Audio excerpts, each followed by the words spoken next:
What do you got? I think I can prove to a judge that both of these men had the mens rea. What the hell is a mens rea? It's a legal term the lawyers use. It just means the intention to commit a crime. Okay, come on, let's go. Mens rea? Put the cuffs on him. How could we have gotten mens rea? We take blood? Can you do it without taking blood? We both use condoms. How is this possible? I want to see a doctor. Can I have an independent blood test? Money! I feel sick. What are you doing? Mens rea! Oh! Oh! My God! Lilu Dallas Multipass. Hey, good morning, good afternoon, good evening, everybody, wherever you are, whatever you're doing, whoever you're doing it with, however awesome it feels, however many times you want to do it again, and however, never mind. Welcome. It's me, Legal Vices. I am here, and today is afternoon of day 3 and the morning of day 4 for the state of Florida versus YNW Melly in the murder trial where he is charged with 2 counts of first-degree murder. Although we're doing day 3 and day 4 today, if you are just now joining in, you have missed extremely little. There is literally very few things that you would possibly have missed. But as always, before we get into this, we got to do the cocktail of the day. And this is a do-over because for those of you that follow the YouTube channel, you know that I clip these and we sort of upload them every day or whenever we can, just for a little short recipe thing. When I made the mojito last week, I made it correctly, but I made a mistake when I was speaking because that happens sometimes. I said to add tonic water instead of add soda water. Never add tonic water to a mojito. That ruins it. So today's cocktail is the classic and correct mojito. This is the correct way to make a mojito. What you want to do is you want to start at the bottom with 1 sugar cube. I like to use a brown sugar cube or 1 teaspoon of simple syrup, something like that. Then crush up some mint. Just get a handful of mint, smash it up, clap it between your hands and put it in there. Then squeeze in the juice of 1 lime. And if you want, cut the lime, half of the lime up and put it in the glass and then muddle the whole thing. So you want to bruise the mint leaves so that it releases the oils and gives it that distinctive minty taste. And you want to release some of the last of the juices that are in the lime and start to zest the peel. And then once that's all done, you want to add, just top it off. Put in your ice and top it off with some soda water or club soda. Do not add tonic water. Tonic water ruins it. And the rum, I forgot to add the rum again, but after the lime, add 2 ounces of rum, maybe 3 if you want it extra strong, and then top it off with the tonic water. And that will just give it a light stir, because if you aggressively stir it, that'll take all of the bubbles out of the soda water. And there you have the classic mojito. That's perfection. There, it's a little better. One of these days we'll get it right, but never mind. We can make do with that when I clip it. I did put the rum in there. I just forgot to mention it. Anywho, that's our cocktail of the day. No, you don't want to beat the crap out of the mint. You just want to bruise it a little bit. If you just pulverize it, then it falls off in these little tiny pieces and gets stuck, and it's just awful. Now we have the rum's in it. I just forgot to mention it. There's definitely rum in there. Trust me. I said 1 ounce or 2 or possibly 3 if you want. There's 4 ounces in mine because that's how I roll. Anyway, we'll upload that. At least I got all the ingredients. Whatever. Or yeah, never mind. I'd like to do it over. Maybe we'll do it over again at the end of the program. We'll just see. Anyway, we are here on day 3, day 4. Hayden, Aussie Overlord, will be joining us in a minute. He says after he put some pants on, clearly he doesn't understand that pants are prison and they are purely optional on this show. I just don't want to see anything. Yes, well, recap of yesterday. We watched I Dream of Jeannie talk about something. I honestly can't even remember what she talked about. Collecting stuff, probably. Shell casings and things like that. But then we had to sit through 2.5 hours of the ballistics expert. It was a and he's certified. He's got certifications. Oh, it was 2.5 hours of a guy saying, this is a gun. This is the trigger. This is the barrel. Inside the barrel is rifling. And then he went through several different kinds of rifling, several different kinds of firing. It was excruciating. It was just, and it was all utterly pointless because we all know where this is going. Oh, by the way, he's not finished yet. They didn't even get to cross-examination yesterday. It was 2.5 hours of direct examination on just pointless, useless, unnecessary stuff. The prosecution is doing a poor job of keeping the attention of the jury. Either they know about firearms or they don't. If they know about the firearms, they didn't need to hear that. If they don't know about anything about firearms, they heard way too much. I thought that was a poor afternoon for the prosecution. But, I mean, literally nothing. Nothing was learned from that guy. Nothing. The only interesting thing out of yesterday's trial was after the CSI lady that we dubbed I Dream of Jeannie got off the stand. The defendant, Melly, he apparently looked at the victims' families and went, and then it looked like someone told him to knock that crap off, because as soon as he did this little, he went like this, and it was like looking like someone was going, God damn it, you're stuck for that stupid shit on here. So that was the highlight of the trial, and it lasted about 2 seconds. So, I don't know what to tell you. Ike Evnaris, the prosecution's ballistic expert, must be a riot at parties after asking him what he does for a living. Oh, God. Thank you so much for the Australia $20 super chat, breaking the super chat cherry for the night. That gets us on the roll to Doggo Cam, Cuck Cage, and everything else. And I don't have the poll up yet. We'll get up my we'll get up my poll here in a little bit once we get going. And that was the thing I forgot to mention. That was the only other interesting thing about the ballistics expert guy, was everything sounded weirdly sexual with him. He's like, here's the barrel, the long barrel. You have to grease up the barrel. And then if you put it up against the hole gets dirty. And he's like, I'm like, it was weird. It was just like weirdly innuendo laden. And that sort of, gave us a little bit of amusement. But anyway, we'll jump straight into this. We got Wolfram with another $5 super chat. Thank you so much. Great success. And I concluded yesterday that this gun expert is being paid by by word per minute. Oh, who knows? But God, he's being paid too much for whatever it is. He doesn't get to the point. I don't even know if he has a point. We'll find out if he has a point here in a little bit. But also, Ike has kicked us off with the largest super chat of the day. So he is the Law Rax's assistant. He is the Vice Rax for the day. We'll put him up on the banner there and everything once we get underway. And it's just a little thing we do. The high super chat of the day is the Law Rax until they are the Vice Rax, until they are usurped by the next high super chatter to be the new Vice Law Rax. And speaking of grifting, tomorrow is effing Friday, everybody.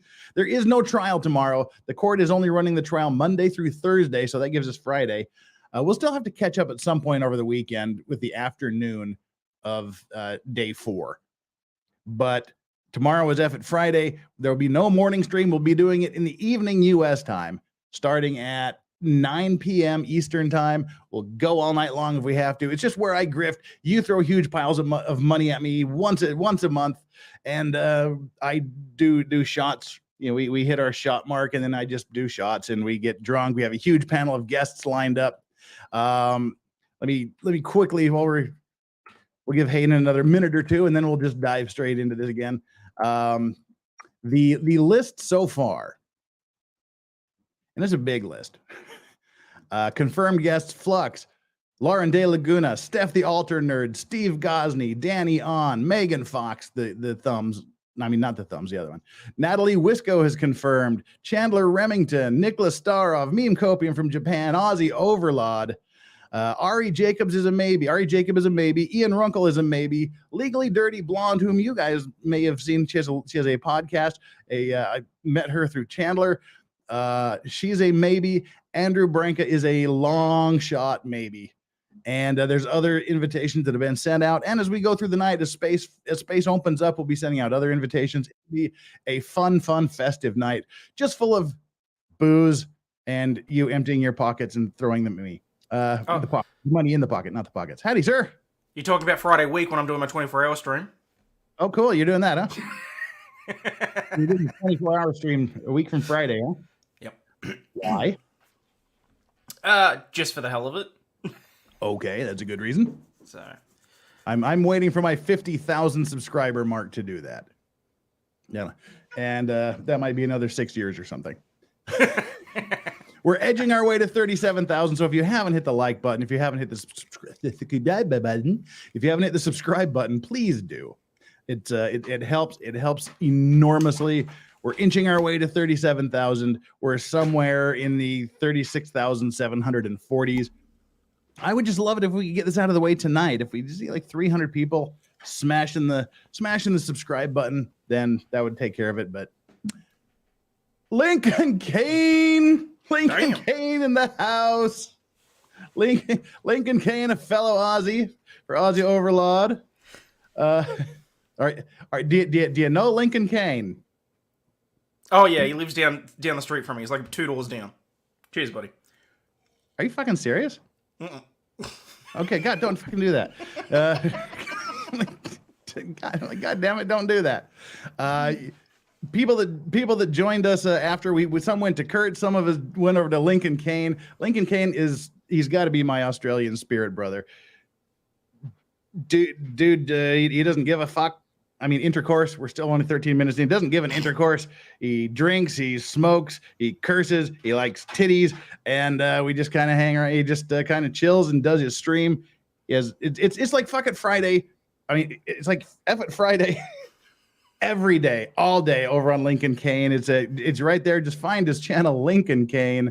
Subscribe to him if you like the F it Fridays particularly. I was there last night, and he had a Chatterbait model on. No shit. So yeah. Lincoln, we might have to talk. Much buddy. to Flux's enjoyment. But thank you so much. And Lincoln Kane is the Vice Rax for the day. That will go a long way. And also that automatically triggers Doggo Cam, which I've got to get set up. So everybody, while you're bumping on over and subscribing to Lincoln Kane and checking him out, whatever you do not. Well, he fell for that. I can't remember why I put that there. But do not forget to subscribe to Aussie Overlord. Aussie Overlord is picking up the numbers in a hurry. Good for you.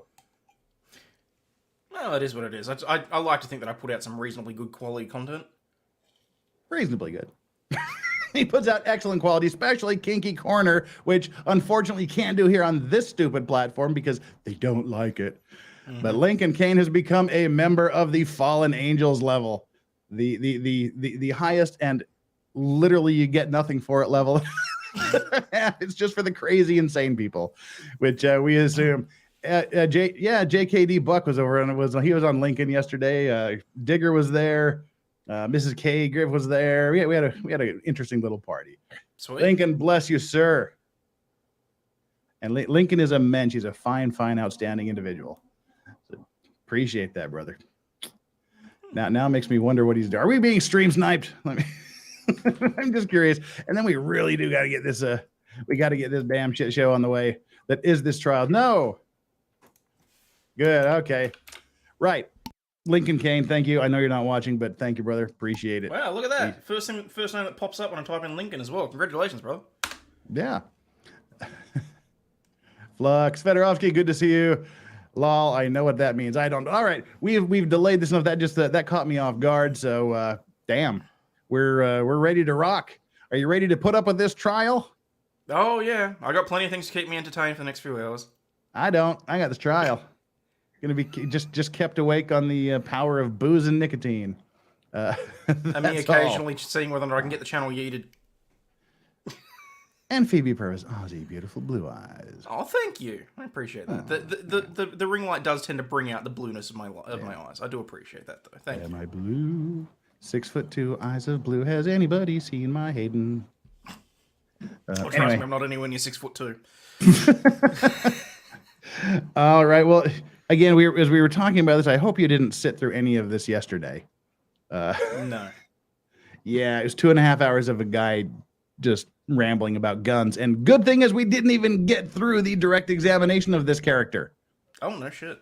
I mean, look, at the very least, I mean, so in the middle of the night, when I know you're on watching this, what I do is I stick my earphone in, and I'm usually listening to your dulcet tones to put me back to sleep, which works a treat, people. So even if all you're doing is giving him the views during your sleeping hours, it's still engagement, and Vice still deserves it. Oh, thank you so much. Oh. And Ozzy deserves it too, because he just said something nice about me.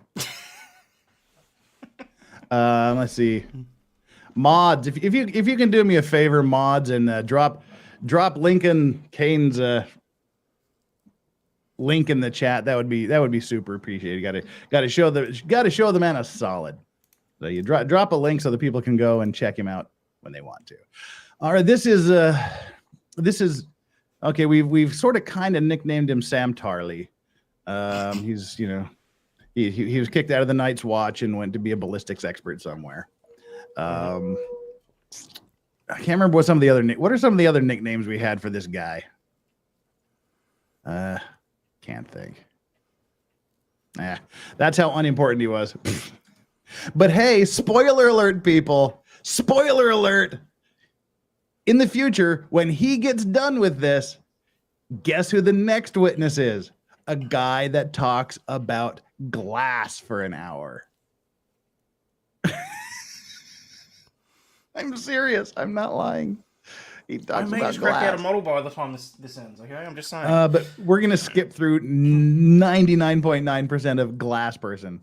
Because it's literally, did you pick up glass? Oh, no, so I won't give you detailed spoilers. But Nicholas Starov's trial watch. Hayden, how do you know where on the neckline you should stop shaving? Asking for a friend. Well, it depends. If he wears V-necks, clearly you just follow the line of your lowest shirt. Well, it's not so much that. So Nick, it's literally, so when I'm in the shower, because I shave in the shower, so I start with the end of the goatee, and I sort of go down until I hit the start of the natural line of the chest here. Yeah, and so it just sort of like goes from there, and I work my way around, sort of thing. It's kind of around the collarbone. Yeah, basically. All right. Booze and fashion tips from Legal Vices and Aussie Overlord. Thank you, Nicholas. Let's push play, and then I'll get all the shit sorted out with banners and vice raxes and polls. And just don't worry, people. You can slap my poll in just a minute. Let's get started. And again, shit volume, shit microphones, shit people. But we are going to do this at 1.25.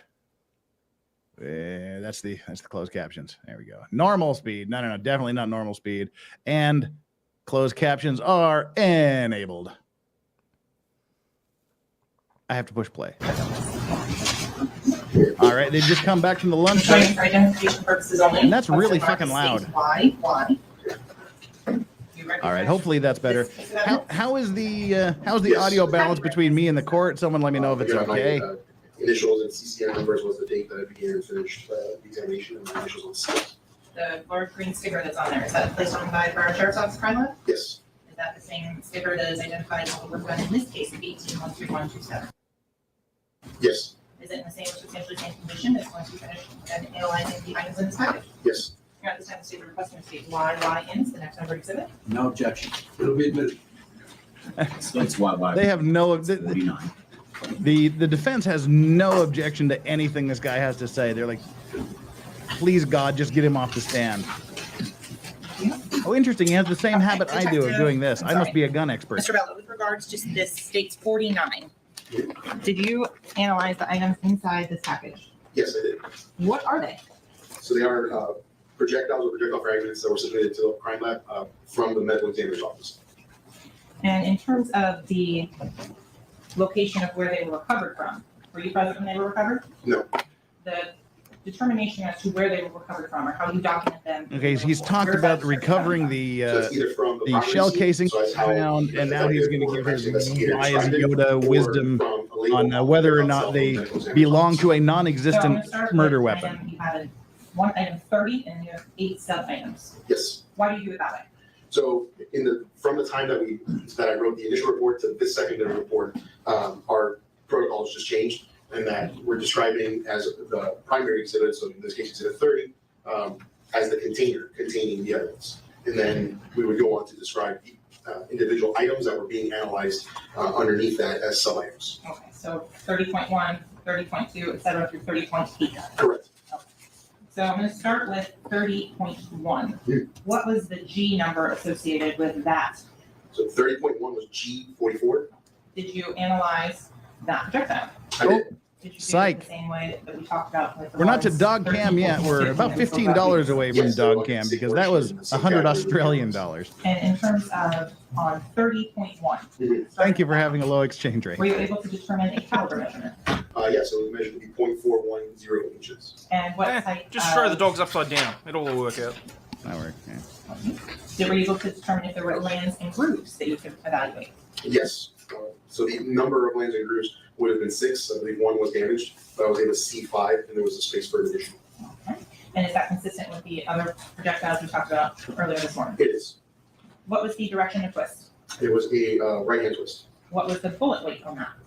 It weighed 174.8 grams. Were you able to determine the material it was made of? It was also composed of copper and lead. What type of jacket was on that one? I believe it was unknown as far as the type of jacketing, just because of the damage to the projectile. So it did have a jacket, it was copper jacket, but I'm not sure exactly what type it was. Okay, so you can't say full metal jacket. Right. And on the, was it magnetic? No, it was not. Were the lands and visible grooves measured? Yes, they were. And what was the approximate measurements of the lands and grooves? It was very similar to the other ones. It was 0.078 to 0.0. Oh my God. I'm already bored. The lands, and the grooves measured to be approximately 0.115 inches. Okay, now to speed this up a little bit, with regards to all the other items, 30.2. We're on 1.25 30.3, speed. 30.4, Legal Vice just worked that out. 30.5, Disappointment. 30.6, No, to give me 30.7, time here. 30.8. Did they all measure approximately the same caliber? Yes, they did. And what was that? It was approximately 40 caliber, consistent with the 40 ones. Did they all have the no more than 6 lands and groups? Yes, With regards to the direction of twist, could you measure that on each of them? yes, they were all right hand twists. The all, in terms of the candelabers, this particular item, 30 and all sub items, did they have any candelabers? No, none of those had candles. The bullet materials to each of them, what were they all? They were all copper and lead. With regards to, were they all magnetic or not? They were all non-magnetic. The rifle. cares if they're magnetic? What type was it? It was all conventional. Why don't we just Were you save able to time and show ask, the were all of caliber on each the of them? shell casings Each of them were collected consistent with identical in 40 every caliber meaningful scientific way? projectiles, possibly 5 Or something like that. Okay, so could you say that each of them were consistent with one another? Yes, so class characteristics. Why didn't you fucking say that Were you 3 able hours to ago? give individual characteristics and tie them each together? So for this set of projectiles, no. So I grouped them into two different groups. Okay, why did you do 2 different groups? So the first group that I grouped them into had agreement of class characteristics, but because of the damage to the projectiles, I couldn't find agreement in any of the individual characteristics, and there was no disagreement in characteristics either. So for that one, it was just essentially, it could have come from the same firearm, and it could have been fired in the same firearm, and that's exhibits 30.4, 30.2, 30.3, 30.6, 30.7, and 30.8. So those could have been fired in the same firearm based on just overall unit of the class characteristics. And so it's clear and we're consistent in all of our numbering. 30.1, you already testified was G44. Yes. What was 30.2, It was G57, 30.3, it was G58, 30.4, G59, 30.5, G60, 30.6, G61, 30.7, G62, 30.8. and G63. Okay. The second group that you said you did. We'll get to the long cut cage in a minute. First things So those first, were 30.4. I'm preparing my poll for your entertainment. 30.5. Okay, I'm gonna, so 30.4 is in both groups. Yes. How is that possible? It's basically it was a representative that had the best detail to try to compare to all of the groups.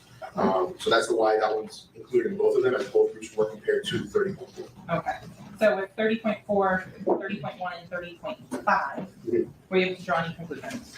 So the conclusion was still inconclusive. However, there was agreement of some individual characteristics. So for firearms examination, we have really 3 tiers of inconclusive results. There's inconclusive where only class characteristics are consistent, and that's essentially a 50-50, maybe they did, maybe they did not come from this gun. There are inconclusive results where there is agreement of class and some individual characteristics, which indicates that they were fired in this firearm, but there's not enough individual detail or not enough agreement of the individual detail to make that next step and say that they're an identification, so that they did all come from that firearm. And then the third category is that there's agreement of class characteristics, however, there is no agreement of any individual characteristics. And so that's basically being that even though the class characteristics might agree, it is likely not that firearm. There's just not enough difference to say for 100% that it's not that firearm. Okay, does that conclude all of the evaluation you did with regards to projectiles in this case? Yes. Okay, moving on to cartridge casing. Were you provided some of those to analyze as well? Yes, it was. Okay, approaching and showing you what's been previously admitted into evidence All right. as states 35 and states 23. Take a look at those. Do you recognize? So you first look at states 35? Yes, Do you recognize that exhibit? I do. How do you recognize that exhibit? Again, based on the my initials, employee ID number, as well as the date that I began and date that I We're in the finished afternoon of examination, day and my initials 3 on the of seal. 12 scheduled for the prosecution. States 23. Okay. So on these 2 exhibits, did you analyze the items contained within? Yes, I did. Okay, so if I may. I mean, hey, it's still better than Scott Peterson trial lasting for what, 8 weeks. So starting with. That was at least mildly interesting, wasn't it? I don't know, I haven't been following. What you have documented in your report as item number 4, G196. Correct. Did you analyze that cartridge casing? I did. And how do you analyze a cartridge casing as opposed to a projectile? So similarly to projectiles, they do get assigned a worksheet that I add to each of the cartridges. Oh, and the prosecution The asks worksheets these are gonna ridiculous capture questions.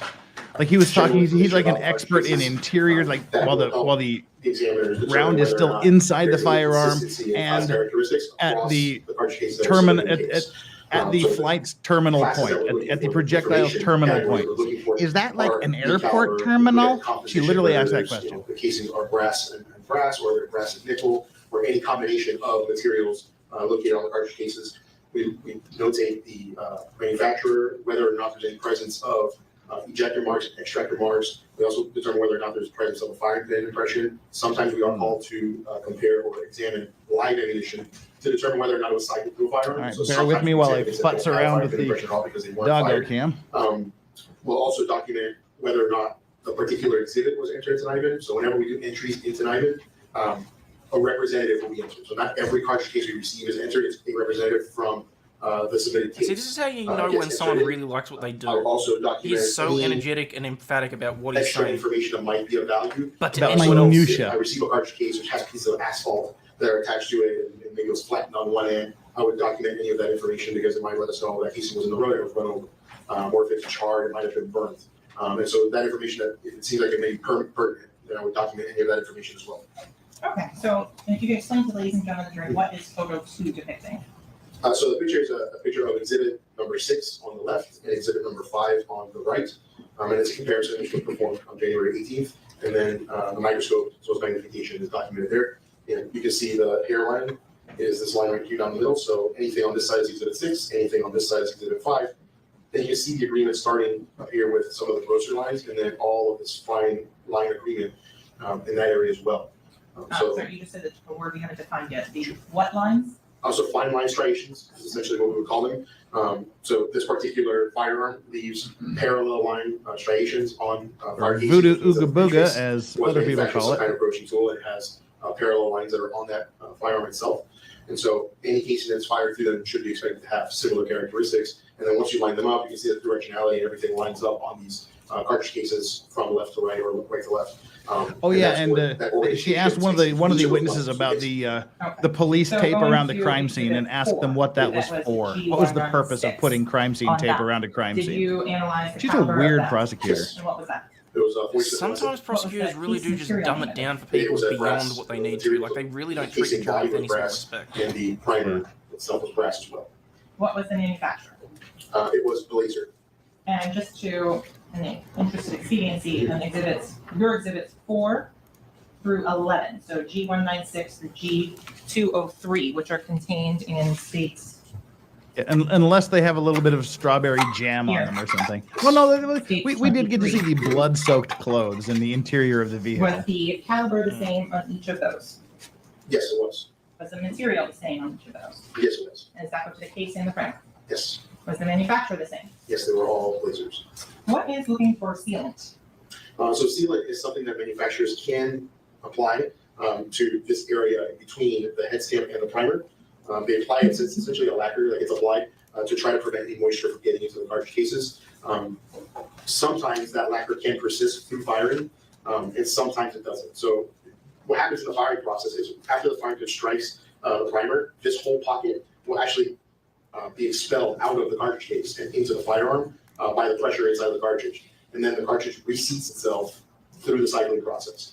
So if there was a sealant around that, it can be pushed out during the firing process. But sometimes, so there's certain manufacturers which have a characteristic sealant, so like Cellular and Below is an example of one that puts a very thick red colored lacquer on its sealant.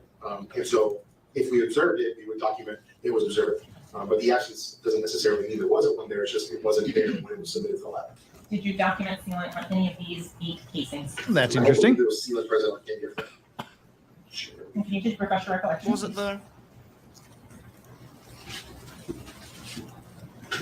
So there was no sealant. I meant Benjamin Lewis is saying that we use In nail terms of polish the when shooting bullets tracker underwater. marks, That was were you interesting. able to Not the document those testimony. on each of these Not the exhibits? testimony. It was. Were they consistent Sorry, from I was updating 4 my car through insurance. I 11? wasn't looking at the screen. Yes, they were. What about the ejector marks? I believe there were ejector marks. He's probably watching Minions Yes, on the so there were laptop. favorable ejector marks on all of the cartridge cases. And were they consistent with one another on items 4 through 11, your items? Yes. Either that, or she's And got that's up in like G196 one of and those G203. personalized notebook pages, and he's helping her pick something else out that's really inappropriate. Weathering or anything on these cartridges, is that something you document? If it was something that was extremely weathered, yes. So if an abnormal presence of rust, or if there was some kind of debris, whether it's dirt, grass, or something, would be documented, yes. Did you document that in this case? I didn't observe it. In terms of the DNA or MVAC procedure, are you involved in the processing of the casings at that point? No, I'm not. In the timeline, do you get the casings before or after the MVAC is done? Theoretically, they would get them before. So ideally, they would get to me before. Sometimes, and I suppose it's through the process of investigation, they believe they have enough DNA or they think they have DNA from a certain source, and if it doesn't pan out, they may need to come back and process the cartridge cases. So it's not unusual for them to come back and after I handle casings, to then go ahead and process the cases. So what do you do to ensure that your DNA doesn't wind up on casings? So I try to use gloves as much as possible, but Just always use a glove when you're dealing with your own DNA. almost inevitably, if I handle them, my DNA would end up on cartridges. And Almost if you can inevitably. explain what you mean by a clean unit. So clean in the sense that our protocols are essentially for safety for handling firearms. We're not really looking for biological contaminants from case to case. So we don't clean our workspaces every time we work a case, right? That's a requirement for our DNA units. Anytime they're gonna work a case and they start a new one, they have to clean up everything in between. So bleach and wipe down of their entire work area every time they have a new case. In our unit, we have a lot of tools that we use. We have a lot of different mechanisms that we are using, brass tracks. We shoot into a shoot board. And those items, while clean, are not clean with bleach every time we work a case. They're not sterile. Correct, they're not sterile. So in terms of the DNA process, is it best practice to do that before it gets to you? Yes, that's the best practice. Continuing back on through items 4 through 11, G186 to G203. Did you have a conclusion as to each of those particular exhibits? Yes, so each of those cartridge cases were found to have been fired in one 40 Smith & Wesson firearm. So there was only one firearm which fired all of those cases. And so that is again G186 to G203, 4 through 11. Correct. Was there any things that were different between those in numbers 4 through 11? There may have been minute differences, but there was enough agreement of individual characteristics that made it obvious that they were fired from the same firearm. So moving on to states 35.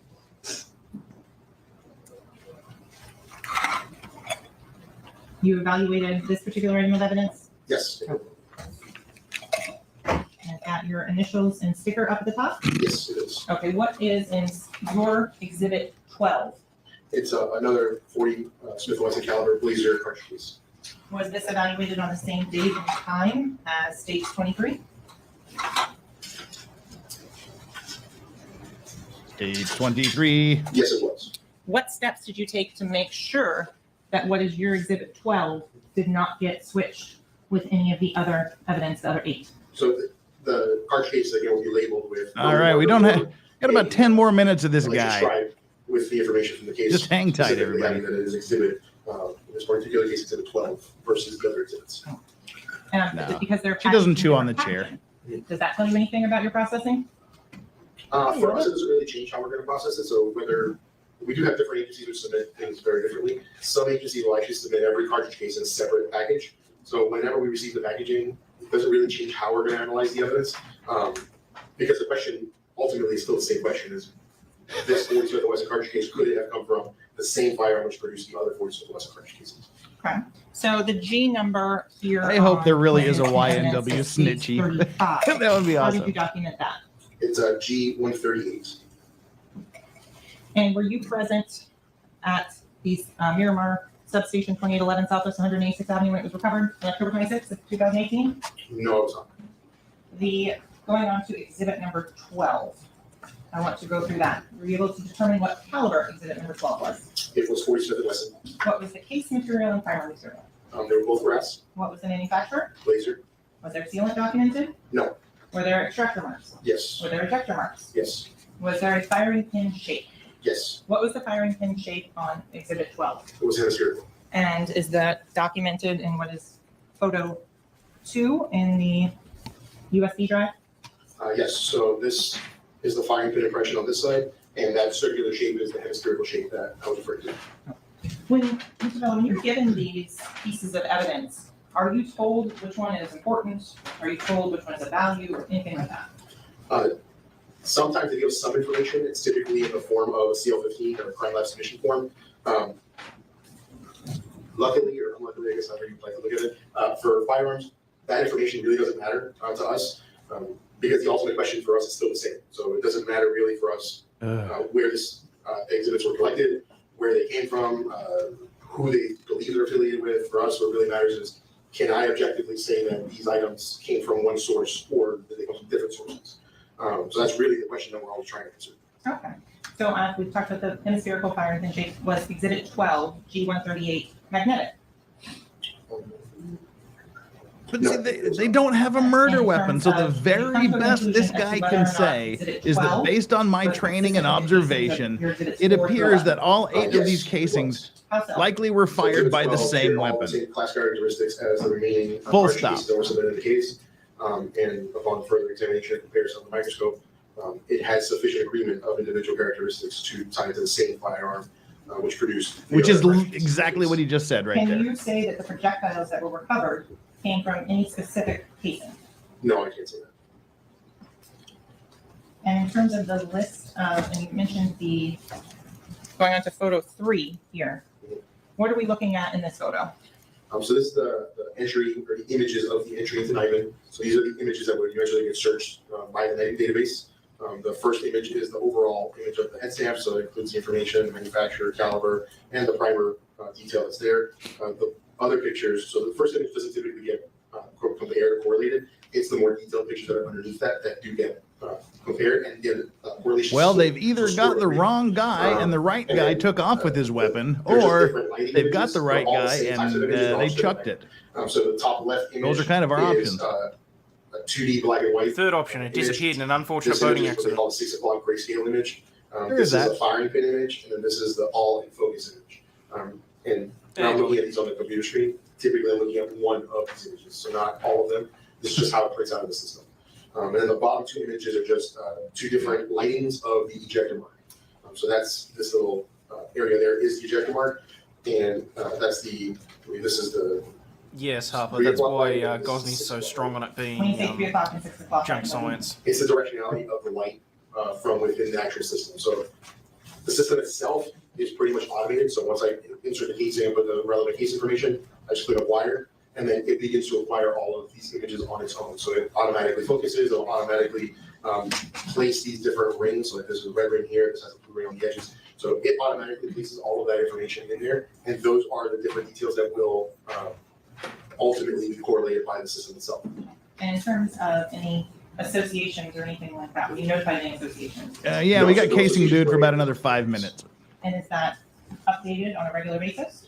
Yes, so if any association were made after, which can happen if a firearm comes in at a later date and gets testified or put in, it can link to this particular case. Up until now, that hasn't happened. Okay. No further questions at this time, Ma'am. Councilman, Mr. Bello, at the conclusion of your testimony, I think you should hand out certificates. Fundamental identification of dealing with firearms. That's number one. So you've got a lot of certificates to hand out. Fair enough? Okay. You examined these projectiles and casings on 2 different dates, correct? Correct. One was on, I think your report was 1/11, Correct. and the other one was on 3/3 of 22. Correct. 1/11 of 2019, and then 3/3 of 2022. Correct. Could you tell us, beyond and to the exclusion of every reasonable doubt after all of this examination, how many firearms created these casings and projectiles? So what I can say is that one firearm fired the casings. So one firearm produced the cartridge cases that were submitted. And as far as the projectiles are concerned, I can say that 2 of them came from one firearm, and then the other ones could have come from the same firearm, but I cannot conclusively say that there was one. Okay, so there could be more than one firearm that created all of these items, correct? As far as the projectiles, Prior testimony is irrelevant. Fair enough. Now, after you did all of this analysis, were you able to determine what gun was used to create these projectiles and casings? Nope. No, in the absence of a firearm, I cannot conclusively say it was one or the other. Have you heard the term trajectory reconstruction? Yes. What is that? So that's typically an examination that's done using either rods, some people use lasers to match points on a line that would designate the trajectory of the projectiles that was traveling. And that would be able to place, supposedly you can do it, where the shooter or shooters were when they fired the firearms. Certainly, at least the firearm. It would be the muzzle of the firearm is technically the origin point. Okay, and that would be in someone's hand, Somebody's right? hand, right. Let me see that. What we're talking about is being able to tell where the muzzle was, so you in essence would be able to tell where the shooter. Correct. I just wanted to. Okay. Thank you for wasting our time for 3 hours, prosecutor. When you do a trajectory reconstruction. No, he can't know. It's voodoo science. Ian Runkle was offering where the several gun is, $1,000s where the last I heard to so-called anyone that shooters were. can pass his Are test. there certain variables that come into play? No takers. Certainly, there's a lot of variables that come into play. Why don't you tell us what some of the variables are? So some of the variables that come Which into is play, whether surprising, or because not by the process order of being elimination, objects, eventually so someone's going to get that you right. have a beginning and an end point, you have a middle point. Right? So if I only have, as an example, a hole in a wall, but I don't have anything else, I don't have somewhere I could put a rod through or that I could start the directionality of the laser from. Right? So without that, I'm basically dead in the water because I can start it from any point in this room. So let's say there's a bullet hole in that exit sign back there, and that's the only hole that I have. It'd be very difficult for me to be able to place where the person originated from. Now, if an object is... Well, now he's just undermined all let's of say these three-dimensional, states' two-dimensional, trajectory and the rod bullet travels pictures. through that object, then you can pass the rod through and then find a directionality. There's still variables with that. How far away were they? How close were they? And so that's kind of, it gives you a line, but the point upon the line that the firearm was is the question. How about how may I approach, I'm sorry. How the person held the gun? Sure. There's a thing called holding it tight. That could affect how you position the shooter or shooters, correct? Sure. If he holds it upside down or sideways? Sideways is the most likely scenario. How about, you said tight, how about if he holds it very Just a few Well, if lip he wants to risks, pop a as we cap call in it. someone's ass, I'd say so. Lip risking. Yeah, So normally my money would be firearm, on you try sideways. to cradle the weight of the firearm, and that's usually in your wrist. Limp wristing is just you're letting your wrist kind of rock It's with Pride the firearm. Month. Don't knock limp wristing. And so while the origin point may be similar, the trajectory of the projectile leaving the barrel may be different. I'm sorry, I didn't mean to interrupt. Go ahead. How about the weather conditions? So as far as trajectory is concerned, it can play a role over significant distance. So whether It gets sure, most of us deflected have by a heard and seen raindrop. stories of people making sniper shots at a mile or a quarter mile or 3/4 of a mile. When you're shooting at distances like that, you have to take into account weather, wind. You have to Hey, take Star into Wars account girl, what's dirt. up? Anna in So the that house. people Okay, shoot who at killed who? distances Anna. are exceptionally rare. That's what we're here to But find out, to be Anna. accurate at those distances, One you have to rapper be able on the to stand mitigate and for his gravity, wind, co-defendant and for the, speed are of the accused of first-degree murderizing their friends. Talking about a distance of 2 feet or 3 feet. There's a So way it was, less, this is significant role. YNW Melly Projectile is hits. accused of killing Yes, so light glass. YNW Right, so Juvie whether it's and glass YNW the type of Sack glass play a Chaser. role. Is it impact glass? Is it tempered glass? Is it Yes, his standard name is glass? Sack So all Chaser, these things Hayden. can play a role. Is it thicker painted glass? Is it bulletproof glass? I think they mean Soundproof glass? money So there's a lot of bags, different but variabilities.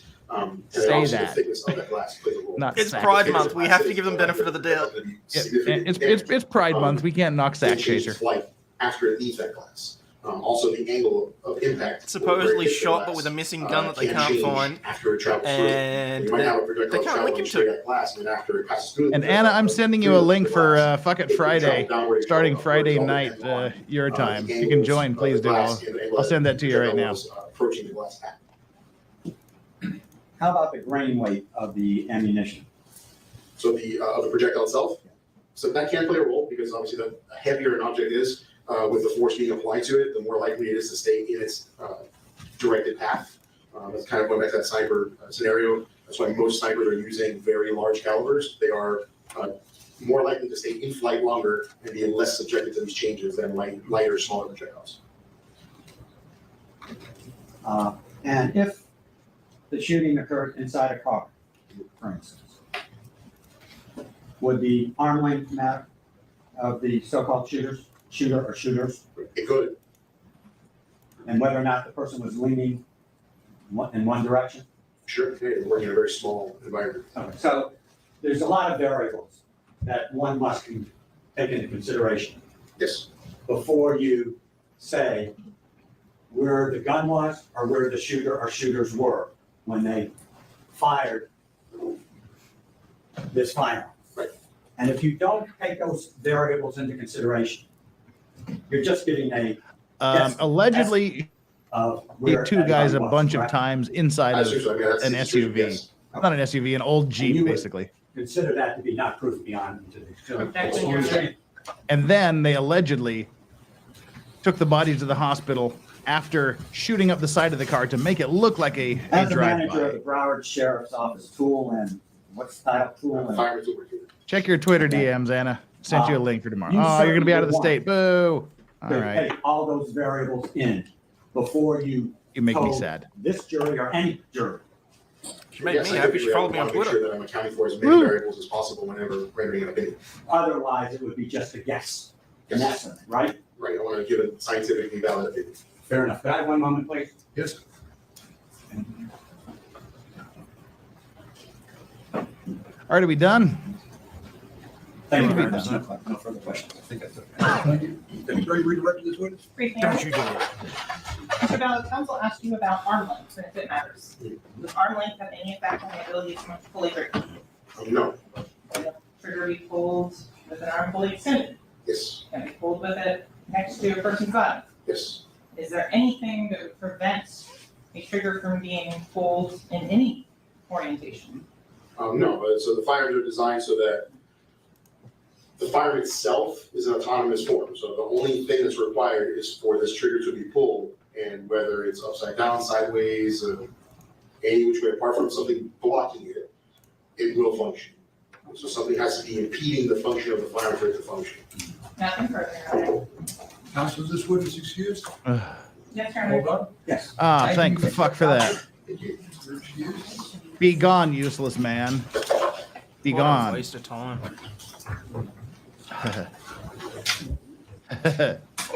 we sat through this guy for 2.5 hours yesterday. All to have it boiled down to, nope, can't tell you what gun it came from. As I said it would the minute he opened his damn mouth. Collect your little toys and fuck off.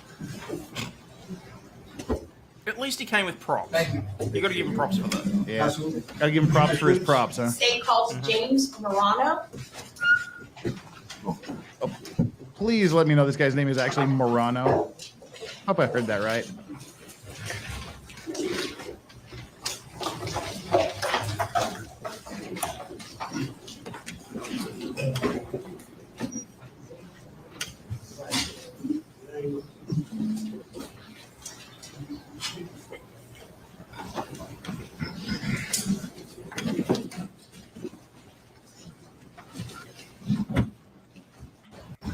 Standing for a bit, you put the same down. Hey, it's Rob from Law and Lumber. Right hand to be sworn. Do you solemnly swear or affirm the testimony you shall give in this case shall be the truth, the whole truth, and nothing but the truth? Please state your full legal name for the record.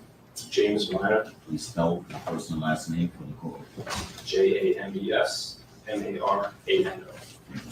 What? Please have a seat. Marano. Oh, not Morano. Marano. Damn Honor it. that microphone in front of you, adjust up or down, it does not move back and forth. Thank you. Are you ready to proceed? Yes. Counsel, you may. Thank you, Your Honor. Good afternoon. Good afternoon. Can you introduce yourself to the members of the jury, tell them where you're employed? My name is James Morano. I'm a senior crime laboratory analyst with the Florida Department of Law Enforcement in Orlando, Florida. And how long have you been employed by the, we'll call it FDLE, Florida Department of Law Enforcement? 20 years. Okay, and in what capacities during those 20 years? I've been a crime laboratory analyst in the trace material section in the Orlando lab. And we've just got a confirmation that And potentially can you criminal tell us law your tube official Sean title? will be joining us on Senior that crime Friday. laboratory analyst. And can you briefly describe the nature of your work? In the trace material section, we're tasked with recovering, recognizing, examining, and comparing items of trace materials or trace evidence. These are typically things like glass and paint, things that are broken during the commission of a crime or some incident, and they're submitted to our laboratory from police departments. Did you hear that, everybody? Did you hear what his specialty is? What are you laughing at, Hayden? Wim's comment in the chat. Suddenly all the wine mums in Law and Crimes chat just sighed into their wine. That's funny. Now, Excited Utterance said, remember, Bortland is the one that ran into the hospital telling the story of the drive-by, and now he has walked. He will testify, but he could absolutely be the shooter. He has not walked. Where did you get that information from? He is scheduled to go to trial on October 3rd, I believe it is. He got out of jail, but he did not walk. I don't know where you got that information from, Excited Utterance. But he is scheduled to go to trial on October 3rd, I believe the date is. October 2nd? Something like that. Yeah, I guess. He was supposed to go to trial March 10th, and then they bumped it back to October. So, yeah. Why are we so buffering? Testify in this, though? Who knows? Does sound a little sus. Well, I find it sus that this is not unbuffering itself. God damn it. Oh, there we go. Recovering, recognizing, examining, and comparing items of trace materials or trace evidence. Trace evidence. These are typically things like glass and paint, things. This is the guy that testifies about glass for an hour. We're just even though he's a Rob from Law and Lumber, and I know you wine moms need your Rob Law and Lumber guy. We're gonna skip through this. We're gonna skip the whole damn hour. Why are we gonna skip the whole damn hour? For two reasons. One, it's pointless. Two, they went a little extra long in court. Here is his hour-long testimony. We found different kinds of glass. We collected different kinds of glass. Some of it came from the back of a automobile. There you go. That's his testimony.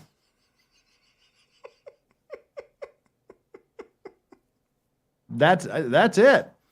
Oh, I don't doubt it. That's the annoying thing, is that we pay civil servants to do this. Flux, what would you know about man eye candy? What would I know? All right, you're probably right. I don't know. But yeah, see, here's a... Oh my god, seriously, he did like scientific things.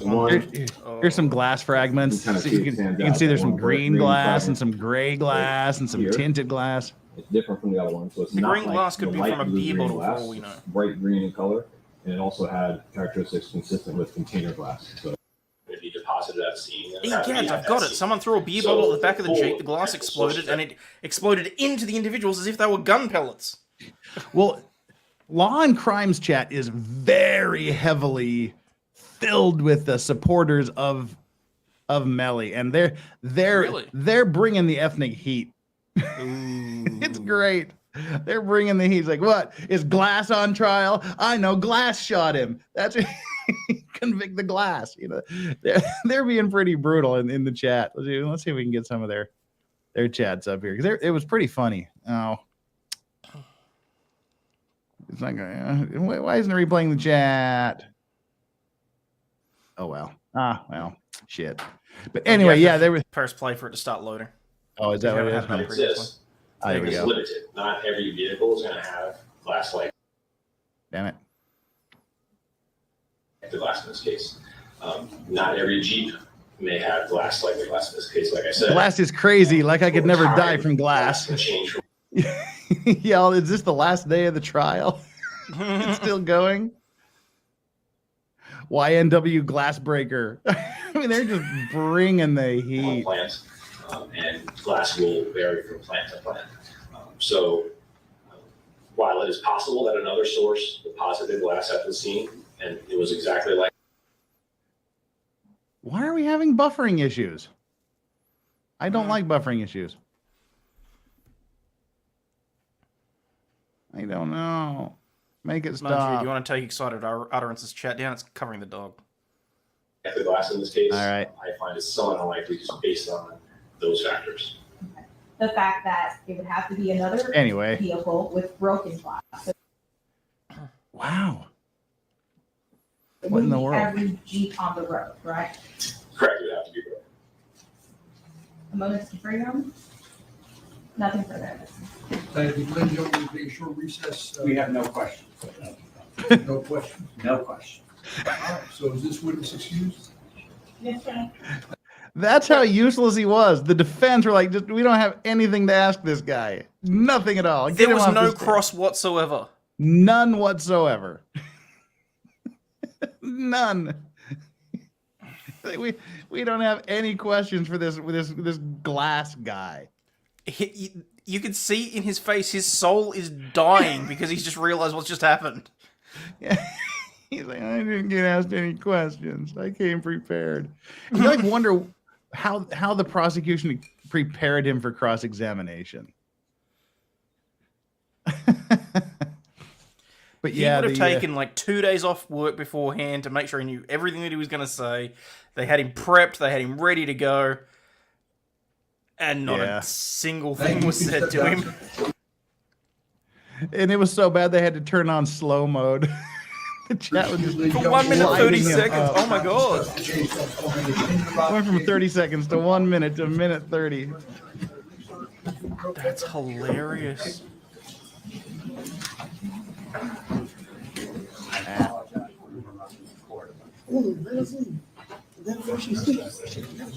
All right, so now they're going to take a break. So we can skip through the break. You guys have, and again, it was one of these, let's take a 10-minute break, and it ended up being almost 30 minutes. So we get to skip a ton of trial.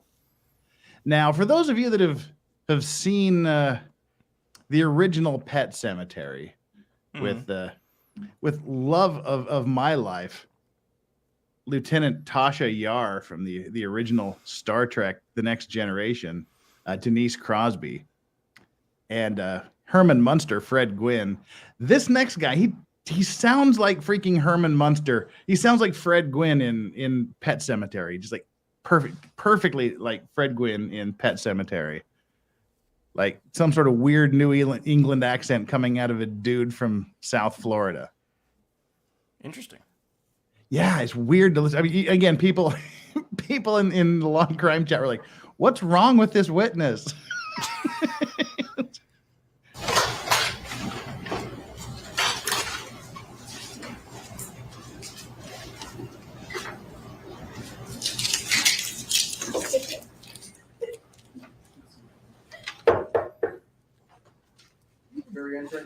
They knock the jury in. Like they knock on the door and say the jury is entering. Sort of like the opening of the House of Parliament or something. They have like a knocker. We do something similar here. There's definitely like it's a knock to announce that they're coming into the door, in the door in the courtroom. But it's interesting that they would have had that. Yeah. Someone pointed out it's awkward that he's accused of killing two guys whose names are tattooed on his face. Not really what you want on your face if you want up in. Well, I mean, let's face it, he's facing potentially the death penalty, so I don't think it's really going to matter. Do you solemnly swear or affirm the testimony you shall give in this case shall be the truth, the whole truth, and nothing but the truth? I do. Please state your full legal name for the record. Michael Kelly. Please spell your first and last name for the court. And Michael, M-I-C-H-A. Kelly, K-E-L-L-Y. Thank you, sir. What? Michael Kelly? I think he said Michael Kelly. I'm going to call him Michael Kelly. That microphone in front of you will adjust up or down, but does not move back and forth, all right? Yes, sir. Ready to go, sir? Counsel, you may. Thank you. Good afternoon, Mr. Kelly. How are you today? Good afternoon, I'm fine.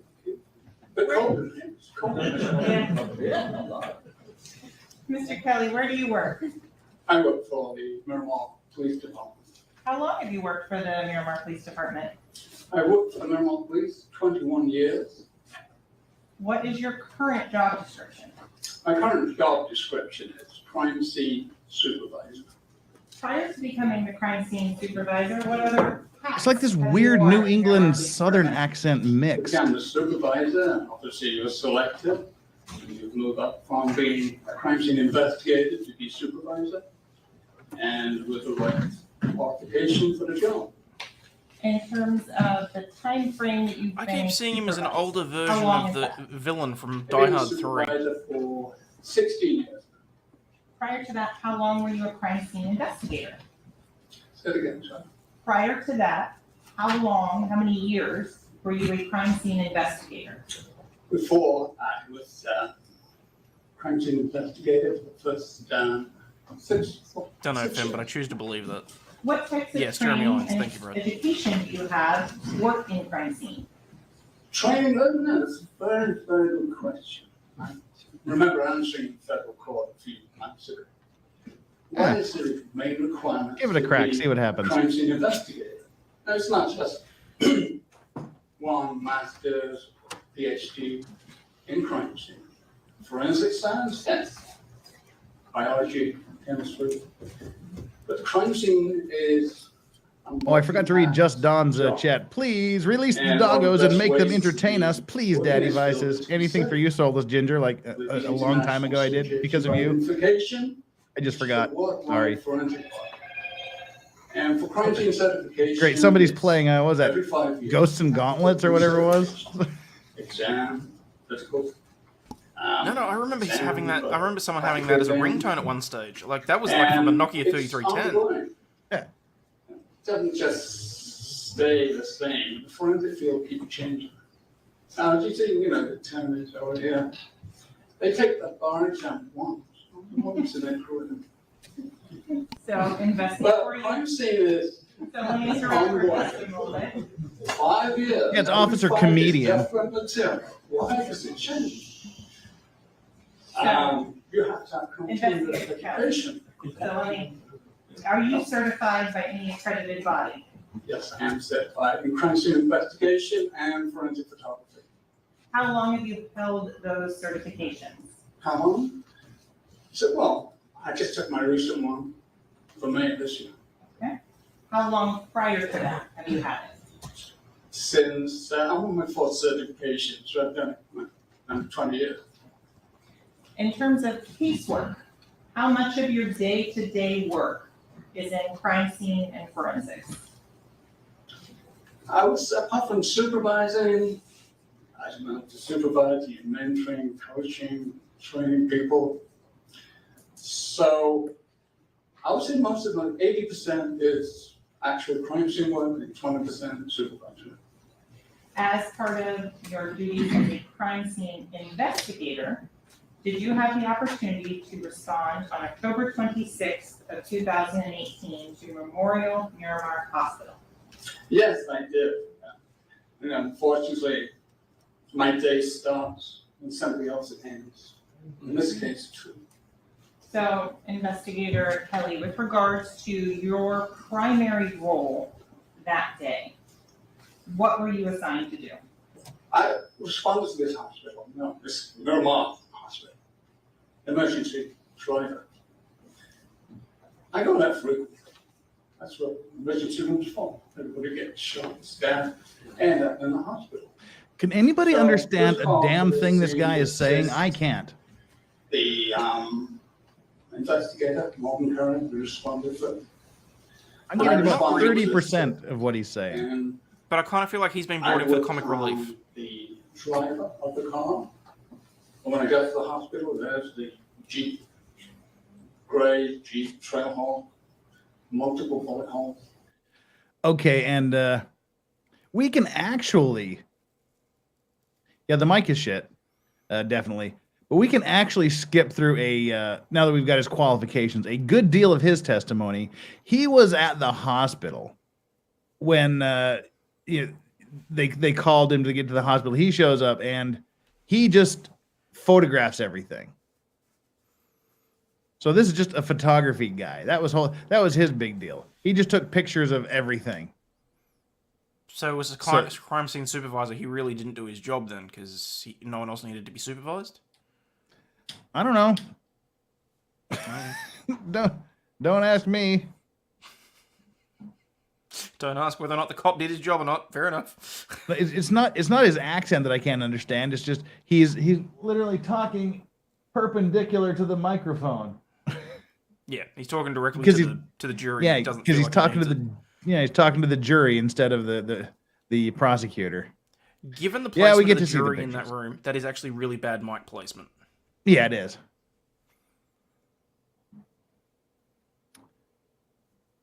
So all of these pins and wings are just for using a TSLR.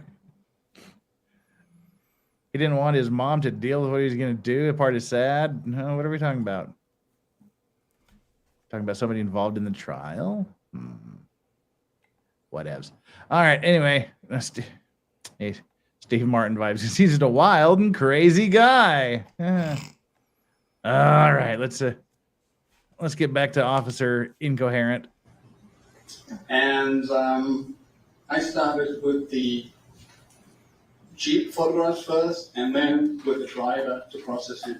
Okay, so I'm going to start with the photographs that you took on that day. I'm now approaching what has been previously shown to defense counsel and marked as states AAA for identification purposes. The photographs that are attached here, have you had the opportunity to review those prior to coming to court today? Yes, I did. Do they fairly and accurately represent the photographs that you took on October 26th of 2018 at Memorial Miramar Hospital? Yes, they did. Here at this time, the state was requesting of states AAA in as a composite of photographs in USB and published to the jury. Sure, any objection?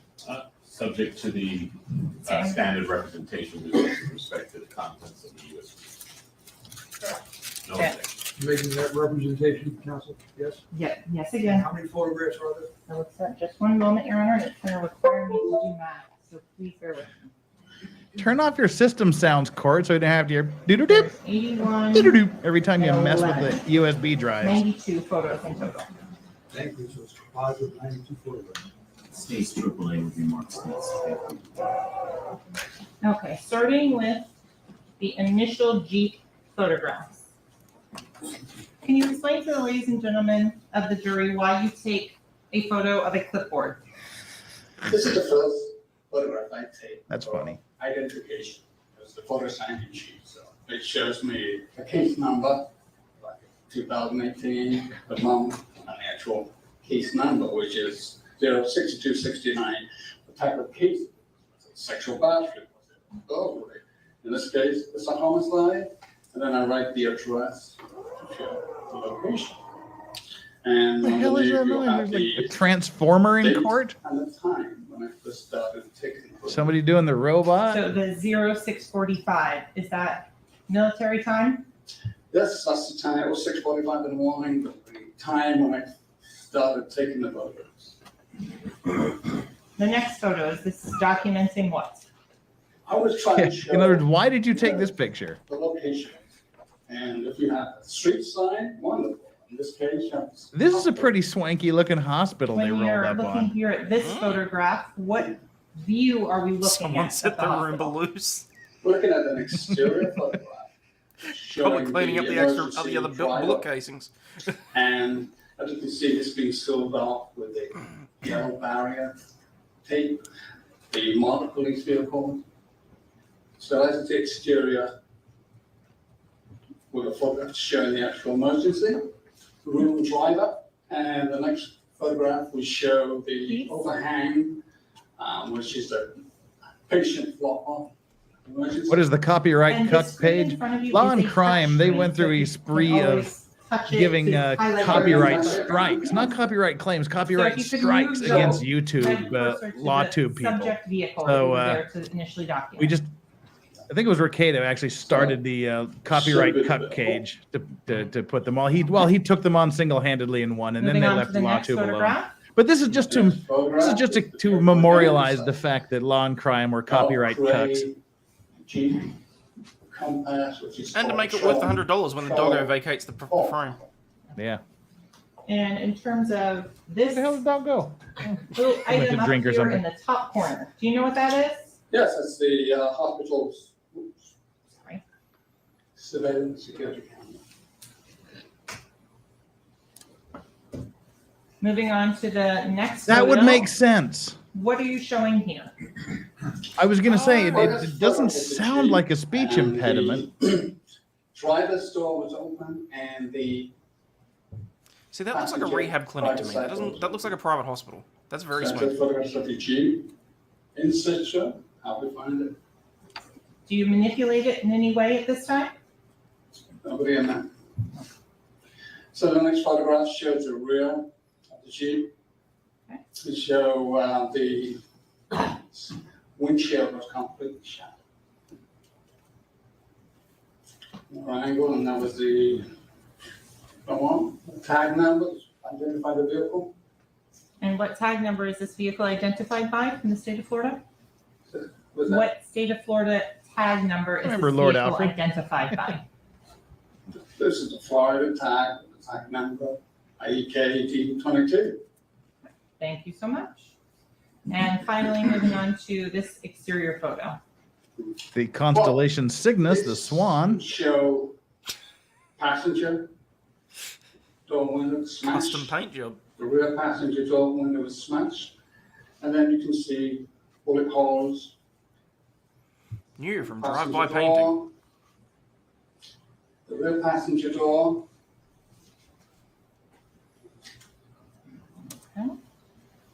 Yes, that seems to be the consensus. As you notice It now, does the- sound like a deaf person accent. So yeah, that now that I listen to it, The lighting changed a little bit. Same picture of the Jeep. now it all makes Two doors sense. I mentioned before are open. So Investigator Kelly, do you take overall establishing shots first for a specific reason? Correct, that's what I call my establishing picture to show what evidence is there. Are you looking for evidence and potential evidence while you're taking these photos? Yes, I'm looking in what I'm photographing, and eventually I'm looking underneath the vehicle. I did not go inside the vehicle. Why? Because I was informed that I had to obtain a search warrant Investigator Kelly, when you're taking these initial documentary photos, do you have any briefing or any background information about what has supposedly happened? The only thing I was told is drive-by shooting. The driver drove up to the emergency room, patient drop-off with 2 victims, both with gunshots. That was the only information I've received at that point. Do you make contact with detectives who are doing interviews while on scene? Yeah, I'm in contact with Detective Hector Bertrand. And gave me a brief, and he then requested me to process the driver of this vehicle. Okay. So we're going to continue forward with the vehicle itself. Is there a benefit to taking photos in daylight versus under the artificial fluorescent lights of the hospital? That grouping, that doesn't look to me like it's a misfire or something like that. That looks like he's taking a shot at someone behind the doors, and he's aimed very specifically, at least at the back door. Well, the prosecution contends that the shots came from inside the vehicle, and then the defendant got out and staged it to look like it was a drive-by shooting. So basically, he murdered them in the vehicle and then got out and shot up the side of the vehicle. Okay. That's the if you were going to assertion. get out and try and make it look like a drive-by, you'd try and spread the bullets out more, frankly, because, I mean, it's like, you know, you're not going to be... It doesn't make sense to me. The prosecution's argument there does not make sense to me. At least not with the drive-bys I've dealt with previously, but, like... Yeah, so that's what they're going to be trying to prove, was that he killed them inside the vehicle, got out of the vehicle, shot up the side to make it look like a drive-by. They drove off with the co-defendant drove off with the 2 dead bodies in the car to the hospital. He went somewhere, pinned someone, dropped a pin and said, "Come and pick me up," for some reason. Can't remember what it was. But so he removed himself from the scene. No, The Mr. defense Kogan, is I just by saying- no means express myself to be an expert. I'm just saying the grouping of the shots doesn't make sense to me in this scenario. And the defense is just saying he was nowhere near there, rushed to justice, botched investigation, not thorough investigation. But we do have security footage from the recording studio where they all were before this of 4 people getting in the vehicle. And the defendant being in the rear passenger's seat, where they found one casing later and where it appears the shots were fired from. Oh. So it's not looking good. Okay. But yeah. Anyway, well, we will have to see. But again, this guy just goes through the. He just goes through he just walks around the vehicle. And see, this is something interesting. They didn't talk about this damage yet. Like, was this damage before? Because who knows? You know, was it damage in a shootout? Did they get in a drive-by shooting and they ran into something, or is this, you know, whatever? There's just some damage that nobody talks about, which is kind of weird.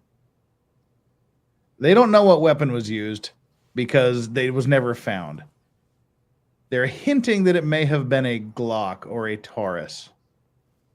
But anyway, yeah, so they give the VIN number of the vehicle, the back window.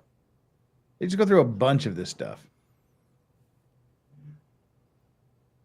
And in their shirts, they introduce some shirts and some clothing and some hoodies. It's just his whole deal is just to introduce some more evidence. H for identification purposes only. Do you recognize that item? Yes, I do. How do you recognize that item? My handwriting, my evidence seal, and the description of what this is. It is a gunshot residue evidence collection kit. This is a collection kit we use for laboratory testing with the SEM, which is a scanning electron microscope. Does Miramar have a scanning electron microscope at the police department that you can use? No, it's a scanning electron microscope is not optical. may remember from your science days when you could look through an optical magnifier for blood, see your scooping finger moving around. But because gunpowder residue is too small, you need electronic scanning microscope. It's not optical, it works by electron. Almost like Napoleon said the audio recording of the driver's testimony said he hit the guard railing. Okay, I missed that. Thanks. You can see or detect gunshot residue. You have to remember. So Investigator Kelly, interrupt you for a moment.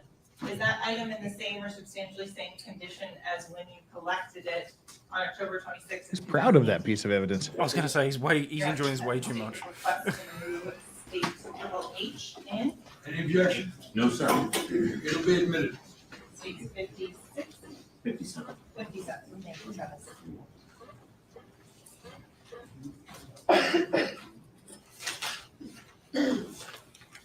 Okay, so now looking back up at the photo that's up on the screen, if you could describe what is the next gunshot residue test that you did. This is a photograph I took of the presumptive PSR hit I did from Portland Henry. And the photograph, you put the description of the name. Okay, so they did a GSR test, a gunshot residue test of the co-defendant, the driver of the vehicle. And can you explain to the ladies and gentlemen of the jury how you interpret these results? To interpret these results, we're looking at blue specks, which will react. It's a chemical reaction to the nitrate, so blue specks will give a positive identification. So on here, there's kind of a reddish brown. Is that a positive identification? Well, obviously, when you swipe somebody's hand or such, you can get grime, blood, and so forth. It's not blood, but other articles will attach to the swab. I couldn't see any real blue to me. I couldn't see it in the test. So that means negative. So going forward, did you have an occasion where you collected DNA swabs regarding the victims in this case? Were they given to your care, custody, and control? DNA swab from who? That would be DNA swabs 3, 4, 49, 54, 87, 88, and 89.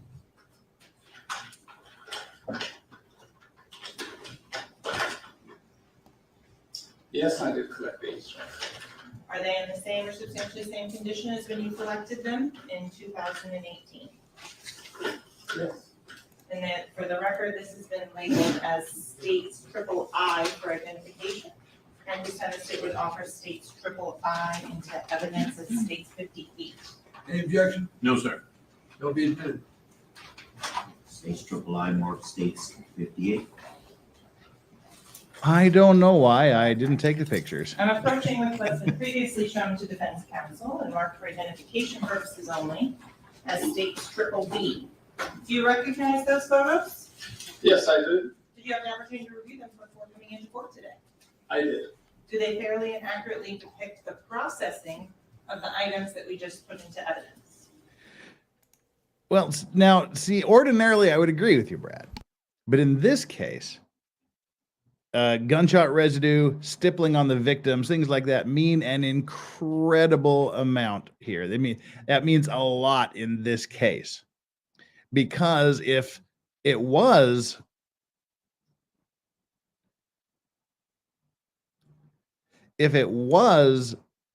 a drive-by shooting and the bullets, all of the bullets, including the ones that killed the people, came from outside the vehicle, then there would be no gunshot residue on either person's hand. There wouldn't be any gunshot residue in the vehicle. There would be no stippling on any of the clothes of the victims or on the backs of seats or whatnot.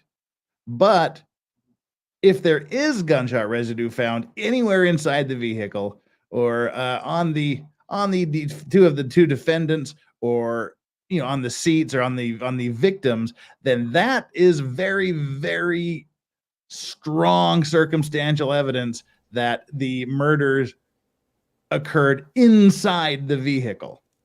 So if they can place this defendant inside the vehicle at the time the shootings occurred, then that looks very, very bad for him, especially how he wasn't there later. So gunshot residue actually is quite important in this case, I believe. Well, I mean, would the defense not turn around and say, well, is there a possibility that they shot back? I mean, do we know whether or not any of the deceased had weapons with them? Nope. No, no weapons. No, all of the only casings they found were the same that apparently were fired from the same weapon, he believes. So yeah. Okay. Nobody was shooting back. Yeah. So yeah. Yeah, unless they had been shooting earlier, and I mean that's the best the prosecutor, the defense could do is go, well, isn't it possible they were shooting guns earlier that day? You go, yeah, but which is going to be more believable to the jury? That they just happened to be shooting and never bothered to wash their hands, and still wouldn't explain any gunshot residue found inside the vehicle, unless they were shooting inside the vehicle earlier that day. As far as like, stippling and things like that are definite, but it doesn't look good. We'll let's have to see what they can do. If they didn't come from a shooting, no, they came from a recording studio. It was his self-defense. That's not even being alleged. The defense is saying our guy was not there. He was not even in the vehicle. He was nowhere around. He had nothing to do with this. It was only the three of them in the vehicle. Well, in that case, they're just idiots. Yeah. Yes, they do. Is there an additional photo of items that are no longer in the custody of the Miramar Police Department? The additional photograph will be the jewelry. I didn't collect that at the hospital. It was handed to me later by Officer Hadley. Did you process it and document that jewelry? I did. And in terms of the disposition of that jewelry, do you know what happened to it? No. Would that be documented on a property receipt? Of course. And do the states, photos and states triple B fairly and accurately represent your documentation and processing? Yes, it does. Here at this time, the state was requesting the states triple B in and published to the jury. No photograph, Robert? No objection, Your Honor. One moment, Your Honor. States triple B will be marked States 59. Deposit? Have a USB, and I will tell you again just a moment how many photographs.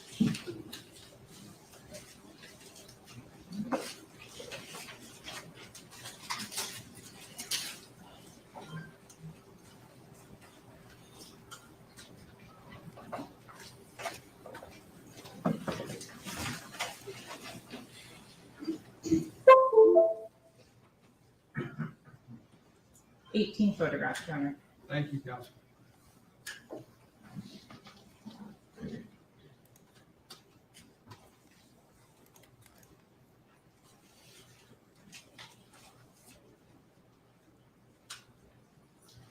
King Ginger asks, wouldn't that be direct evidence? Gunshot residue is Okay, going to indirect, the it's circumstantial evidence. numbered and a letter. It just says that there was a this person may have fired a weapon, you when you're looking at it? or a weapon may have been fired inside this vehicle. The clothing, and I give it a new identification mark A. Did you separate the shirt from the sweatshirt and document it further? Correct.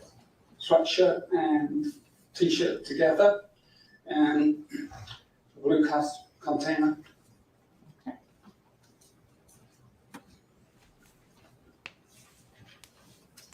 The item in now. No, we photo marker skipped labeled past B. the glass man. Yes, I've given the container B for identification, Is that a green leafy substance? and it shows the cannabis. Yes, it is. Cannabis is the capital of Item Australia. labeled C. Is that what has been previously entered into evidence as the I shirt? think. No. Yes. Canberra. The t-shirt were just, I just shown the jury. There you go. I said it like in America too. Canberra. Canberra. Of the t-shirt. Would it be Canberra? Was there an item Canberra. of interest on the front of the t-shirt? I'm an Aussie. Yeah, we had No, you really don't want two that. small specks of blood on the front of the t-shirt. That's a close-up photograph to show small specks of blood.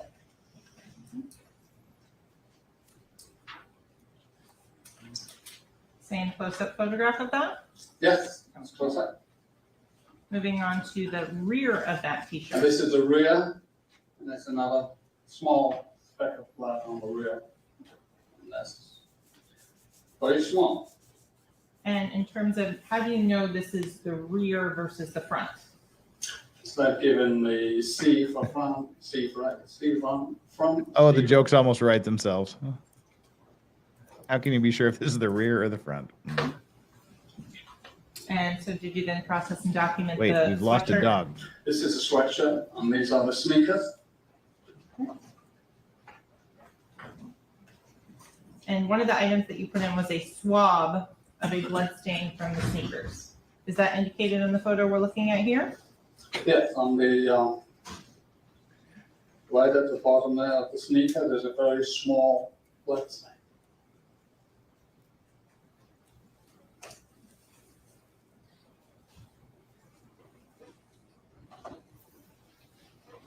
And then the jewelry here that was given to you for processing by Officer Hadley. That is correct, this is the jewelry.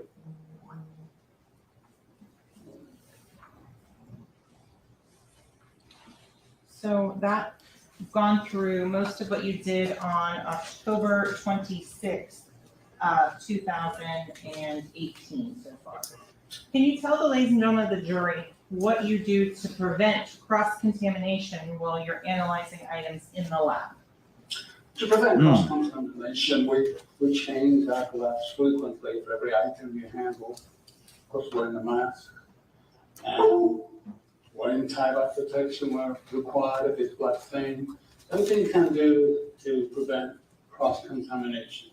You package each item separately, handle each item separately with the gloves on, and keep changing. It's surprising how many boxes of blood you go through when you do that. Do you document every single time you change your gloves? Do you write it down in your report every time you change your gloves? Not every time, I just put in a brief part of my report, I change gloves frequently. I don't specifically say how many gloves I use, it's just that I change frequently per item. Okay, going on to October 31st of 2018. Did you assist Miramar crime scene technician Christopher Carter in documenting the search warrant of the Jeep? Yes, I did. I helped him with moving the items, changing the gloves, turning it over, oversized, and so forth. So I did assist them, yes. Did you assist later on November 25th of 2018, did you assist Morgan Curry with processing an MVAC filter? Yes, I did. Going forward to November 28th of 2018, did you assist in doing a trajectory analysis? Yes, I did. And so what was the goal of the trajectory analysis? The goal for this trajectory analysis was basically to show approximate height of the shooter. At this time, I didn't know where the original shooting had taken place. The hospital was the second proceeding. So using trajectory strings and rods, I can determine approximate height of the shooter. In this case, it's between 5'10" and 4'8". And in terms of the shooting reconstruction, is that a separate 4'8", procedure wow. that is done as opposed to a trajectory analysis? Correct. The information that you had with regards to a drive-by, was that still the information you thought when you were doing this trajectory analysis? Yes, that's still the only information I had at that time. The cuttings that were made, was that done on or about December 24th of 2018? December the 24th. I'm sorry, what did we do then? The cuttings, is that your? Oh, yes, the cuttings. The t-shirt I just showed you, I took cuttings. The reason is the labs usually prefer the cutting sometimes as opposed to a swab. Why? It gives them a better chance for a DNA extraction. In terms of other times that you were called out, did you assist some of the other crime scene technicians with processing the vehicle in various ways? I did assist my staff, various other aspects of this investigation. Other than what we have previously talked about, did you collect any other items of evidence? Not to my knowledge, no.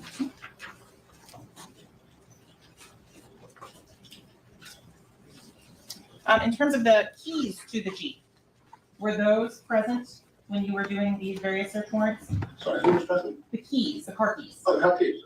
Were For the they, Jeep. yes, were they provided? Yes. Nothing further at this time, Your Honor. Thank you. All right, he's gonna be he's getting ready to get. You know, he looks like Fire Marshal Bill there. He's about ready to get cross-examined. This should be interesting. And also, I've just checked with the current day's stream. For some reason, they've only started 5 minutes ago, so we're gonna wrap this up here pretty quick, and then we're gonna start live, and we're gonna catch up to live real quickly. So we won't be able to take advantage of 1.25 here for very much longer.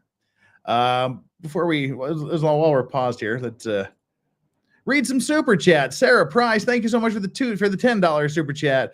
Love you guys, but I have to say the puppies have stolen my heart. Hey, Strawberry, you stole her heart. There you go, you big old face. Go lay down. Thank you so much for that. Booterberries, what's up, girl? Just realized who Melly reminds me of. Reptar from Rugrats. And now I can't unsee it. Thank you for that. I was going to say things that can never be unseen. No. Well, too late. Whatever. Bobby Baloney says, Lamau, Jeff didn't see the profile picture of that last one, did he? I don't know what that means. Profile picture of what? The last super chat, maybe? I don't know. Probably not. Yeah. All righty. That was rough. All right. Let's go here. Cross-examination and dog ear. Hey, Strawberry, Daggy. Whatever. My dog doesn't listen to me in 2 languages. How cool is that? Stupid dog. All right. Back to Fire Marshal Bill. Cross-examination, please? Yes, sir. You're ready, mate. Thank you.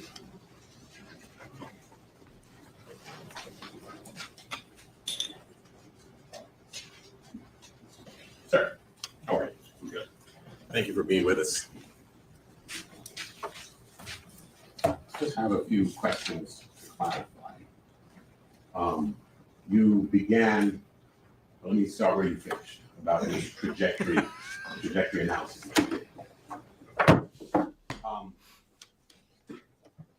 You said that the purpose of your trajectory analysis was to establish the approximate height of the chute. That's what I said. Would that be one? And the other would be to determine the flight path of the projectile. That is correct. Okay, so, may I, Your Honor? Yes. So, and you used string to do this? Strings and rods. Strings and rods, okay, let's set the rods aside for a second.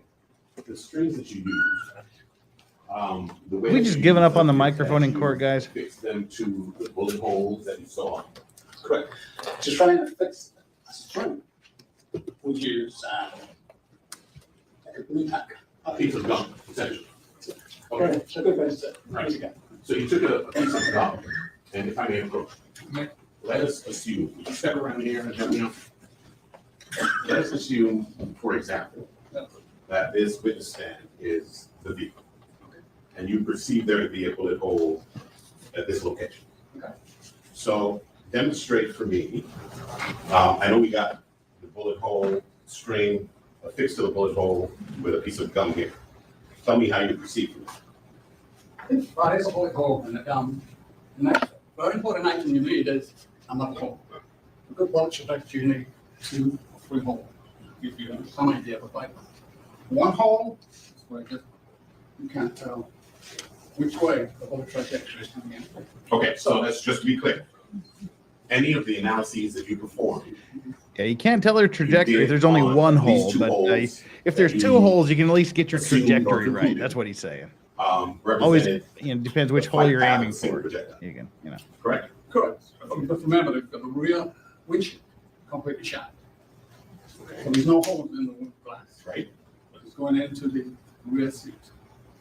Okay.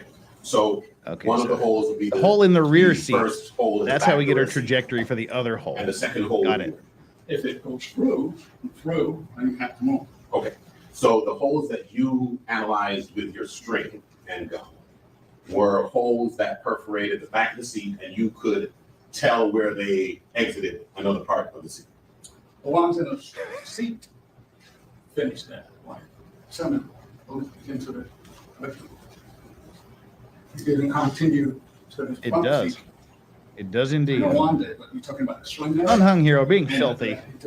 Having two holes gives a man Okay. options. Well, I'm just trying to figure out where the two holes are. One would be the back of the seat, and the other would be the front of the seat. Yes, one hole is in the back, the other hole is in the front. Exactly the way Okay, it's from there, supposed to You be. have one hole in the front of the seat, right? And you have a hole in the back of the seat. One seat might be wider. And you affix the string on which side of the hole? Whichever area you can attach to them to. Is it possible to do that? Usually it's not. Well, if it's on the outer area, how are you sure that you have identified the correct trajectory as it relates to the hole in the front of the seat? Swing is for this part, and then you can use a wall swing. You have to push it all the way through. So there you would push the rod through the hole.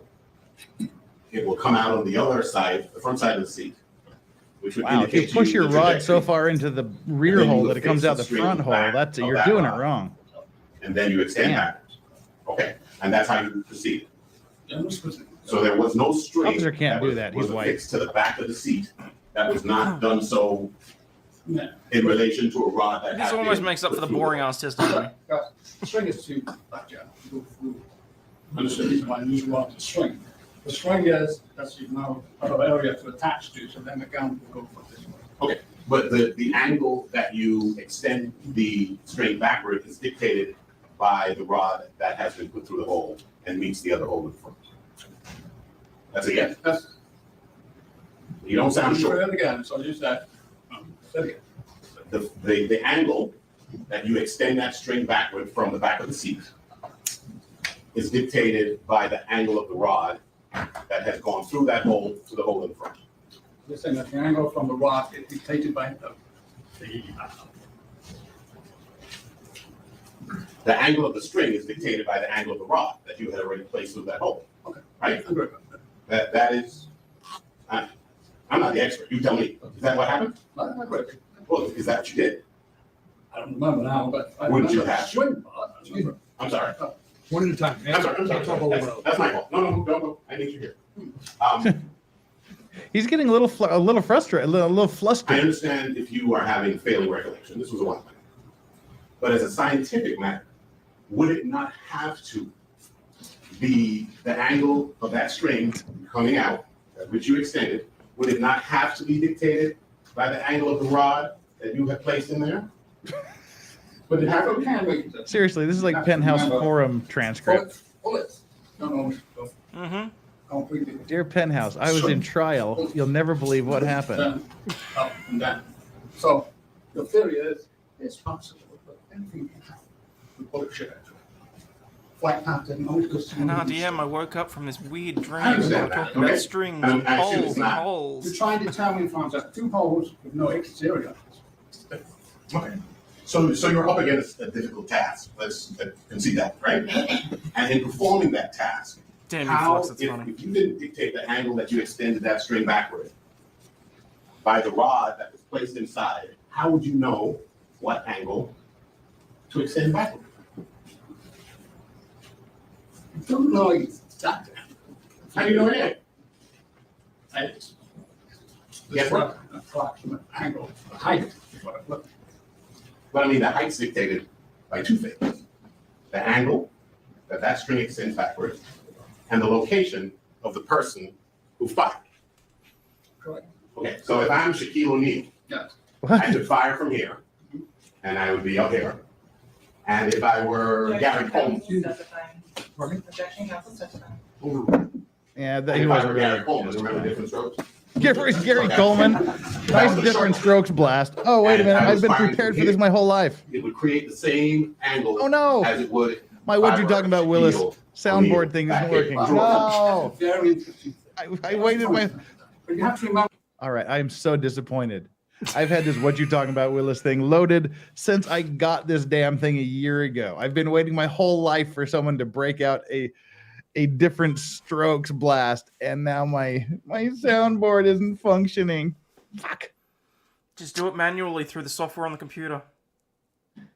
Oh well, too late now. I think. Damn it. I've been having the same issues. I think they must have done some sort of software update, and that's not playing nicely between the two things. Yeah, damn it. Oh well. Pretend you heard me push a button and what you talking about, Willis? So yes, there is a difference between Shaquille O'Neal firing a gun and Gary Coleman firing a weapon. See, the annoying thing is that what the defense counsel is saying here is completely legitimate and accurate. Yeah. What are you going to shoot again? But they're going around in circles. So there's never, your theory, it's got to be this way, it has to be this way. You don't know if this should be actually the witnessing the shooting and an angle of how the gun was held. So your theory is, think about it. Right, you shot here, you shot there. Thank you. So, let me clarify. If I have two people, I know. I One waited is for like a year 4 for this moment. 8. One is 6'2". Let us assume, for purposes of my example, that they both are extending the firearm at the same angle from their bodies. Now, Gary Coleman died in Utah quite a long time ago. Action, Your Honor, lack of foundation, counsel testifying. Watch comes up. Except for he was dead. All right, sidebar time. White noise time. Oh, god dang it. And that was a short one too. All right. Well, Unhung Hero says Gary Coleman fits the profile of the Murdoch shooter, except for Gary Coleman was dead. That's the problem with that particular theory. This is very holy testimony. I'll see myself out, says Unhung Hero. Thank you again for that super chat as well. Much appreciated. All right. Looks like we're going back to volume.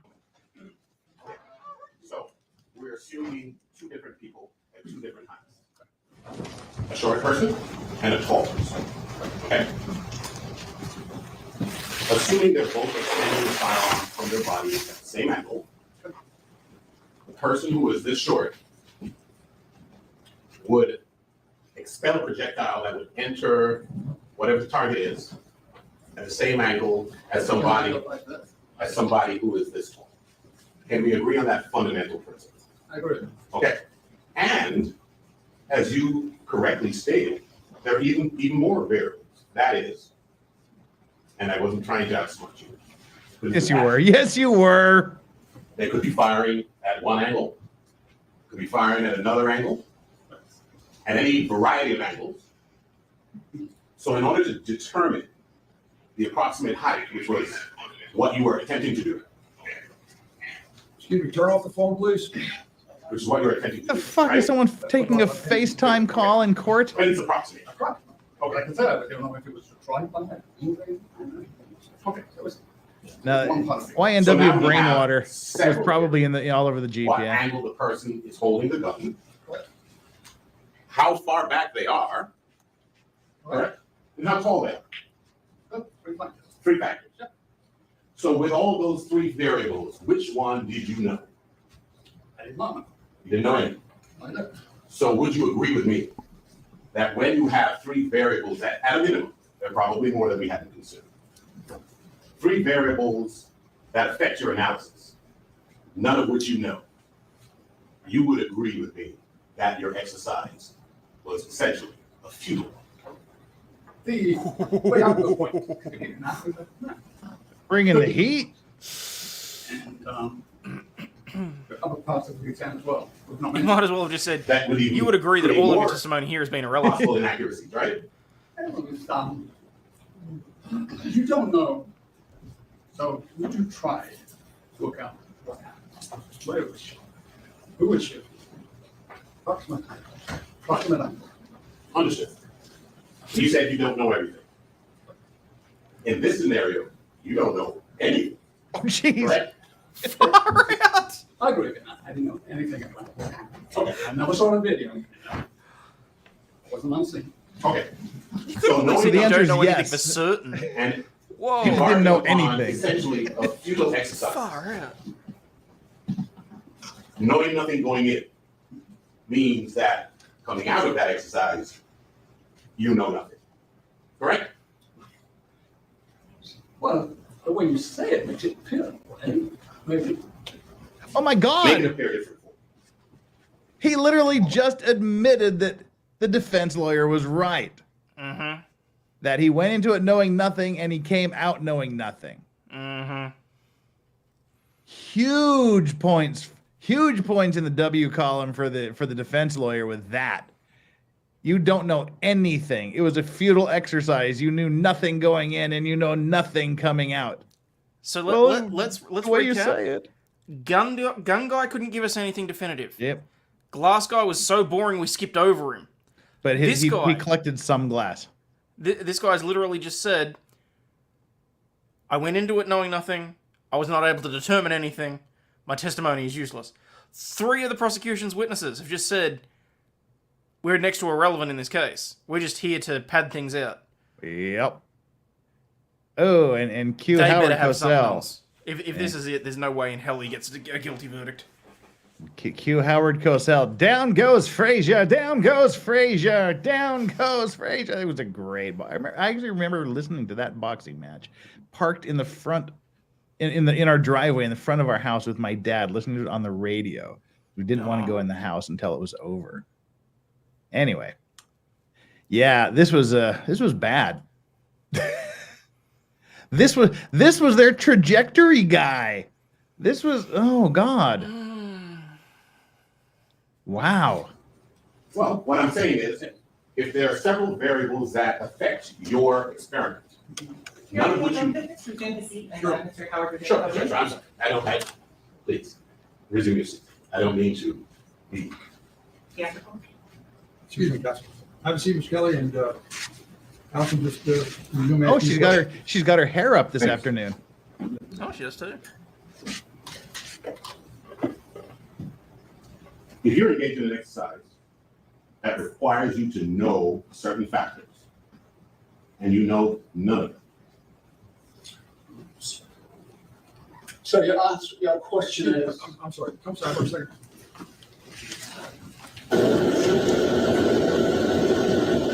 Dude, you got the W. Don't press it again. Yeah.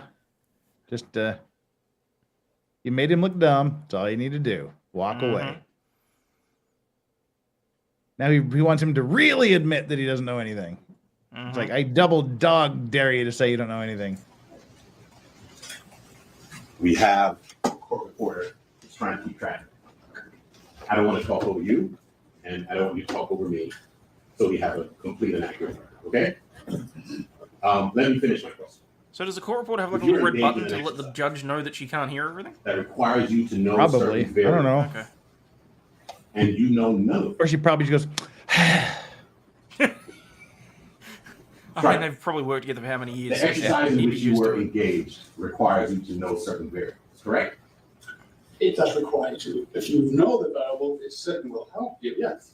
And if you don't know the variables, any of them, ellipses. then If you cannot don't know the perform variables, what an accurate definitive answers can you come to? Done. It's difficult to perform an accurate result if you do not know all the variables. Correct. Okay. I just want you to change one word in that statement. It's impossible, not difficult. It's impossible. This isn't Michael Kelly. Okay, I'm sorry. Is it possible? Well, anything is possible.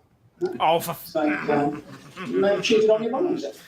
That sounds stupid. Possible? Yeah. I didn't say, well, it's possible. Right. Anything is possible. All right, now let's bring it back to what I was just saying. Yeah. Let's bring it back to reality here, Michael. Is it possible to conduct an accurate trajectory analysis if you do not know the height of the person involved? I disagree with you because But so that means doesn't always come down With to God, items. nothing Those are is items. impossible. So if you know the distance at which the person was, I mean, look, it's and not you exactly know the impossible trajectory, for him to jump up from the then you defense can table determine right at this moment and say, I did it. right? It's not likely to happen. And if you don't know the distance, and all you know is the trajectory, Yeah, Brad, he's You are allowed to. The lawyer approximately can't attack within- him, but he can sure as hell attack back. it's impossible to determine. It's simple anything trigonometry, that's useful to really, but investigation. If the kind answer of hard is to yes, do just say trigonometry if you only have 1 point. Yeah, I don't think it's impossible. It's still some valid forensic work, in my opinion. Right. You say Or at what you least like. 2 variable. He's got nothing. Defense is taking him to the woodshed. And say, oh, anything's possible. Maybe.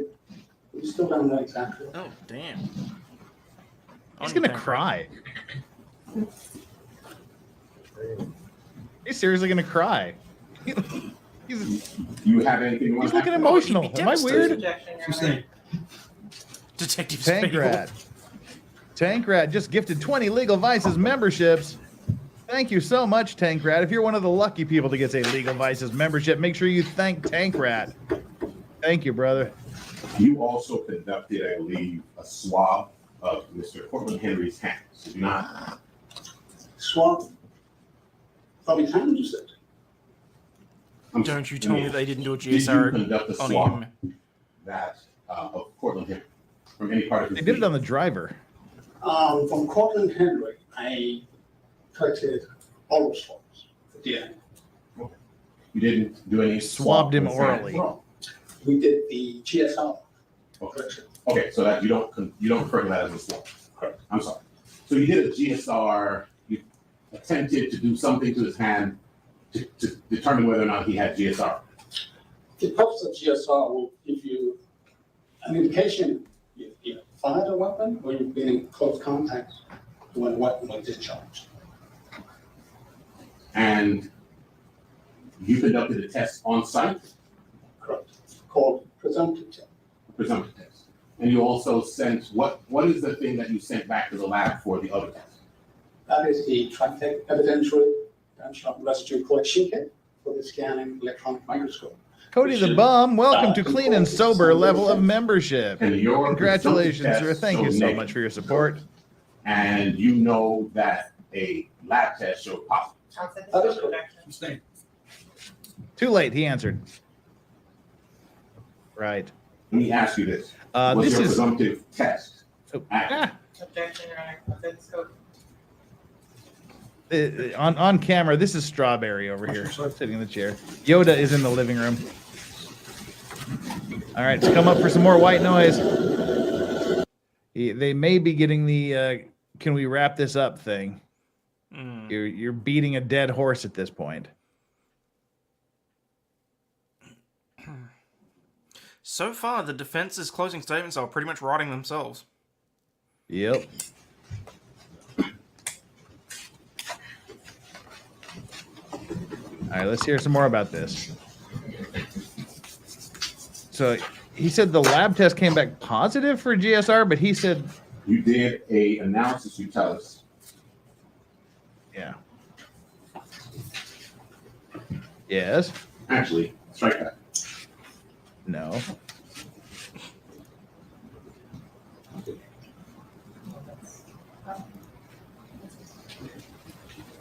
May I approach, Your Honor? What does? I have already, what I believe to be a recorded because I didn't take a peek. He needs his memory refresh. He doesn't. I wanted to identify. Please. And maybe I should mark it for purposes of identification as defendant's one. Use letters for identification. Oh, I'm sorry. Defendant's A. And in terms of the report, objection to the sidebar. Oh, more white noise. All right, if we have to keep going for sidebars here, that's a good indication that we can just get done with him. What's the alleged motive? No, there's no motive has been forwarded, no motive has been suggested, and the prosecution doesn't have to prove motive. They just have to prove dude did it. So yeah, but the defense is arguing that the lack of a motive for the defendant to shoot two people he's known almost his entire life and whose career he was trying to launch, the fact that nobody can explain why he would suddenly do that is reasonable doubt in and of itself. That was the argument he made during the opening statement. But so the police haven't suggested a motive, and they really don't need to. Still white noising it. They're gangbangers. Well, that's the assertion from the prosecution is they were associated with the Bloods. MG Law, you'll find out that you're not really behind. You could be like right now where we are, and as you'll find out later, you didn't miss anything. Mm-hmm.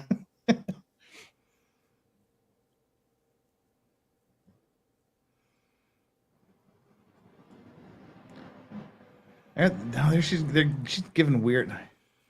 She's like weird. I can't look at her too much because she reminds me of someone that I know. I'm sorry. This is not someone I'd want to be associated with. Mm.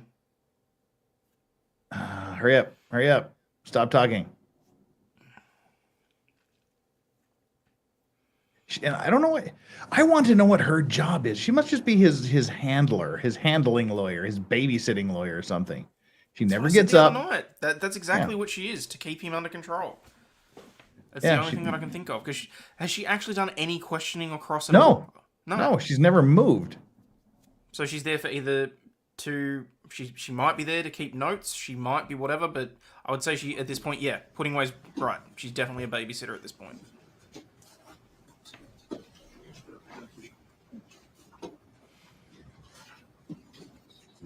Yes, this is the Evil Plans notebook trial. Yeah, that notebook disappeared pretty quickly. Yeah, well, I mean, I made sure that made it onto Twitter. Yeah. But a whole bunch of people made sure that was on TikTok as well. I'd like to approach you, sir, and show you what... She's his emotional support lawyer.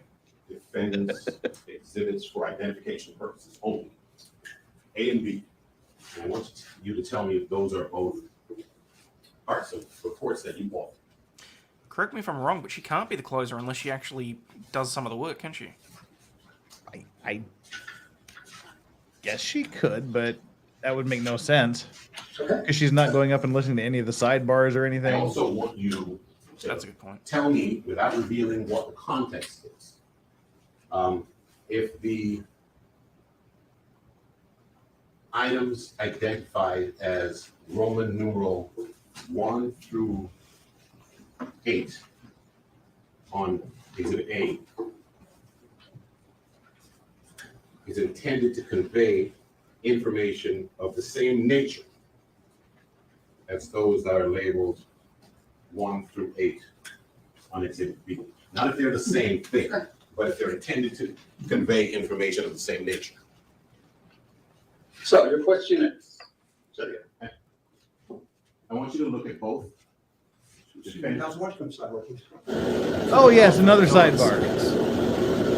Can't get enough of the sidebar. Need some more sidebar. What he's asking here does sound quite dodgy. Without providing context of what these items are, do they convey the exact same or similar information? Yeah, okay. Can I need some context on that, Counselor? Yeah, I agree.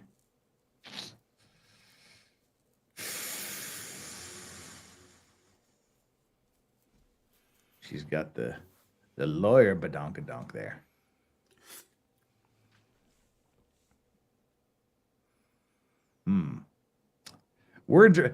God, I wish we had something to, oh, you have one? No, thought we had a super chat. We don't. Saying, I really wish we had something to review or catch up on, but we don't. Did you look at that? Yes, I did. Am I reading correct? Sorry, strike that.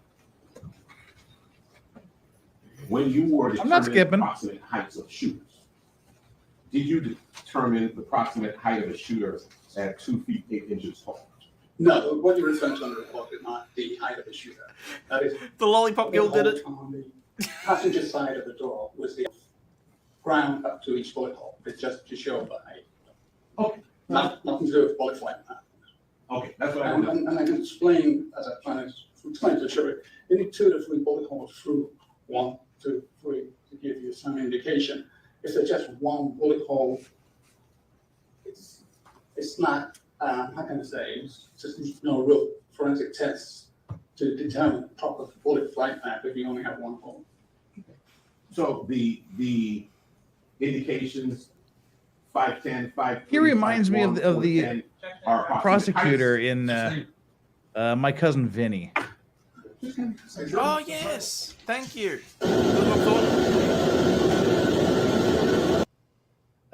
More of this. In the meantime, Flux is saying, "Hi Jeff, hi Hayden, boobies." Flux, you're bringing down the level of this show. Shame on you, Flux. How dare you?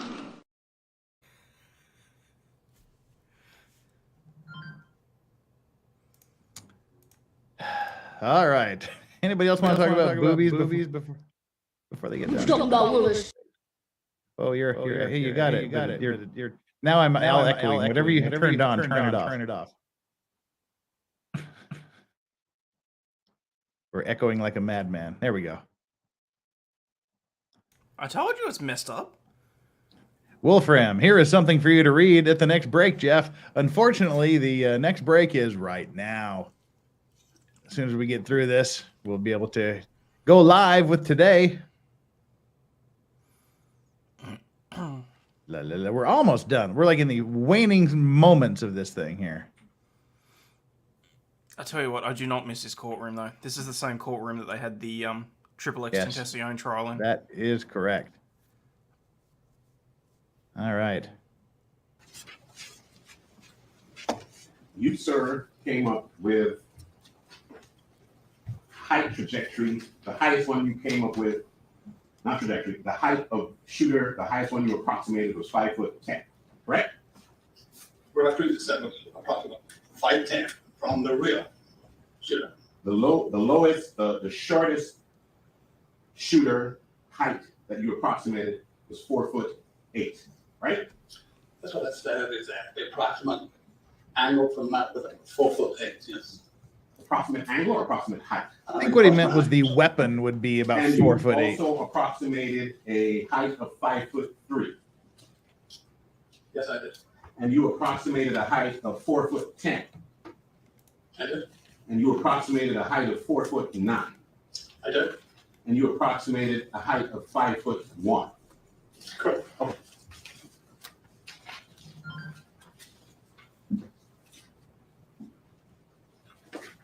Let's get back now to the blood analysis or Me too. swabs. I support boobs. Right there.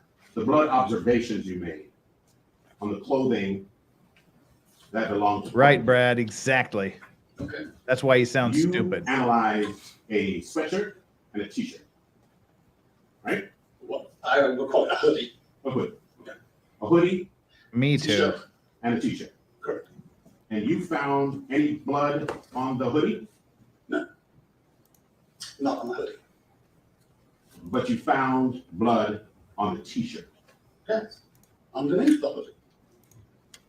You found blood on the t-shirt underneath the hoodie, both in the front of that t-shirt and in the back. That's correct. Okay.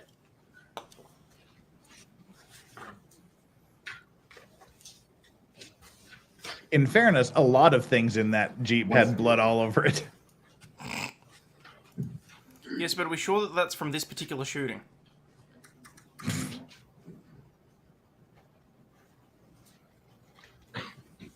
Anything's possible. That you went inside the vehicle and issued the You went inside the vehicle? several pictures, photographs of that you took.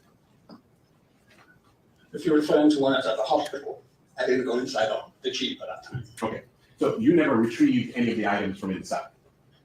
That's correct. I did not retrieve anything inside the Jeep. The only reason and only time that you went inside when That's where when you breast were taking implants your should job be, outside, straight using on the paperweights. right? The second au time I natural really guy. went inside that Jeep was when we had the search warrant. Big, for, small, whatever, however God made him. swings and lots. I feel like breast implants would also make really good stress balls. And you They were give people telling stress us that in balls, your too. report, you typically document the fact that you change One way to refer to it. Yeah, you said it's fine today. that you change latex gloves during the process of your handling of evidence, That is correct. but you don't necessarily document each time that you do. I find it difficult to put in a report every time you change gloves, like every time you open a door or so forth. So I usually put in a body of my report. I change gloves frequently for each item I change. Okay. As opposed to listing, I change the glove for this item. I send it, I handle this, and I change the glove for this one, and so forth. So I make it more clear, concise, just easier to say, logical to say, I change my glove frequently every time I handle a piece of evidence. So the way that you phrase it in your reports is that I change my gloves frequently to indicate that you're changing it several times. Fair enough, Dana. Correct? Correct. But I can say, the purpose of this. You're still here, Anna. Congratulations for sitting through this shit My show. DNA is not on any of the evidence. This was my favorite. Why? I changed gloves frequently. I don't touch the evidence with my bare hands. Another way that you can contaminate evidence, as opposed to putting your own DNA and fingerprints on it, Ew. is by transferring DNA from one item that you are handling to another. Correct. That's called cross-contamination. And the way that you avoid that is when you handle one item, you use one set of gloves, right? Correct. And then when you're gonna handle another item, you change gloves so as to ensure no cross-contamination. That's the general procedure, crime scene work, handling evidence. Okay, and it's not only a general procedure, it's a necessary procedure, or you could engage in cross-contamination. Of course, it's crucial you don't Mentioned boobies and Anna appears. So if you find, And speaking of boobies and Anna, make sure you go get go to Indiegogo, go to that Star Wars girl, and make sure you order her 2024 calendar. Guaranteed to get you in trouble with the missus. So if you find, for example, That's a why I number don't of have one of articles those. in the same location, is it still proper to change your gloves when you're dealing with each item? Difficult to say. I know myself, I change my gloves, even though it's in the same area. And why do you do that? I don't create any cross-contamination. It's why I want to go to a scene where I've got my box of gloves with me, change. We go through them frequently. And the funny thing is, the command staff always complain about the cost, which using too many gloves. That's a good point, Flux. Changing gloves. Thank you. Nothing further. Thank you, sir. Is there any redirect? Briefly, with regards to the trajectory rods and string, you document heights of items. Are you documenting the height at which the trajectory was coming out of the back window, where the back window would have been if it was still in place? Correct. Nothing further. Just witness excused? Yes, sir. Thank you very much, sir. You may step down. You're excused. Hey. Ladies and gentlemen, it's 5 o'clock. We will call it a day. Jason, sidebar, sir. Damn, he got out of there fast, didn't he? That's pretty much it. They're done for the day. That is the end of the afternoon session from yesterday, which means we can now go live with the current day. We're only about 45 minutes, 30, 45 minutes behind is all. So we're set. All right. Let's see. Getting some things organized here. And what have I done? All right. By the way, I'm just putting here in chat, you can get that Star Wars Girl 2024 calendar by following the link I just put in the chat. Go and give her some support. She's got a fine calendar for this year. It's the bikini edition. And she's got my favorite. She's doing one of my favorite characters in all of characterdom. Lilu Dallas Multipass. She's doing Lilu. Lilu is one of the months. And anything that's got Lilu in it is good enough for me. Right. So let's see. We take the banner down, do a little bit of a midstream breather, a little midstream grift here while we just talk and work it out and get ready to build up our courage to join today. All righty. We have 712 people, 714 people now. We will be jumping right into today's session here in just about 2 minutes, just kind of shaking the dirt off of yesterday, getting things settled in. If you haven't hit the like and subscribe button, please do. We've got 708 people here and 180. Oh, no, never mind. 594 likes. Had to refresh that there. So please, there's about 200 of you that haven't done your jobs. So please go over there and do that. And then make sure you hit the subscribe button if you haven't already done so. We're trying to get to 37,000 by the end of the week here. It's probably not going to happen, but let's get as close as possible. Where are we sitting? Currently, we are sitting at 36,754. 250 of you here, or however many haven't hit the subscribe, please do it. And if you have already subscribed, please just double check to make sure you are still subscribed, because YouTube deletes people every now and then. And then make sure you take our like and subscribe poll. The like and subscribe poll today, 16% of you, the question was, did you smash the like and subscribe, which it always is every day. 16% of you said, yes, I admire your poll in every way. 20% of you said yes, but grow the hell up. 28% of you said yes, doing the Lorax poll dance. And 37% of you said yes, now I'm engaging with your poll. So there we go. That's my childish, stupid poll for the day. It's going to keep going. We'll check back in another hour or two whenever the court takes a break. And go to Ozzy Overlord and make sure you subscribe to him as well and like everything he's ever done. It's all good. And you can find him at Ozzy Overlord, just the way it's spelled there, LAW''D. And coming up tomorrow. Yes, it is.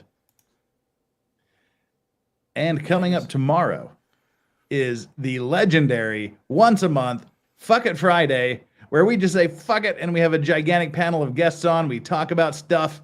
We just shoot the shit. You throw lots and lots of money at me. The more you throw at me, the more I drink. It all works out. It's all trigonometry.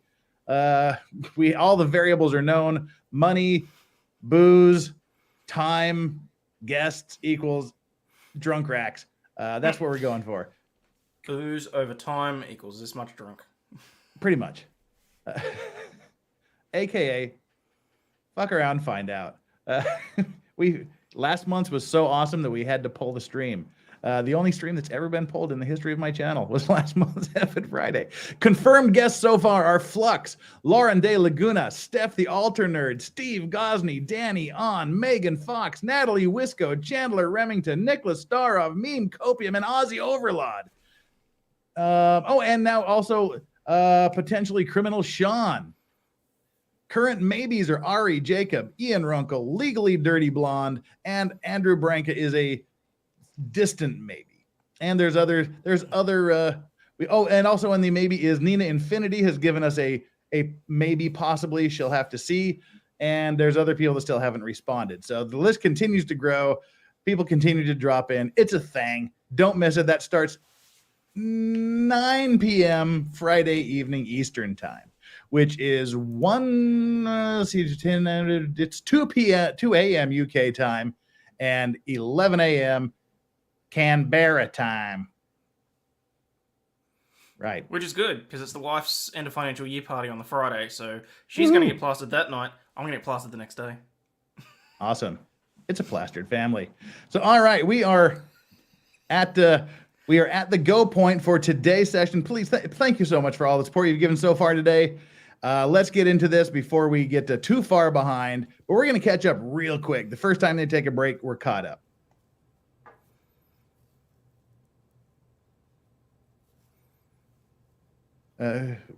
Mrs. K. Griff says, who the F is Andrew, Legal Vices? I only see Hayden. Did I call you Andrew? Maybe. I don't think I did. Whatever. I'm too out of it to notice. Go for it. Yeah.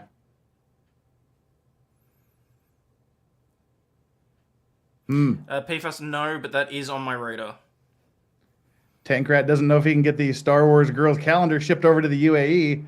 I don't know. Anna, if you're still here, have you sent any previous calendars to the Middle East? Or is Tankrat going to get beheaded? We don't want that to happen. Wow, and here I was going to give him ideas as to how to get it shipped over there, but that's a good point. It's on your banner, Legal Vices? It's on my banner. Oh, is it? Did I accidentally changed banners. That was like a billion years ago. Holy crap. I don't know if that was somehow at some point I switched banners. All right, let's go. I know we've talked about this. We've got 693 of you.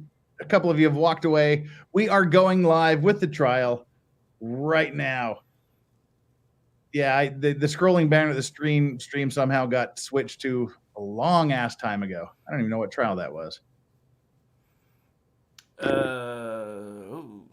It was a long time ago. That was a long time ago. That was when we were. I don't even know. That was pre-Zachariah Anderson, wasn't it? That was wow. Yeah, it was a long time ago. Oh, it would have been the murder case before we pulled out of that. Oh, probably, yeah. Star Wars girl Anna says she shipped to Israel. She shipped to Israel, so if you know somebody in Israel, you can go visit them and get it, I guess. Anyway, you definitely need that Star Wars girl calendar in your life. Yeah, I'm trying to pick which perks I want. I'm assuming that the poster set is specific to the Lilu one, so I can send that to Jeff over in Korea. Yeah, I'm just gonna get like wallpaper my room here with Lilu pictures. Anyway, all right, shut up, Jeff, and let's get moving. Let's get moving for today. We'll readjust everything. Right, we've got the super chats here. Flux, hi, hey, we got boobies thing. We already did that. Do you prefer sidebars with almonds or peanuts? I'm an almond guy. Thunder Kid. Yeah, almonds.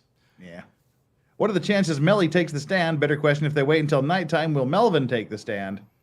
Okay, that's a reference to apparently he has two personalities. Melly by day, calmer Melvin by night. That's apparently a thing. Patrick Hemkin says, Jeff, thank you for the stream. Recovering from nerve surgery Tuesday. You and me are going to be buds for a few weeks. Well, unfortunately, you've had nerve surgery because this just might get on your last one. So this trial may just get on your last nerve. Bella Stella bringing the $10 super chat heat. So glad that was done. I am more mentally ready for F it Friday. Yeah, me too.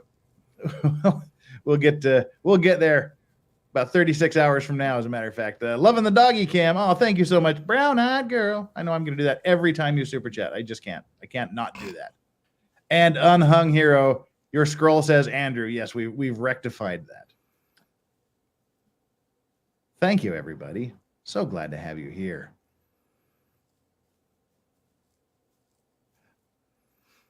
All right. I do not know what's happened in today's trial, so we're going to find out together. And let's go. The jury will enter the room. And we're only about an hour behind, so cool. See if we can watch it at 1.25.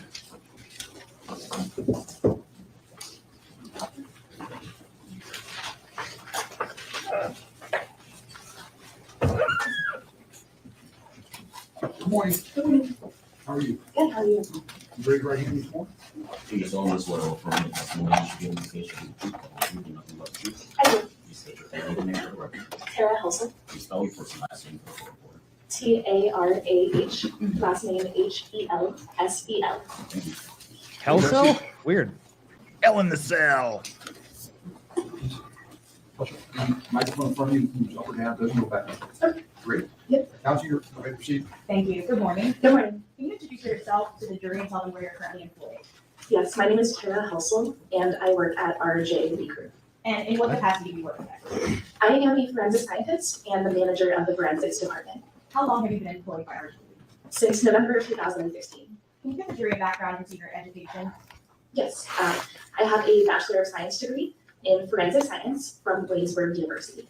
And how about some of your training and certifications?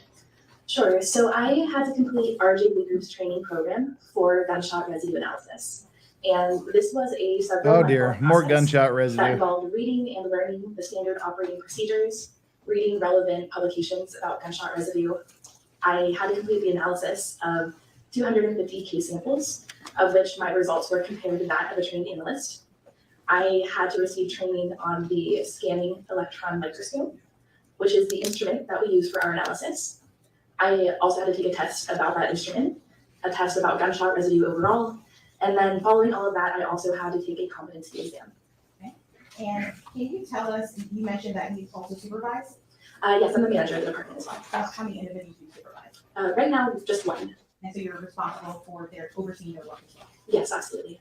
And how many times have you ever testified in court regarding the area of GSR? 84 previous times. And in the state of Florida? Yes, I believe 13 of those were in Florida. And other states as well? Yes, I've testified in 20 different states, as well as Puerto Rico, Bermuda, and Turks and Caicos. Has your entire professional career in the area of GSR been with RJ Lee? Yes, it has been. Can you explain to the jury what is gunshot residue, commonly referred to as GSR? Yes, so gunshot residue in the broadest sense of the term is referring to all of the particles that result from the discharging of a firearm. However, when I am talking about gunshot residue, I am referring specifically to the particles that come from the primer, which is one of the parts of the cartridge. Okay. And what is the primer? And you can give us kind of a summary. Oh God, you just had a guy testify about this for 3 So when fucking you're thinking about the hours. cartridge, it has the projectile or the bullet in it. It has gunpowder, and then at the bottom of the cartridge is something called Oh the Jesus primer Christ! cap. Literally, he testified And about this inside of shit there for is a 3 mixture called the hours. primer. And that They probably contains had her on the witness list just in That's case, and together they've seen how badly he got torn lead, apart. barium, and antimony.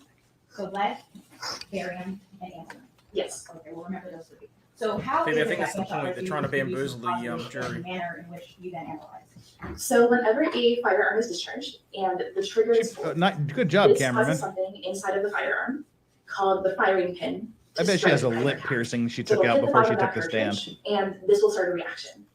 So this will cause the I primer was to going to say burn. nose And ring. the burning of the primer causes Both. the gunpowder to burn. Mm. So as the gunpowder burns, there is a buildup of high heat and as a result, high pressure inside the firearm.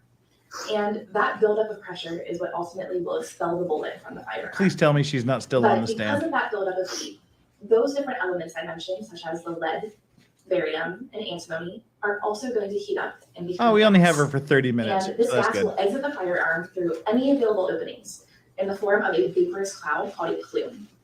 So you have this gas exit the firearm. I have And gas. it's now much cooler outside of the firearm than it was inside of the firearm. So those different metals will cool down and combine together and form particles. And those particles will land on the area surrounding the discharge. And those are the particles that I am looking for in my analysis. And in general, how far is that gas traveling? It depends on the environmental conditions. Things like weather and airflow can play a role. But in static conditions, typically about 4 to 6 feet. Okay, and you mentioned the particles. What are the particles that And just like Flux's comments on what all the So women there have done are or not 3 different done. types of primer-related particles. So the first are called particles characteristic of gunshot residue. And these would be particles that have lead, barium, and antimony all together in one particle.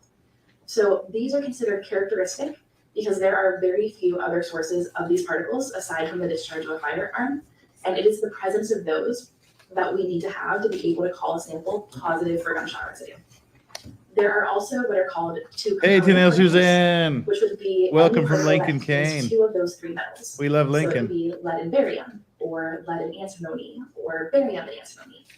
And these 2 component particles also can come from the discharge of a firearm, but there are other sources of them. I bet her So when they're boyfriend found dresses by like a themselves, dog. They're not He's a as furry. conclusive to the presence of gunshot residue because they could have come from. She looks like something she'd play with furries. But if they're found in combination with particles characteristic of gunshot residue, I don't know if he's a they're more furry, he's likely to be definitely a from the sub. discharge of a firearm and are kind of acting as part of that GSR population. And there is a third type of particle, And we're which is dancing just around a it, so I'm just going to ask. Chat, smash or pass? which would be lead by itself, barium by itself, or antimony by itself. And these also come from the discharge We're of a over 2 firearm. hours. But there are I know, even look at more Kay. other sources of those particles to where they're not very conclusive to the presence of gunshot residue. So we, RG Lee Group, do not report on those. We are just reporting on the characteristic particles and the 2 component particles. And that's because, for instance, lead can be found in paint. Yes, absolutely. So the presence of lead in and of itself isn't indicative of GSR. Exactly. And can you describe for us how you perform the analysis? And I know you brought up the microscope, which was briefly mentioned yesterday. Can you describe for us how that microscope works and your process? Yes, so we use an instrument called the scanning electron microscope, which is also referred to as the SEM for short. So this is a very S&M, powerful what? microscope, and it is computer controlled. So instead of looking at your samples through an eyepiece, like you would in a traditional microscope, you're actually looking at them on a computer screen. And this instrument has the ability to magnify by thousands of times. And it also allows you to see the chemical composition of what you are looking at. So because gunshot residue is extremely small and not visible to the naked eye and is made of very specific elements, that's why we use SEM. And the way our analysis actually works with it is two parts.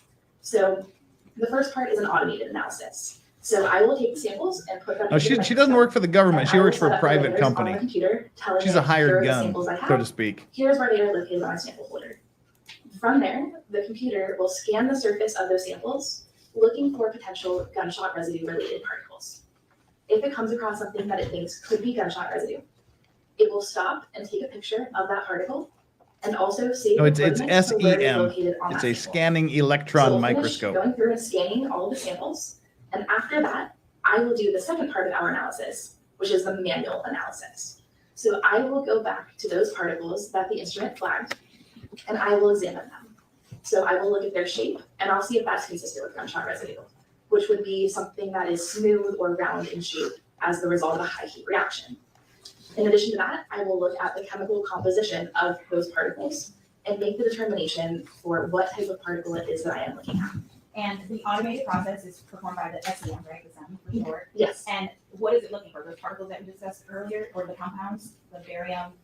Yes, so basically, the way the SEM works is kind of based on brightness. So the more dense something is, the brighter it will appear. Because lead, barium, and antimony are heavy metals, gunshot residue-related particles will appear very bright. So it's scanning the samples based on brightness. And if it finds something above a certain brightness, that's when it will stop and collect a spectrum to determine what elements are in there. If there's lead, barium, or antimony, or any combination of those, that's when it will save where it's located and take a picture of that particle. And would a demonstrative aid assist you in your testimony to the jury as far as what the SEM shows? Yes. Again, ladies and gentlemen, the witness is going to be using a visual or demonstrative aid to assist in explaining or illustrating her testimony. Just remember that the testimony of the witness is the evidence. However, this demonstrative aid is not to be considered. She looks like she's about 4 weeks along. Cute. And you should not use it as a substitute for evidence. Only items that are actually in evidence will go back with you to the jury during your deliberations. You may proceed, counsel. Thank you. And without getting into the actual results, we're just going to orient the jury to the chart that I have here, beginning with the top left. Yes, so the top left is an image kind of showing where the particle is located on the sample, and that is taken at 400 times magnification. And the top right? That is now a closer up image of that particle, taken at 3,200 times magnification, where you can see clearly that it is bright, it is round in shape, and you kind of are able to visualize really the morphology of that particle. And bottom left? So that is Hey, I'll be back in a couple what's called minutes. the Hang on. PES spectrum. All right. Basically, Good it's luck, just Hayden. showing you what elements are present in that particle. Hey, I'm fine. So PB is lead, BA is barium, and SV is antimony. So you see peaks for all of those present in that particle. Therefore, it is a particle that contains lead, barium, and antimony, which makes it characteristic of gunshot residue. And are the peaks that we see consistent with the amount of that compound within the sample? Yes, overall, the height of the peaks relate to how much of that element is in the particle. And finally, the bottom right. So that is the image that the instrument takes during the automated analysis. And did you Good God, just say whether or not it's gunshot residue or not. For analysis? Yes, I did. Your Honor. All she's trying to do is bamboozle the jury with science here. L. And it's completely unnecessary. Your Honor, permission to approach the witness? You may. And if you said you didn't know anything biological, there are gloves right there, and the top has been open for ease of access. Tell me if you recognize it first, and if you need to open it, if you can just keep it outside the view of the jury. I do recognize it. How is it that you recognize it? This is one of the items that I received in this particular case. And it was one sample, and what did that sample contain? It contained a collection stub labeled as coming from the inside of the Jeep. Okay. Yeah, And look, is Brad, that I'm a little bit, in the same I'm leaning configuration as towards, the last I'm one? concerned for the state Yes. prosecutions Your Honor, across I'm many stating states at the moment. you mark this label LLL. No way is that her as the natural hair next color. number. No, Judge. Thank you. It'll be admitted.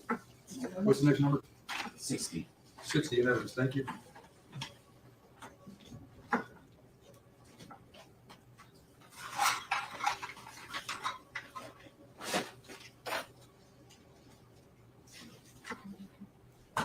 Nah, the jury's not paying any attention to this. They've already sat through 3 hours of someone else talking about it.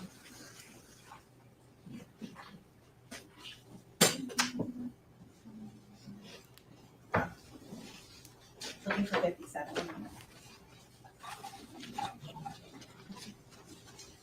Look, it could be worse. It could be pink. Never cross a woman when she's got in her pink hair phase. We know this.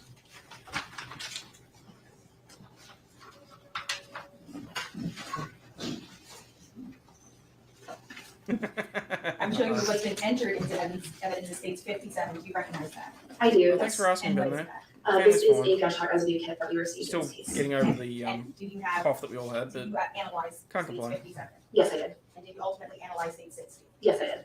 So, grab your scissors.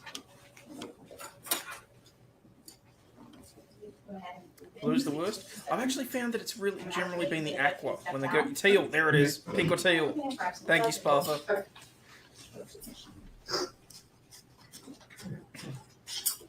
Pink or teal is when you walk into the room, you throw chocolate in the general direction and back out slowly.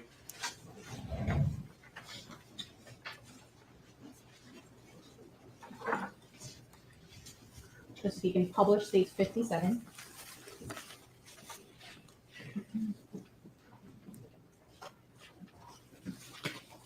And the contents.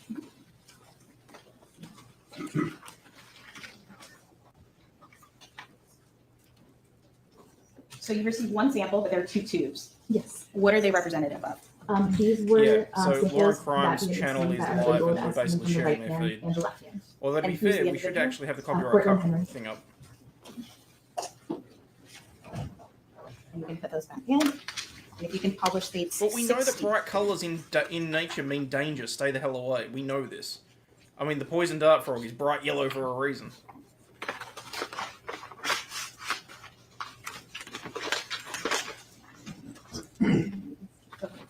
See you, Robin.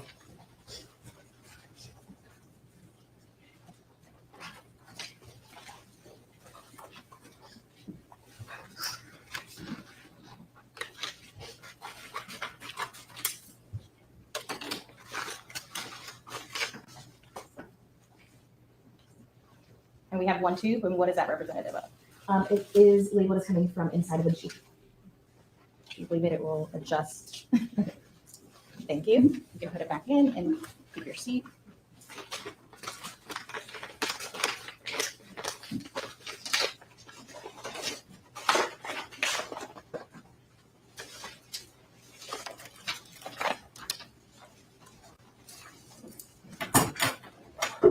Okay, we're going to start with case 57. Oh, we're using You string. ultimately have a chance you to got, Rod? analyze and go through this SEM process, which is the automated It allows you to process share a in stream and still have our in order to come things up here and with whatnot. as to the presence of GSR. Yes. And what was that? And if you can specify both the left and then the right. So the right hand of I'm not Portland disagreeing Henry that crazy contains chicks are 0 super hot, particles but you've got to make characteristic sure of that they gunshot stay residue on the right side of and the hot crazy two scale. 2 component particles.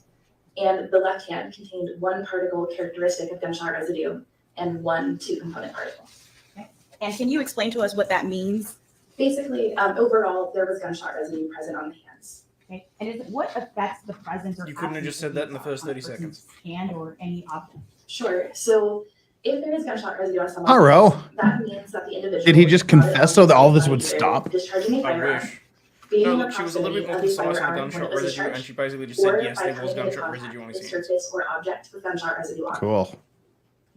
And if we may go back to the demonstrative aid, May not have been his hands, what wasn't paying was full this attention. demonstrative I was aid? conversing with Chad about Was this women with representative unnatural hair of colours. your results of Portland Henry?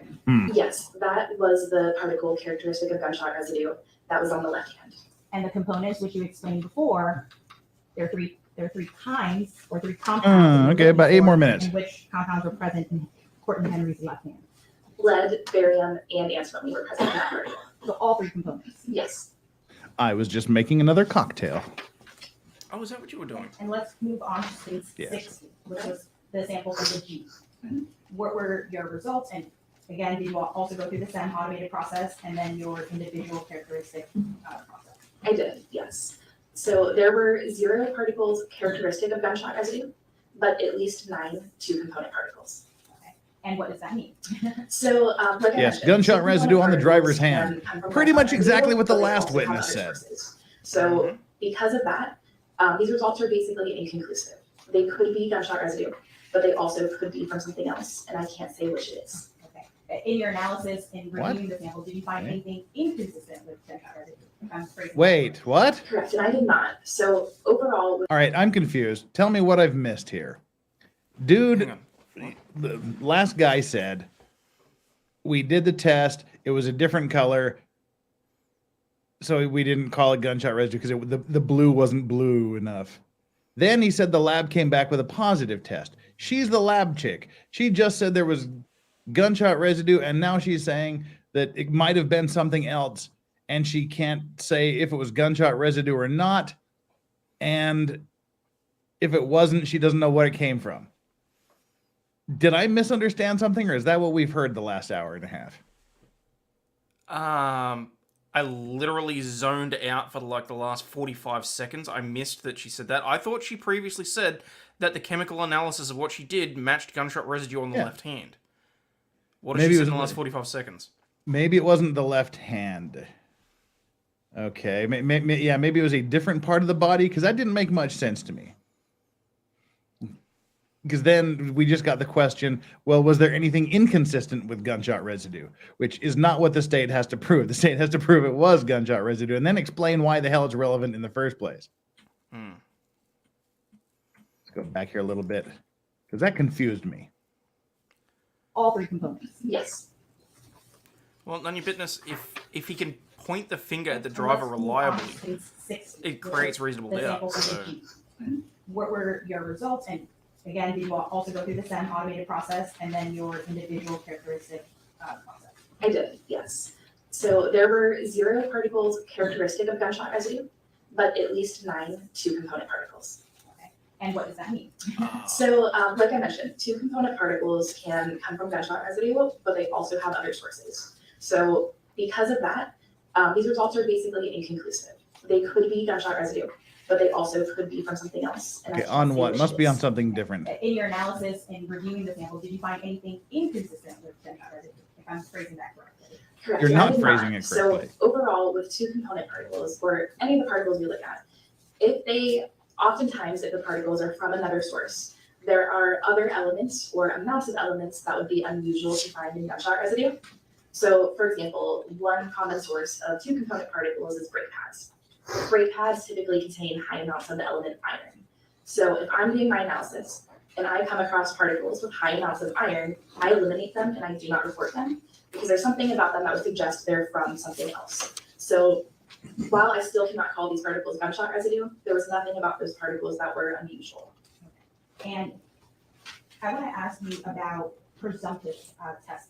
Are you familiar with them in general? I am, yes. Are you familiar with the friend or foe presumptive GSR kit? I am. What is that kit testing? It's all voodoo to me. Like you said, a presumptive test that is looking for the presence of nitrates, so nitrogen-containing compounds. So, for instance, these GSR kits are made to essentially alert to the presence of a certain compound. Yes. And the friend or foe kit specifically alerts to the compound of nitrogen particles. Yes. So the presence or absence of nitrogen particles. Correct. And are presumptive tests relied on exclusively? No, they are just a screening tool. Like I mentioned, they're looking for nitrates, and there are many things that can Okay, so why are we contain bothering to talk nitrates. about it then? Were the conclusive So they tests are not done? conclusive, the presence of gunshot residue or gunpowder. They are really just to be used as a screening tool. Your Honor, you would concur? Yes. Nothing further. No, thank you. Councilman Cross? Yes. You ready to proceed? Thank you. Good morning. Good morning. I don't think we've had an opportunity to review. No.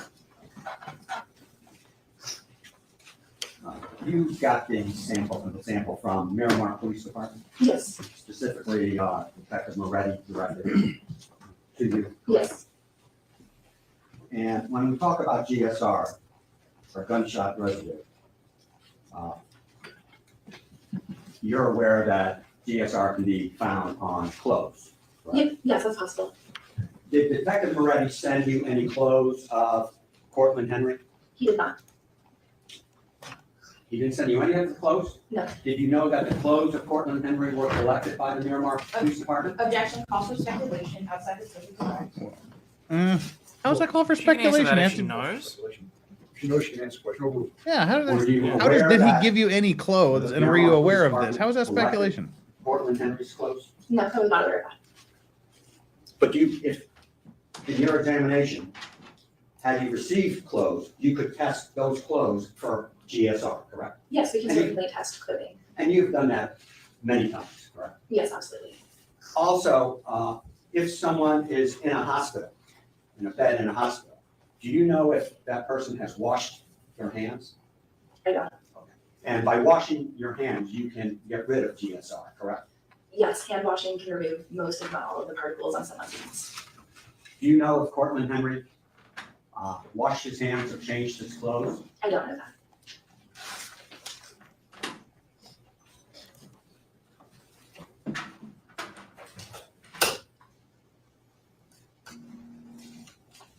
Can I have one moment? Yes, sir. Thank you very much. Thank you. Any redirect? Yes, Your Honor. Is hand washing the only thing, contrary to popular belief, that removes gunshot residue? No, gunshot residue is easily removed in general. So with respect to the hands, any type of activity, touching or use of the hands can remove particles pretty easily. With clothing, any activity. So if the garment is touching things, it is laundered. If it's removed? Yes, any activity can cause particles to be disrupted or removed. And you're an independent lab, correct? Yes, we are. You're not associated with Miramar Police Department? Correct, we are not. You're not associated with the Broward Sheriff's Office? We are not. So you can only test what you're submitted, correct? Correct. Nothing further. One question.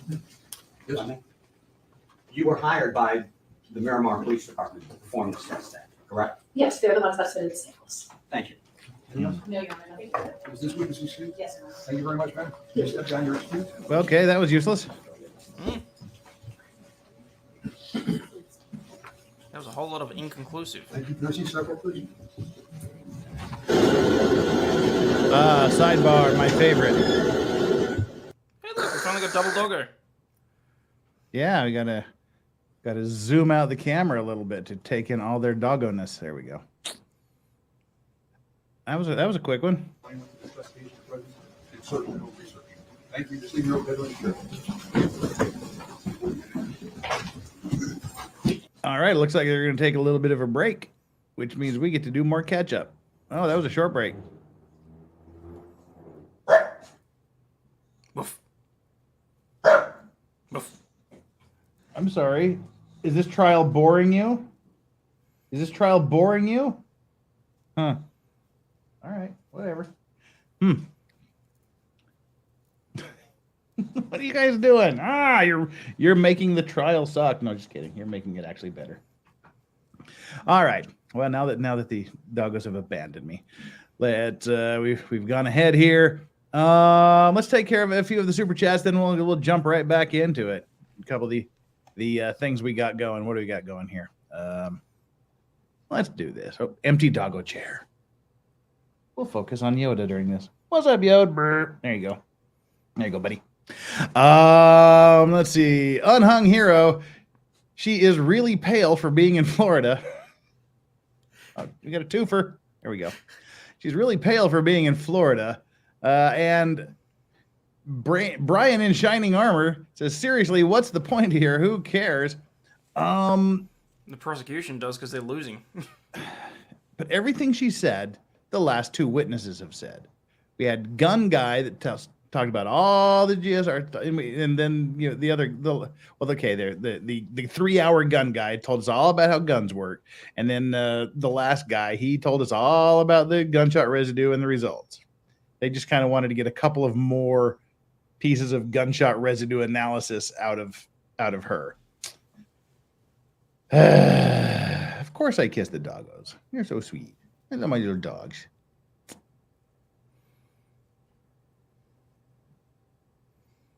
Yoda's down for the count.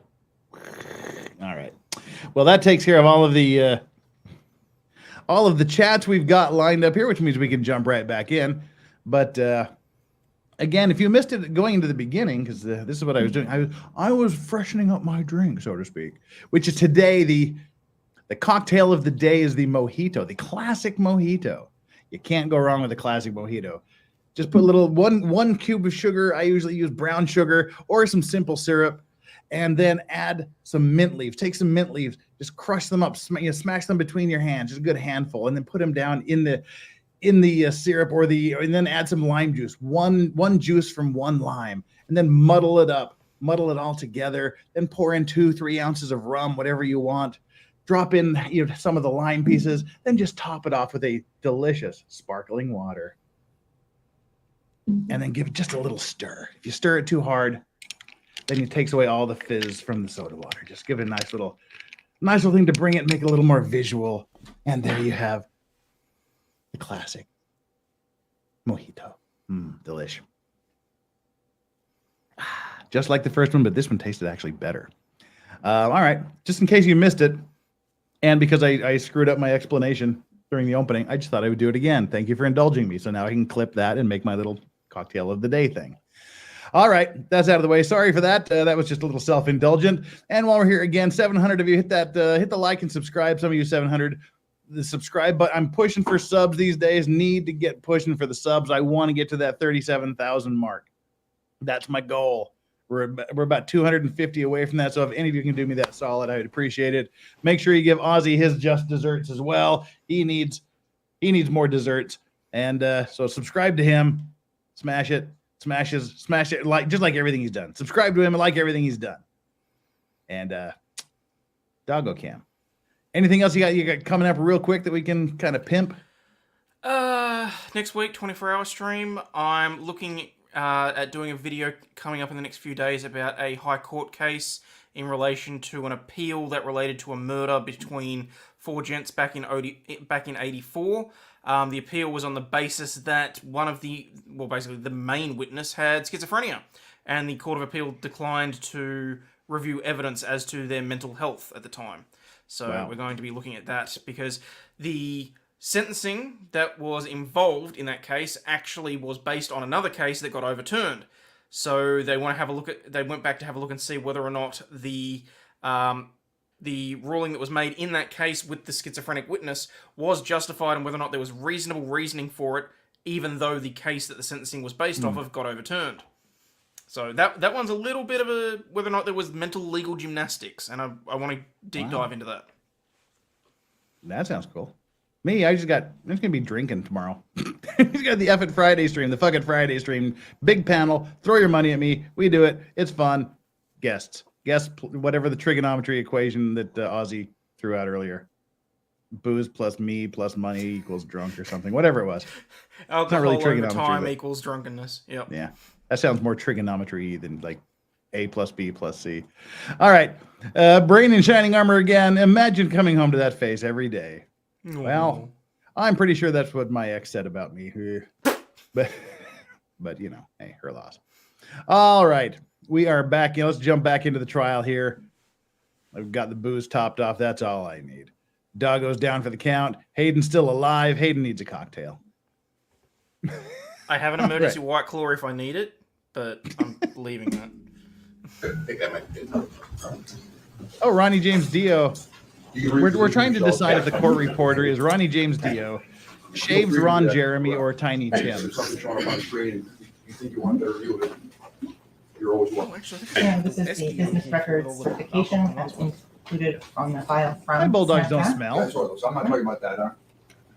They said you smell. Actual videos.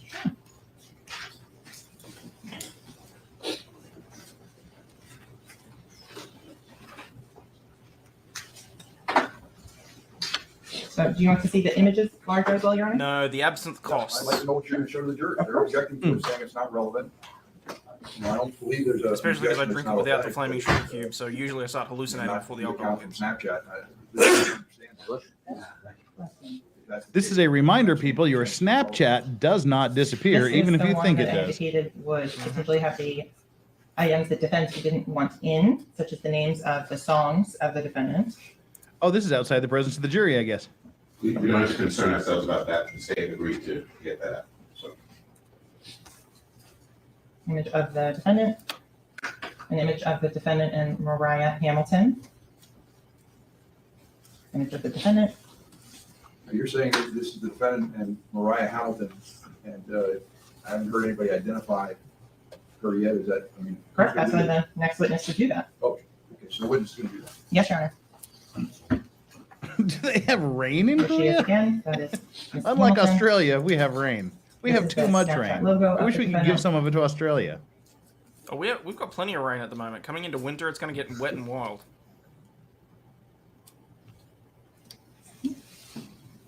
Moving on to the Unfortunately, we videos. can never unsee those fly pictures there.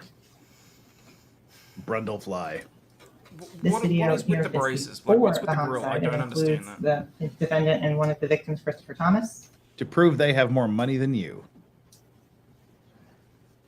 I have straight and white teeth. I don't, you know. That doesn't prove that Racist. they have more money than me. There is volume to it. I don't know if the TV is turned down.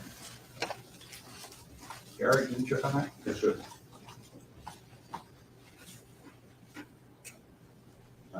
That's 63 or 62. There's a volume.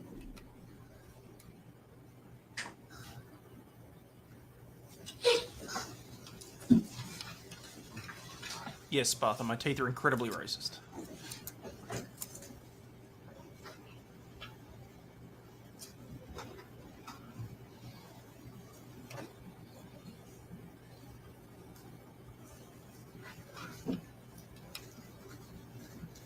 Try VLC. That was the LC, so.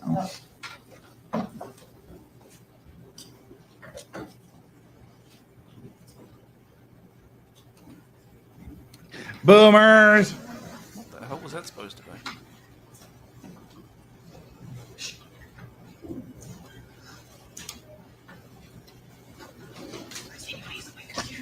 Yeah, I think that's that one. Sharon, I'll switch over to Candy a different Crush. computer.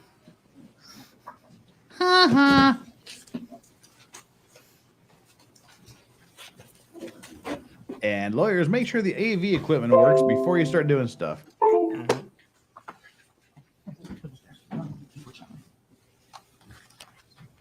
I guess we can skip through this, huh? Yeah. I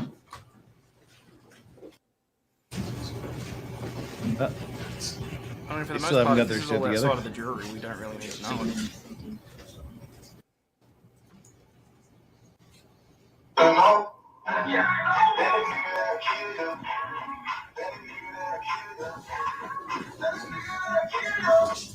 It was fine until he smiled.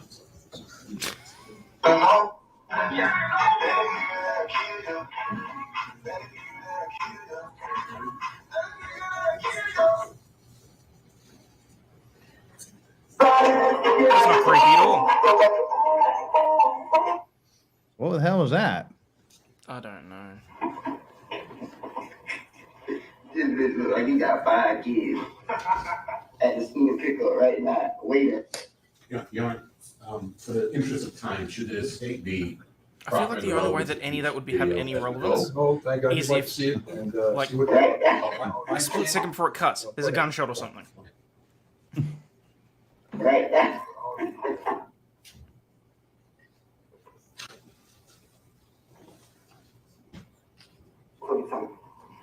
All right, thanks for shaking that. They need the most important shaking.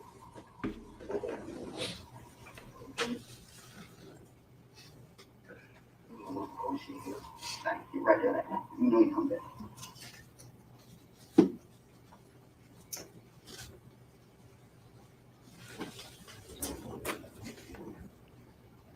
He made a shooting motion with his hands.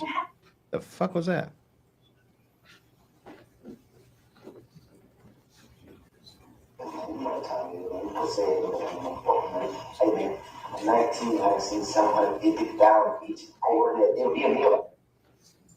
No, we know from the Triple X trial that you don't make a video of you flashing money like that.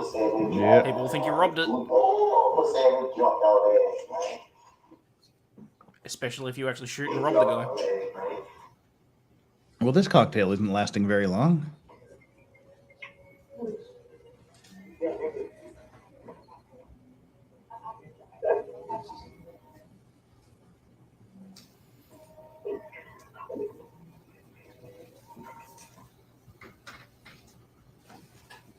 Hey, bro, don't be speaking on, he didn't do that. He didn't do that.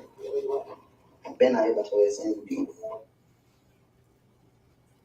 What's the fucking point? Those all the videos, Council? Yes, ma'am. All right, so. That's all the videos? I want you to tell Oh, me for your God's complete sake. objection, so I fully understand what you're going to do on the videos as well as the remaining portion of this Snapchat under, I think it's triple J. Your Honor, our first objection would be relevance. Yeah. I think Florida statute 9401 defines relevance as evidence tending to prove or disprove a material fact. There was not a single video that you witnessed there that implicates in any way any fact and issue in this case. I agree. I want the court to be aware of what a Snapchat account is versus a video off of a phone. They're two different things. You can access that Snapchat account from your computer that's right before you. So a Snapchat account or any social media account is not particular to a device. This is content from an account that exists in the cloud or on the platform of Snapchat and is not peculiar to a particular device. So it does not identify a device. To the judge, because It Snapchat account has to be set up to save it. The notion in that manner. that anything a defendant says can and will be used against him is an issue of hearsay. It's not a relevancy issue. None of those videos I haven't heard, and I think that probably we're putting cart before the horse by making me object to the relevance before she advances her theory of relevance. Well, that's a good point. The fact is, unless I'm missing something, there is nothing there that concerns the events of October the 26th, 2018 in anything. As Got to far go as with the defense. Messages are concerned. It's similar. Now we're talking about what's in writing, correct? What's in writing is essentially a dump from that account, a selective dump, I think from August the 3rd through some date in November. If the state I took a selective dump back in that September. there are messages there that relate to the offense, then the state should isolate those messages and make its argument as to what the relevance of those statements is. I would But argue to that it's highly suggest that you prejudicial can compared just to its probative value. dump all statements that somebody makes since birth until the time of their trial, and because it's non-hearsay because it's a statement of the defendant. And by the way, these are exchanges, so a relevancy objection, or sorry, a hearsay objection relates to the statements of the defendant, not the ones that are made back to him in any kind of conversational exchange. Those statements themselves are hearsay because they aren't statements of the defendant. And I'm making this argument assuming, because I'm dealing with relevancy, assuming that those statements are indeed statements of the defendant, which I'm not conceding. They have to have some relevance to this trial and facts and issue at this trial. There are some statements that I observed that seem to be some maybe terse or conversations between him and any person that might cast him in a poor light because of the manner in which he communicates. How is that relevant to this case? So relevance is number one. A statement has to be relevant. So each statement the state would have to establish the relevance of each statement in isolation prior to it being admitted into evidence, saying these are all from his phone and therefore they're all his statements and this is a business record exception and therefore they get in, doesn't cut it. As far as authenticity is concerned, and that's our relevance objection, relevance must be established. I'll cite the court authenticity issues or authentication issues concern Rule Florida Statute 90.901. And I'll cite the court to some case law that doesn't necessarily deal with social media, it deals with text messages and emails. Simonet. I can't remember if it's Simonet v. State or State versus Simonet, but it's 100 Southern 3rd, 180, which stands for Afix, I wouldn't necessarily agree with that because otherwise I'd be thinking the same thing about me and Jeff. And it indicates, these are some notes that I took down because I didn't realize she was going to be trying to bring this in today. We had asked for some indication as to the witnesses. And I think this is the only day we didn't get any indication. And so there's an element of ambush. But nonetheless, in the Simonic case, it stands for some legal principles that were articulated in that holding that I took note of. One, in that case, there was concern regarding the admission of screenshots of text messages, communications.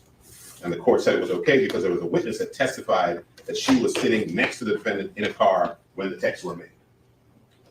And the detective recovered a cell phone from the This is defendant, 1.25 speed. and the witness identified the text messages between her and the defendant. In other words, Hey, Victor, there was if a I thought party it to would the help my communication channel who was grow, able to I probably authenticate the communication and who the participants are. Another case is Roy, which is 279 Southern 3rd 238. 279 what? Southern 3rd 238, which concerns emails and texts. And these were emails that were admitted through the investigator that was posing as a 14-year-old in what appears to be a case that concerns some sort of a pedophile sting. And the investigator Dropping the PDF file bomb on me. Thanks. The investigator was involved in the exchange of the emails of the text. One of the quotes that I took from that case says, most common way to identify social media, which would be this, and things akin to social media, is to let the author testify that they're the ones who generated or created it. So there's somebody that is involved in the exchange of communication that can attest to the fact that they created it or were involved in it and identify the parties that were involved in the exchange. When a participant is used to authenticate an electronic exchange, the focus is on the witness's ability to identify the person against whom the communication is offered. In criminal cases, the person communicating with the target of the investigation must be able to identify the target through some personal knowledge or experience. So this establishes that there has to be somebody who participated in the communication, who authenticates the participants in the exchange, and must be able to identify the participants in the exchange. In the Roy case, the sergeant, who was posing as a 14-year-old, acknowledged that he had no idea who was on the other side of the emails and texts. Here we have nobody at all, let alone somebody whose knowledge is insufficient. This is just a PC affirm case. These opinions are, right? Am I reading this right? This is a PC affirm. That's in the concurring opinions or? The lawyer's case. I can print it out if you. I'm reading it right now. I'm not sure what the court is. It's a PCA affirm. Meaning the language that I'm reading doesn't exist? It exists. I'm sure it's there. I didn't read the whole concurrence. It's Okay, there, but it's a PCA affirm. Well, maybe I cited it incorrectly. I have. No, you cited it right. 279 Southern 3rd 238. All right, go ahead. Okay, this is language I took from the case themselves. I don't doubt it. Seems like it's all here. Okay. I'm not sure the significance of a PCA affirm meaning. That's not the opinion of the court. Yes. Strawberry does judge, enjoy eating That's what strawberries. his concurrence was. His or her opinion, and there's another judge has a different concurring opinion. There's no specific majority opinion. I don't see one. The other concurring opinion says he reversed, but it's a PCA affirm. I'm not quite sure. I'm getting some weird audio feed through. The significance of that, but I'm sure the court whatever has a message that's communicated. No evidence that the texts were recovered from a phone, belonging to, in the possession of the appellant pursuant to a search warrant. Oh no, onions and garlic will that case, drop a sergeant dog could not instantly. And identify the xylitol is the person worst. on the side of Xylitol, the onions, emails and or garlic on the other will side kill a of the dog emails. instantly, basically. Lamb versus State, 246 Southern 2nd 400, fourth DCA Chocolate, case too. in 2018. A quote that I took from that says, the case involving authentication of a Facebook video, or videos here, is also instructive. In that case, the 4th District recognized a distinction between authentication of a video recording and an audio recording. An audio recording would be more akin to a communication that you can't tell the identity of the communicator's visual. The 4th District acknowledged its prior holding that authentication of an audio recording, quote, should be made by the technician who operated the recording device or a person with knowledge of the conversation that was recorded. Yeah, as little as an ounce of Quoting garlic can Santana kill a versus dog. State Onions, 191, not much Southern more. 3rd 946, which is another 4th District case. So as far as authentication is concerned, Your Honor, and the PCA affirmed component, notwithstanding, the articulation that is being made repeatedly by district courts of Florida, this state, and by the 4th District, are that when you are introducing text messages, communications that are in print, audio, somebody has to identify the participants. You can't just put them in and say, this is the guy who said it. You have to lay a predicate of authentication, which the state is not attempting to. So as far as relevance is concerned, they have to establish relevance of each statement. They can't just say, here are all the communications he ever made, and notwithstanding who he's making them with, whose statements are themselves hearsay, because his statements are statements of the defendant and therefore not hearsay, non-hearsay by definition, they come in. They have to establish the relevance. So we object. One second. I'd probably have to say cigars over pipes. But I mostly smoke pipes outside, pipes inside and cigars outside. Occasionally I'll do this cigar in the house, maybe once a week or so. Communications are not particular to a phone, so it doesn't meet that hurdle. They are particular to a social media platform. A social media platform that they have to establish belongs to the defendant, and I don't think they have said how they purport to do that. Even if they do that, the statements of anybody else in those exchanges is hearsay. Statements of the defendant. I got to say, I like his argument. And the photographs and videos are also irrelevant and prejudicial pursuant to 90.403. Thank you. I misspoke. It was one opinion. It's a PC affirmed on Benjamin v. State, or Benjamin v. Roy v. State, that you cited 279 Southern 3rd 238. It's a PC affirmed. There is a concurrence, and he would concur in part and would reverse in part. I misspoke. All right. So yes, counsel, you want to be heard? Yes, Your Honor. With regards to, and defense counsel already has the Lamb case, so I'll just provide a printed copy to Your Honor. Specifically, authentication for the purpose of admission is a relatively low threshold that only requires a prima facie showing that the proper evidence is authentic. I'm reading on the 9th page with notes 5 and 6. Lamb case goes on to state that authentication for the purpose of admission is the ultimate determination of authenticity of the evidence. It is a question for the fact finder. Evidence may be authenticated by appearance, content, substance, internal patterns. We're not talking about authentication. We're talking about relevance. With the circumstances. In addition, the evidence may be authenticated either by using extrinsic evidence or by showing that it meets the requirements for self-authentication. With regard to the evidence that's before Your Honor, the defense is not agreeing that it is a count. So then the burden is on the state to prove that it is a count. As such, the evidence itself shows that it is authentic, as it is the defendant in every single one of those videos. In terms of the contents of the defendant's statements, they are relevant. They go to the issue and fact of whether or not he committed these 2 homicides. The contents of the questions are important for giving context. An answer without any context doesn't give the fact finder, the jury, any way to meaningfully evaluate the statements. So based on the standard, which is low for authentication, the state has done that by the business record certification and the fact that the email address and everything else. Business records. Other witnesses as well, showing that that was the defendant's particular iCloud account that is the username. It's also important to note, Your Honor, that while the individual that doesn't tie it to a specific device, it ties it to a specific individual because it's a unique logon and username and password, just like an email account, that it was used by this defendant. Thank you. Anything else, counsel? Yes, Your Honor. There are statements there that, in the conversations that started on October 3rd. October 3rd, this incident occurred on the 26th. The state is making a blanket assertion that these statements go to demonstrate his complicity in these homicides. Each statement has to be identified and the argument has to be made as to each such statement by itself so the court can have a way of evaluating the purported relevance. They can't just say they're relevant to the homicide. That is insufficient. And if they do not identify each particular statement and the relevance of each particular statement, then dumping them all in on some blanket assertion that they're relevant would be error, and it would invite error, and it would prejudice Mr. Demons irreparably. So context for what?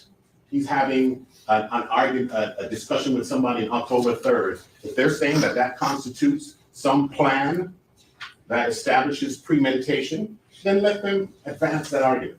They have not referenced a single one of those conversations with specificity and advanced some argument that ties it to a fact and issue in this case. So I would say that on the relevance alone, the state fails to make a showing that would allow the court to even properly analyze the question at issue. Thank you. I got to agree. Take a look at your cases that you just sent. We're going to take a short recess. Mr. Bemmons, need a restroom break? Yes. Yes. If you went to restroom break, then we'll be in recess. Thank you. All right, we can skip through this short break. Now, I agree with everything the defense said. It's irrelevant, so we don't even have to get into the issue of whether or not it was authenticated or authenticatable. She didn't say how it was authenticated. Holy crap, are they still on break? Nope. All right. Anything, I think it's more. Buffer. Don't buffer. We don't like buffering. All right. Well, what do you guys in chat think? The general consensus seems to be nobody is seeing the relevance in it. Like I said, if it's irrelevant, we don't even need to get into whether it can be admitted or not. So if the judge first has to decide if it's relevant. If it's relevant, then we have to work on can we bring it in? Is it properly authenticated? I didn't like the business records exception. That was weird. All right, what are we? Firearm, 6 days before that. Too far. I understand defense objection not be admitted. All right, let's see. There we go. The judge is going to say something important. Once they start. Here we go. Jurors in the jury room. Counsel, I had an opportunity to take a look at your cases and read over a little bit more about Snapchat. And my thought is this: I understand defense objection not be admitting it, allowing the evidence to come in. However, there's a couple caveats. Number one is one of the videos I saw had a gun in it. This is all. Just access to the murder firearm 6 days before the homicide. Right. I don't see how that is relevant to anything. I think it's more prejudicial and probative, and it shouldn't be. All right. So I'm not allowing that weapon. It's not like you had something 15 minutes or a half hour before the incident in question. I'm not letting something with a gun, days before. That's number one.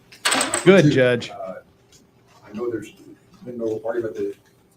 That's good right there. That one picture had him with a gun in his hand. The judge is saying that was days before this incident. It doesn't show that he had a gun or used a gun on that day, so he's not letting the picture with a gun in it. That's a good start. 403 analysis, but I don't see how any of the pictures and the videos with all the flash and the cash and all that really has anything to do with anything. Good job, Judge. I'm not admitting those. All So right? the I think we're videos doing of legal Nick work at on 1 in the the- morning. That's in the how you know back you're of the dedicated to your clients. Anything where he's flashing all the cash, I don't see how any of those things are relevant. They're more prejudicial and probative. I need to pee. The gun is more prejudicial and probative. You do that. I'm not letting them. Okay, so what I'll do, with your next permission, is I will pull them up here and verify them. Then I'd be changing the business records on that. Oh, this trial is just getting started. We're on day 4 of about 1 month of trial.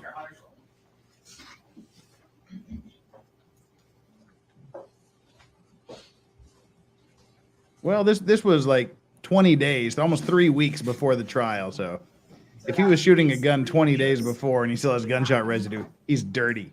He needs to shower.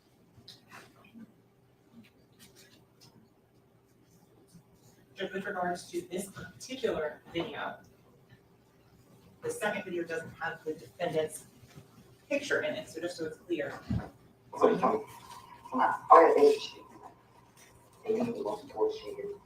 And so what I would suggest is that I can modify that video to take out the part where the gun is there, and then, so it would just go from there and then excise the portion where the gun is shown, because that is showing who is speaking and showing who is then showing the driver's license. It's fine.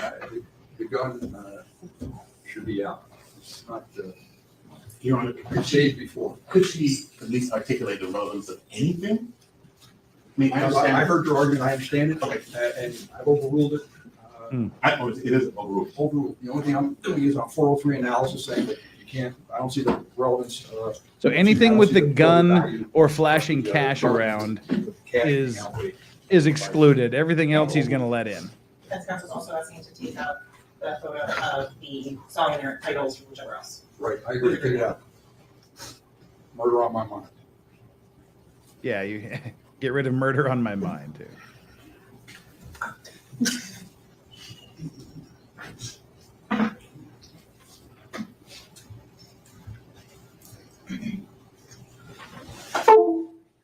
Oh, God, I'm tired of that noise.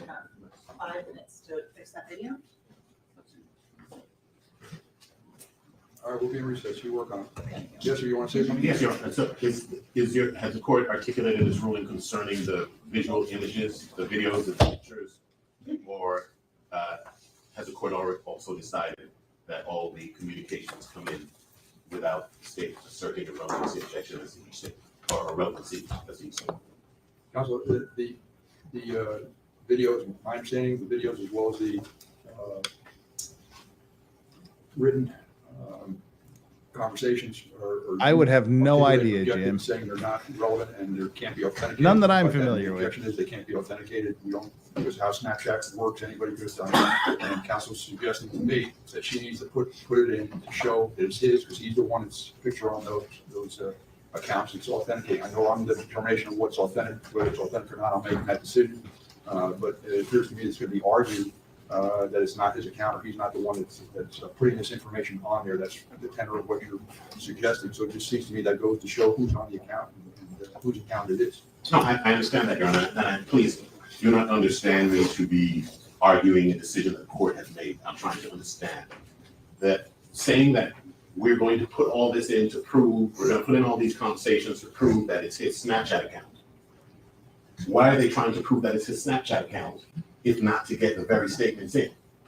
So if the statements themselves are relevant, saying, well, we're going to put in these statements to prove it's his Snapchat account. Should they at least articulate why are you trying to prove that it's his Snapchat account? There's a statement in there which there's the state believes is admission. Okay, well, if that is the case, then that statement should come in. And if those statements are isolated, then the defense would be in a position to determine whether or not they're going to take the position that it's not his Snapchat account and do a 403 analysis of our own. So if they're saying there are 3 statements in there that constitute admissions, fine. If they might want to put those in, and we might say, okay, we're not going to contest that it's his account, so you don't have to put in all the other stuff that is prejudicial. But they have to at least articulate it and isolate it so that they can make an informed decision. Thank you, counsel. You did bring up the fact that there's it's overly prejudicial. You had a straight relevance objection and authentication objection.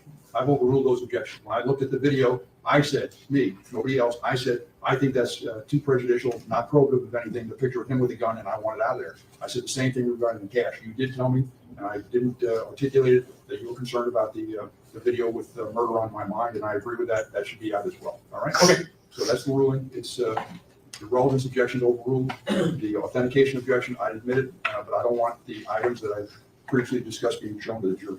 Thank you. Yeah, I mean, I'm going to show defense counsel the flip as it's been. Go ahead. We're in recess for a minute. You show whatever you want to show. All right. Did she edit the video while it was going? This is the other one to take out the gun.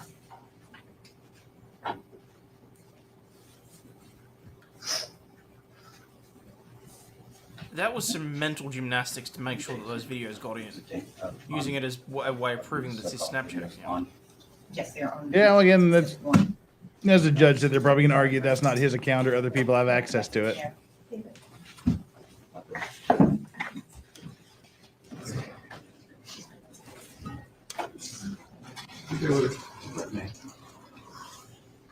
I'm not comfortable with that, honestly, the way that they've done that. Well, I mean, just not going to do anything. There's nothing probative whatsoever there. No, that's what I'm saying. The videos that are otherwise there of him just like smiling into the camera and that sort of thing, that is so much more prejudicial than probative. All it does is make him look menacing. Or What may if the do. makeup of the jury is? Yes, we're in recess. That's a good question.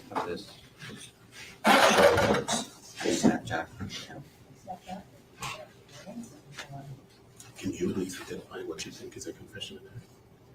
What? Identify. There's something that she thinks is a confession in there? But she probably still up to that. But I bet it would be invisible based on her.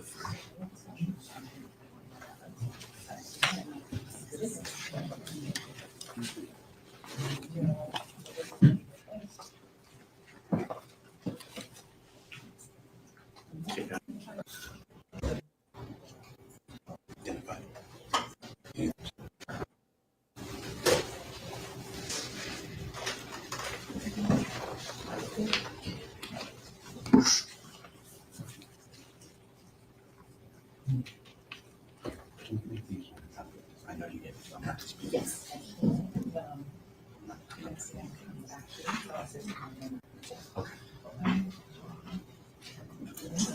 not trying to put there. I know you have. Fight! Oh. Putting on the rest of them, she believes are certain. Wait. Oh. Identification.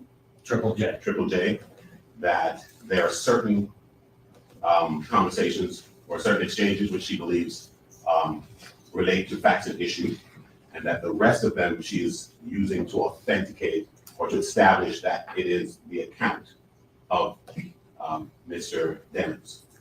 I'm just putting on the record that the defense would be willing, if she does isolate those conversations, to consider. Yesterday she was wearing a blue blazer with not a objecting red or not making the claim that it's not his account, so that she can get in whatever she deems is relevant, and we can avoid the prejudice of the remaining contents that she intends to put in that is not relevant, and she only intends to put in to establish that it's his account. I just wanted it to be clear that that is an offer that we have tendered to the state, and we're articulating for the court.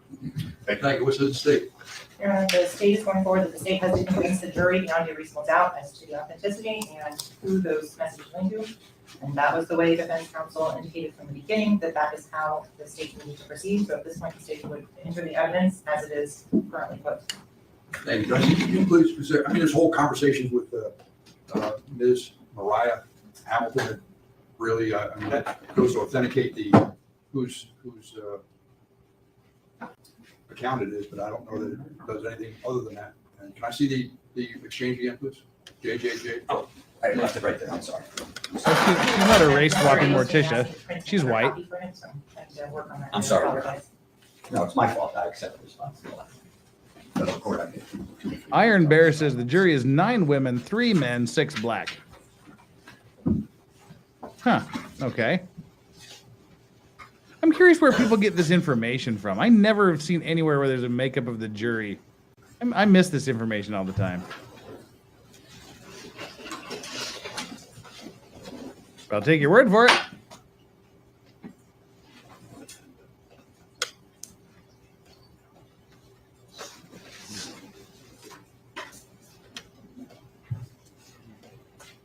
It's a nice outfit. He's looking sharp. She is wearing the same thing she was wearing yesterday. No, wait, you gotta see it. I have to see how the blouse sits on her. It may just be another blouse.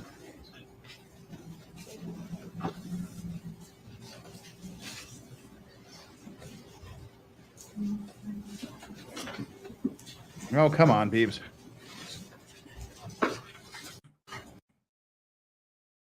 Yeah. I don't think that's the same thing she was wearing yesterday, but the colors are at least.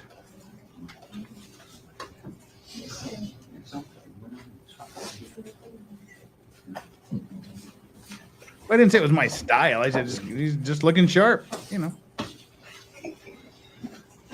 I mean, I wouldn't be caught dead wearing that, but, you know, he looks sharp, you know, whatever. I'm still not a fan of the hair. It freaks me out a little bit. I just think Gary Oldman Dracula. Thank you. That's exactly what it was. That's what I was going to say. He's got the Dracula look going.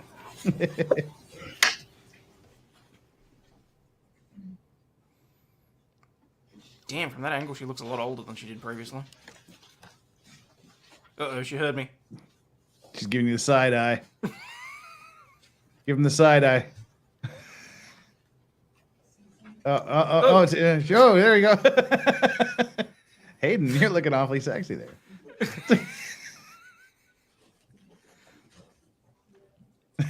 Flirting with Hayden. Don't look at me. Medusa. So let's get back on record. Again, let the record reflect the president, defendant, his counsel, and the assistant state attorney, jury room. I'm not fully understanding everything that you're saying. For Howard, you're telling me that you're not objecting to the Snapchat conversations. You're not going to argue to the jury in some way, shape, or form that it's not him if it's limited to what the state is suggesting, so the conversations between he and his girlfriend and things like that wouldn't come in. Is that what you're saying?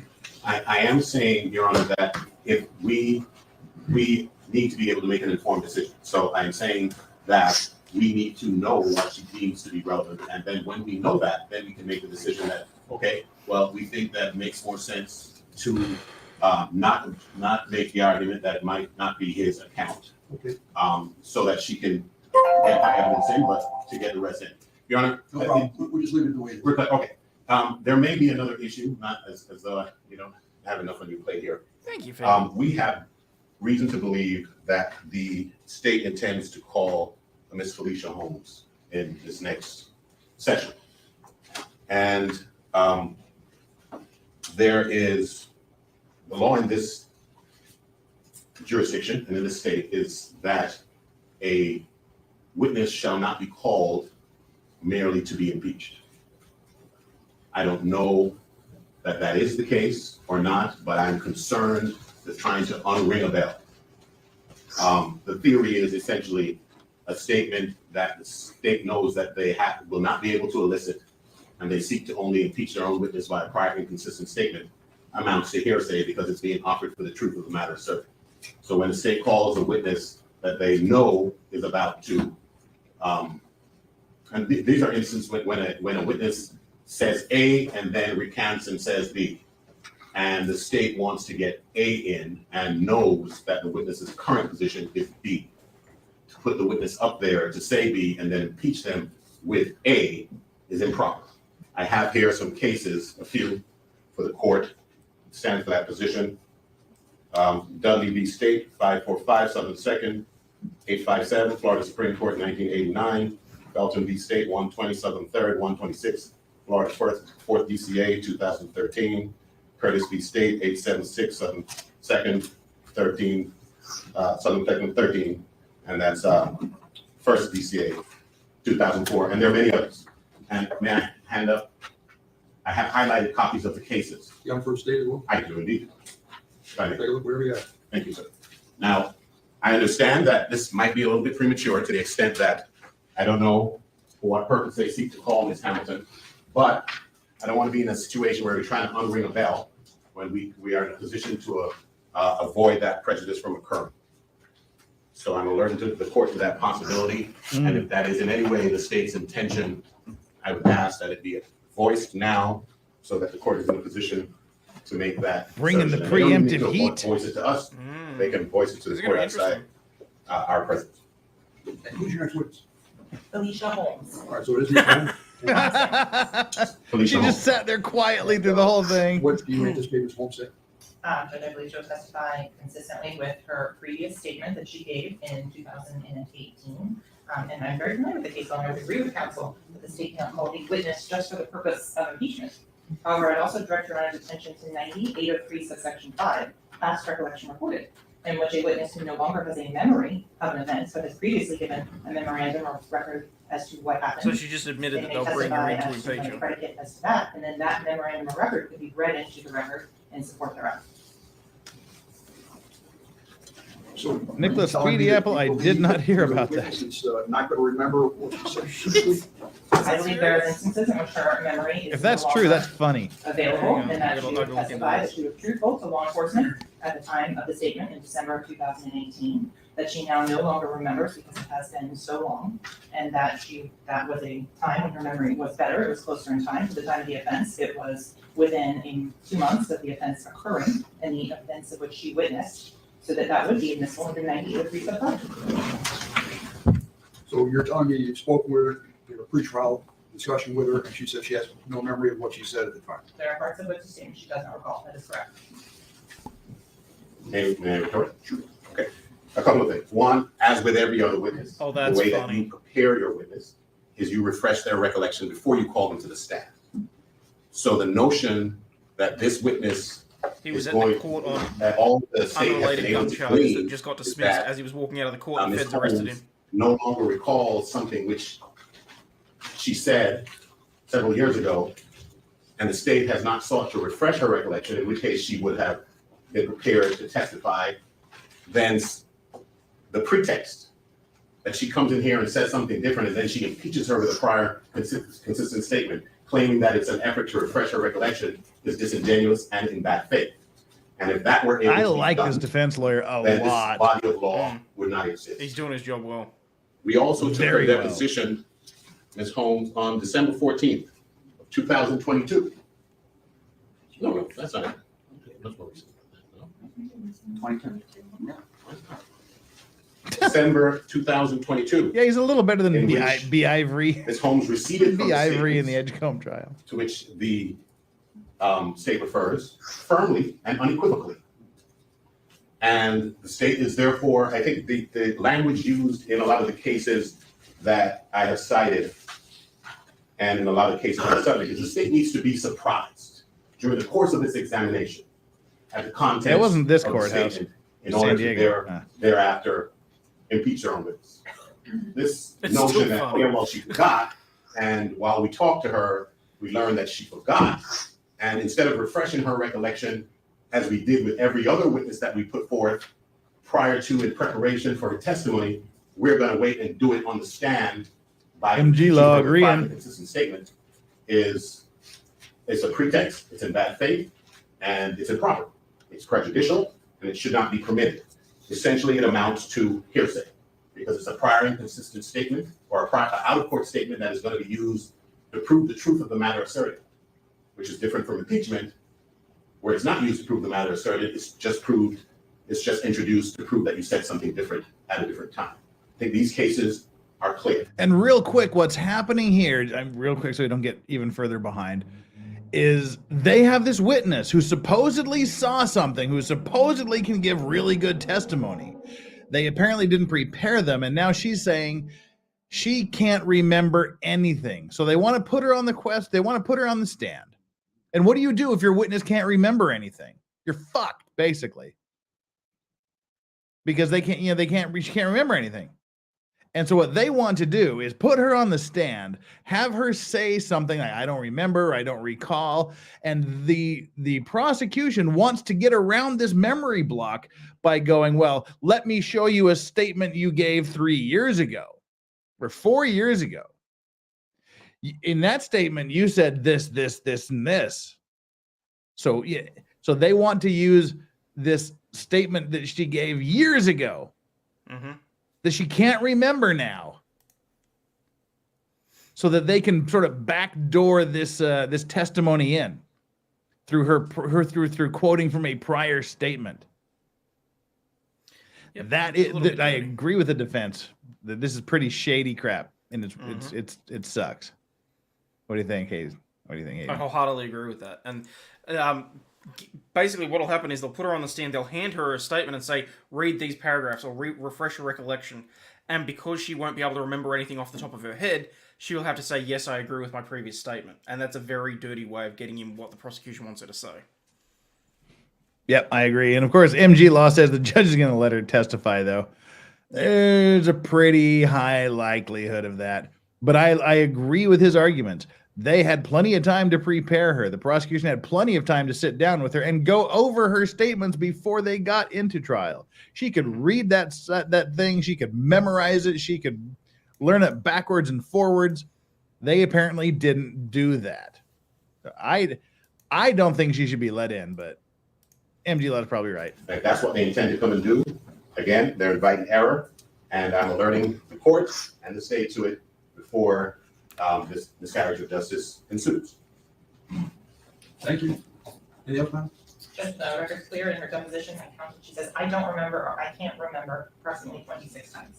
The witness has been reviewing her statements and depositions for the past 2 days, and she still persists in saying she does not remember. So the 98.305 would be an appropriate remedy to enter the testimony from the prior scene. There it is. So the prosecution thinks she's lying about not remembering. She read the statements several times and still can't remember. But she could be telling the truth. I've read, I've seen things that I have no recollection of saying or writing, and I just know by the way it sounds that, oh, I guess I did write that, or I guess I did say that. Even if I'm reading it, I still have no actual recollection of doing it. But it's coming in now, yeah. By the way, I've highlighted those cases for ease of reference. Or at least 2 of them. Oh, good, Shenny. I didn't need to yell at you to wake up. Why would you yell at Shenny? She asked me to. Apparently she's got you on in the background of a morning. I was supposed to yell at her to get up. Get up. And what's her statement, Counsel? What is her statement? Right.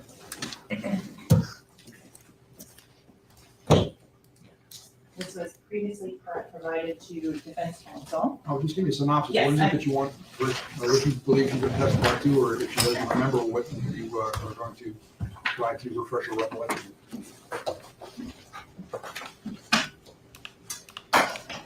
So she says that she was woken up at 4 a.m. Her daughter was screaming. The daughter was on FaceTime with Melly.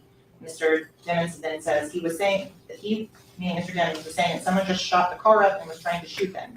He then said there's like a car coming behind them and he's hiding. So then she asks Mr. Demmons, are you okay? His response was, I'm okay. She then asks him where are Sack and Juby, the common nicknames of the 2 victims, and he said, I don't know if they're in the car. I think they're dead. So she then says, you think they're dead. She then goes through and describes her actions and conduct. She said that she called his mother, Janie. Oh, I wouldn't go into the contents of that conversation, but that would be hearsay. She then describes what she sees, which was her daughter on the phone on FaceTime with Mr. Demmons. She then says that she's going to come down, and then she describes her actions, that she hopped in the car and came down to South Florida. She said that at that point she asked and called Mr. Demmons again, spoke with him and said he was at my friend Fredo's house. Fredo picked me up, so we went to Fredo's house. Then she describes that Fredo lives over in the same neighborhood that Melly lives in, and that she went in through another gate from the same neighborhood on that one. She then says later, shortly thereafter in her statement, when they get to Fredo's house, that Melly comes out and he takes Mariah and they go upstairs at Fredo's house. Then she also goes through and indicates that after this incident, that Mariah, her daughter, Mr. Demmons, Cortland Henry, and Cortland Henry's girlfriend are living together in a condo in Miami.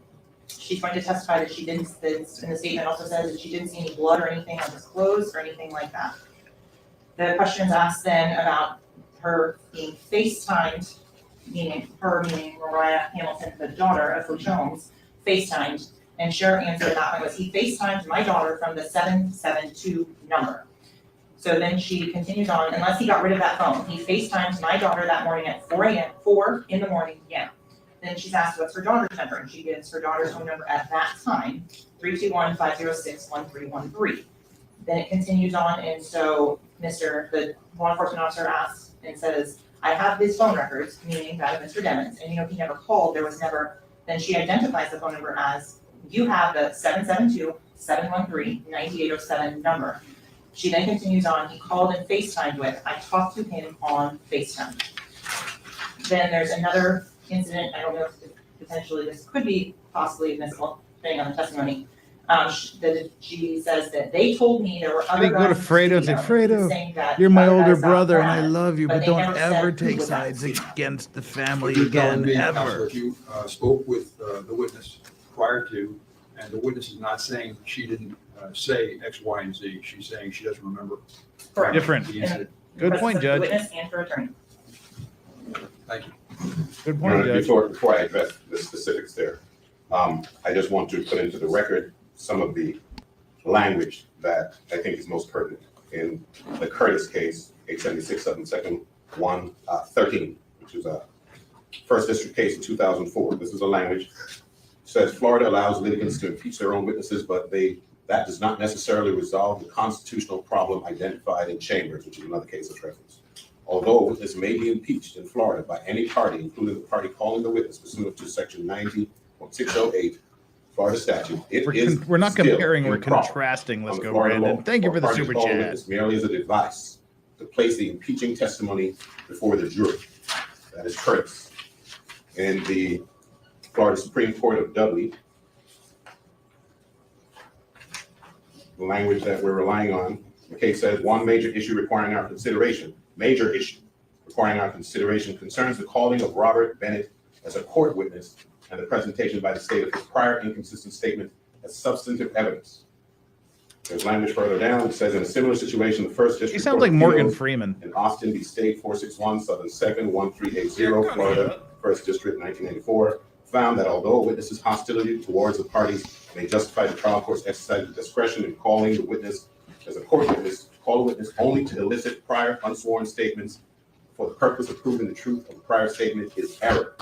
The district court stated, under the circumstances of this case, it was impermissible to use the expedient of calling the witness as a court witness under section 90.615 for the purpose of eliciting his prior inconsistent statement, either for impeachment purposes or as substantive evidence. To conclude otherwise would permit indirectly that which may not be done directly.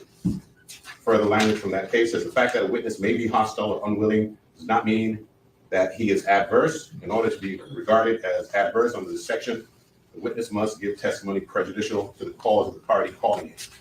So if you know that's what's coming in to begin with, there is no surprise. And then in the Felton v. State, 120 Southern 3rd, 126, 4th District, 2013, the language that we're relying on says in Ruff v. State, 31 Southern 3rd, 833, Florida, 4th DCA, 2010, this court explained. Our Supreme Court recognized that consistent with federal precedent, a risk of abuse occurs when a prosecutor calls a witness who was previously given a statement implicating the defendant, but who has since repudiated that statement. In such cases, the purpose of calling the witness must be examined along with a balancing analysis under Federal Rule 403 to weigh the prejudice over the probative value of the evidence. Yes. Generally, however, Sack Chaser was amongst the deleted. and that's citing YNW Sack Chaser. Warren v. State 689, Southern 2nd, 259, Florida, 1997. That was receded from on other grounds. Generally, however, if a party knowingly calls a witness for the primary purpose of introducing a prior statement which otherwise would be inadmissible, impeachment should ordinarily be excluded. That is exactly what is taking place here. There's no failure of recollection. If the state, first of all, if somebody gets a call at 4 a.m. concerning a murder that occurred, you don't forget it. This notion that she forgot and she is now going to refresh her recollection by reading a statement into evidence that is impermissible. Hearsay is a pretext, and it is a 403 violation, and it is a violation of well-established law in this state that I've just articulated. And if the state was unable to refresh her recollection of such a significant event during preparation, the notion that the Allstate insurance guy has a much deeper voice. Statement into evidence on some pretext is a miscarriage of justice. If she has a witness, she has a witness. If she doesn't, and she knows she doesn't, calling the witness to impeach them by essentially introducing hearsay testimony is improper. The deposition that we took made clear that she she was receding from the statements that she made, and she gave explanations for why she made statements that she made. This is not a situation of failing recollection. This is a situation where they're trying to put in impermissible evidence under a pretext. We object. All right, anything else? No state? Hey, So we're gonna bring it in, we're gonna see where it goes. All right, I understand what the, God bless. I understand what the objection is. We'll see where it goes. Right. All right, let's bring it in.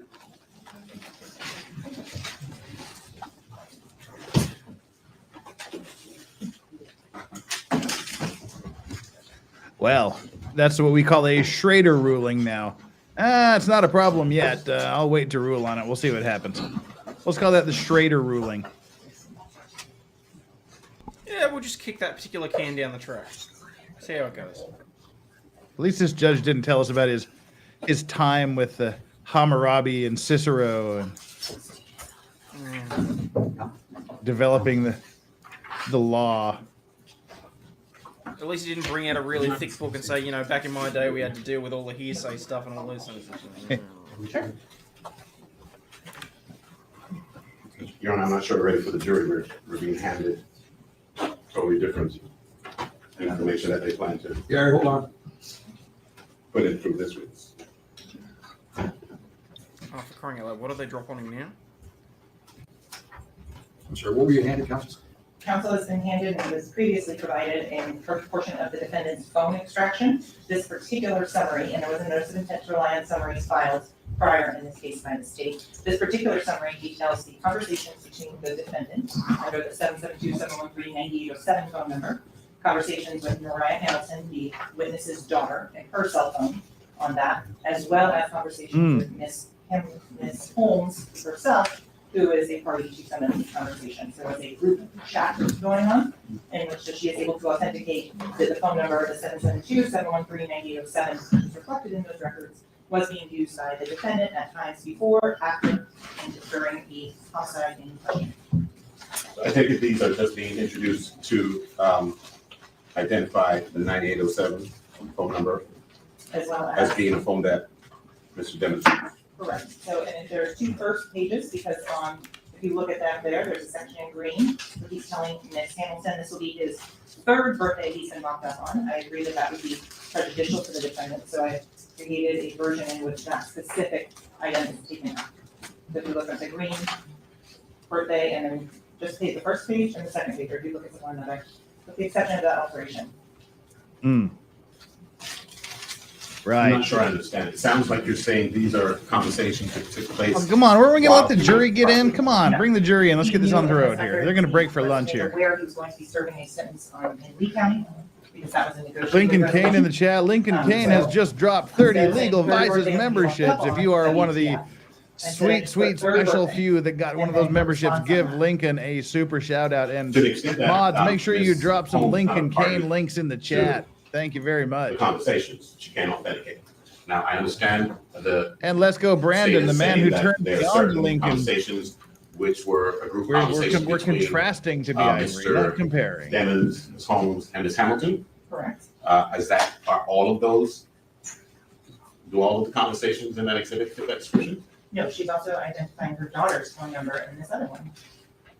Identifying her daughter's phone number, Your Honor, doesn't identify the participants of a conversation.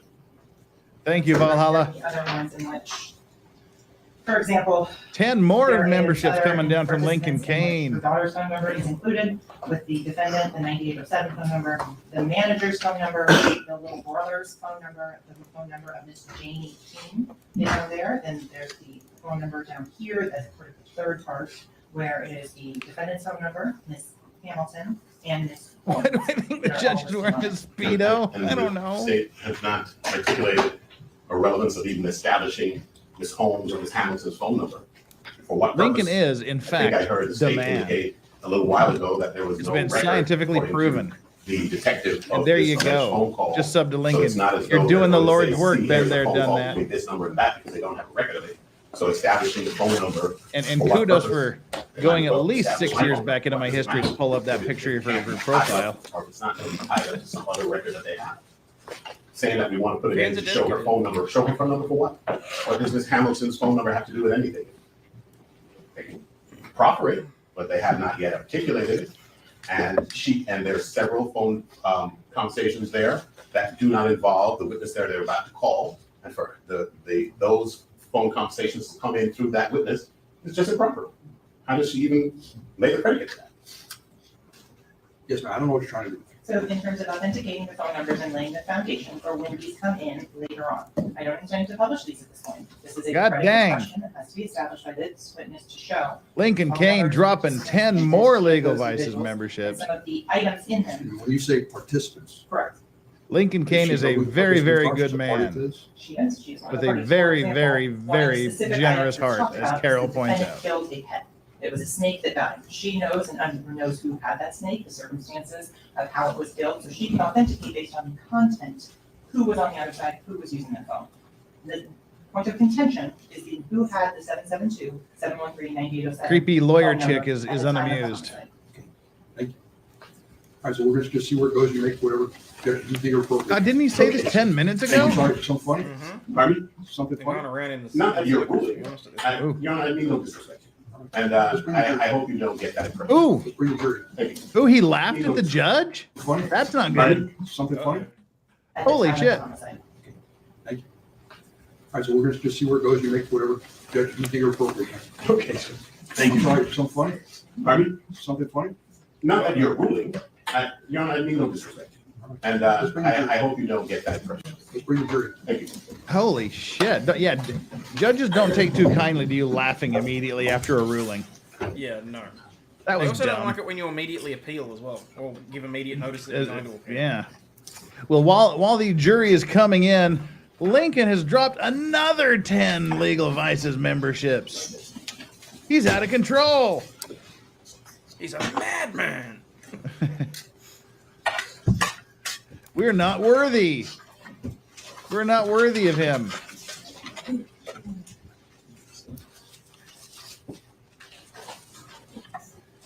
Make sure everybody goes over and checks out. If you like my, as I've said, if you like my fucking Friday streams, if you've seen my fucking Friday streams, Lincoln does my fucking Friday streams 30 days a month.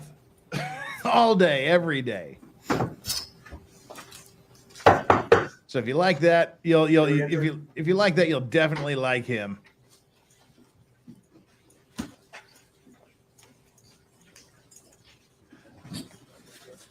I command you to check him out and to subscribe and like everything he's ever done.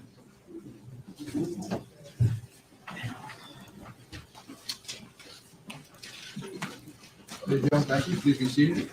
Let the record reflect the presence of the defendant. Dennis is attorney, assistant state attorney to the jury. Ladies and gentlemen, I apologize for the delay. My fault. Everybody else, I apologize for that. In any event, I think we're ready to proceed. So, Madam State, want to call your next witness, please? State will call Felicia Holmes. And you're at this time the state offers. Bye-bye, Felicia. Defense. Under 9803.6 is a business record. And request. Any additional objections, counsel? No additional objections, but objecting on the ground. Thank you. To be admitted. Thank you. Stage triple J will be marked stage 61. 61. 61. Thank you. Counsel, where's your witness? They were down the hall. He's getting fidgety. Don't tell me he's got to take a bathroom break. With your permission, may I send you a text message, Ryan? Yes.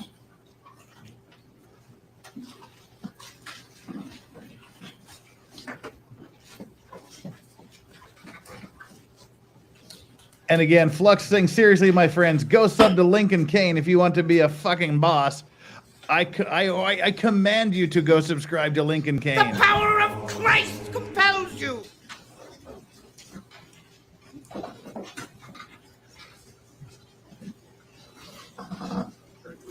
Good morning. Are you Ms. Holmes? Yes, I am. Welcome. Hello. Come on up here. This is our witness stand. Ms. Holmes, when you get there, what I'd like you to do is remain standing. Raise your right hand to be sworn. You get the first time. Thank you. Raise your right hand to be sworn. Do you solemnly swear or affirm testimony you should give the truth, the whole truth? Felicia, bringing the white. Please state your full legal name for the record. Felicia Ashe Holmes, Please spell your first and last name for the court reporter. FELICIA, Angel Health and Please have a seat. Ms. Holmes? Yes, sir. The microphone in front of you does not move back and forth. It'll just up and down, but not back and forth. Okay. You ready? Yes, sir. Counsel, you proceed. What's up, Holmes? Good morning, Ms. Holmes. Good morning. How are you today? Not good. Are you cold? No, I'm just Those eyelashes. Good Lord. They're like, Are you nervous? she blinks and I feel the wind here in So, Korea. Ms. Holmes, Jesus. I want to start and just talk about who you are. Yes. Ms. Holmes, do you have any children? Yes, I do. Can you tell the ladies and gentlemen of the jury who is Mariah Hamilton? My youngest daughter. And how old is Mariah? She's 22 right now. I wonder if like you can like hear and go when she blinks. Someone named Jamel Demmons, also known as YNW Melly. Yes, she did. When was she involved in that? I'll be back. My blood alcohol content is running I think maybe dangerously low. 2016 or so till maybe 2019, 20. Did you have the opportunity to meet Mr. Demmons? Yes, I did. What did you refer to him as? I call him Jamel Melly. Did you stand here in the courtroom? Yes, I did. Where is he? He's right here. And what's he wearing? A white turtleneck and a gray jacket. Your Honor, the record reflected and court identification of the defendant. Yes, sir, will reflect any court identification. So in October of 2018, had you met the defendant prior? Yes, I did. How many times have you met him in person prior to? A couple. A couple? I think two maybe. Okay. Did you follow him on social media? I'm not sure. In 2018, I wasn't up. Okay. Did you know if he had social media at that time? I didn't. No, I didn't. Did you have a social media account at that time? Yes, I did. And what was your social media handle? I'm sorry? What was your social media name? My name? For which one? For Instagram. Instagram, it's like Bling Queen 258. Did you have a Snapchat at that time? I don't think so. If I did, I may have. What about your daughter? Did she have an Instagram? I'm pretty sure she did. Okay. Did she have Snapchat? I'm pretty sure she did. Okay. So I'm going to show you what's been already admitted into evidence as 861. There's a couple of videos and things on that I'd like to ask you to ask some questions about. You know, we'd object as to the predicate being laid for this witness to testify to any of this material. So I'm showing you what is titled Memories 2018 October. We shall be 9th, imbibing the amazing 4:58 Hudson Manhattan rye, Montana. all the Can way you see from that New picture York. on your screen? Yes, I can. Okay. Who is the female over there? That's my daughter. And which daughter is that? My wife. Okay. Who else is in that photograph with her? That's Chanel.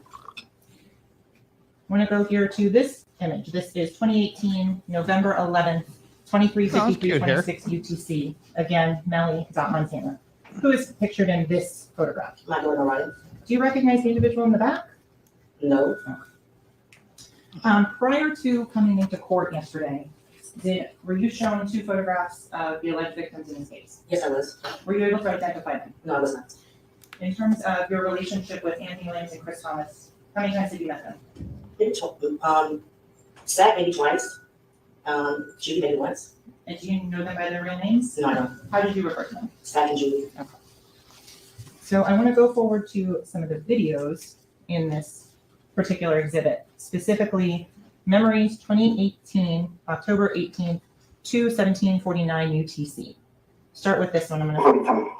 From our relationship, maybe the most important shit here. So the image that is shown there, do you recognize the person in that driver's license? It's blurry. Okay. I'm going to show you another video, the next one here. Whose driver's license is that? That's my daughter. She is the mother of that girl who conversations and the left eye you saw and had the pink hair. I didn't really, you got to pay it again. Don't know what the point of her testifying is, but we're about to find out. From our relationship, maybe the most important shit here. Do you recognize the person who's speaking in that video? Yes, I do. Who is that? That's Chanel. Okay.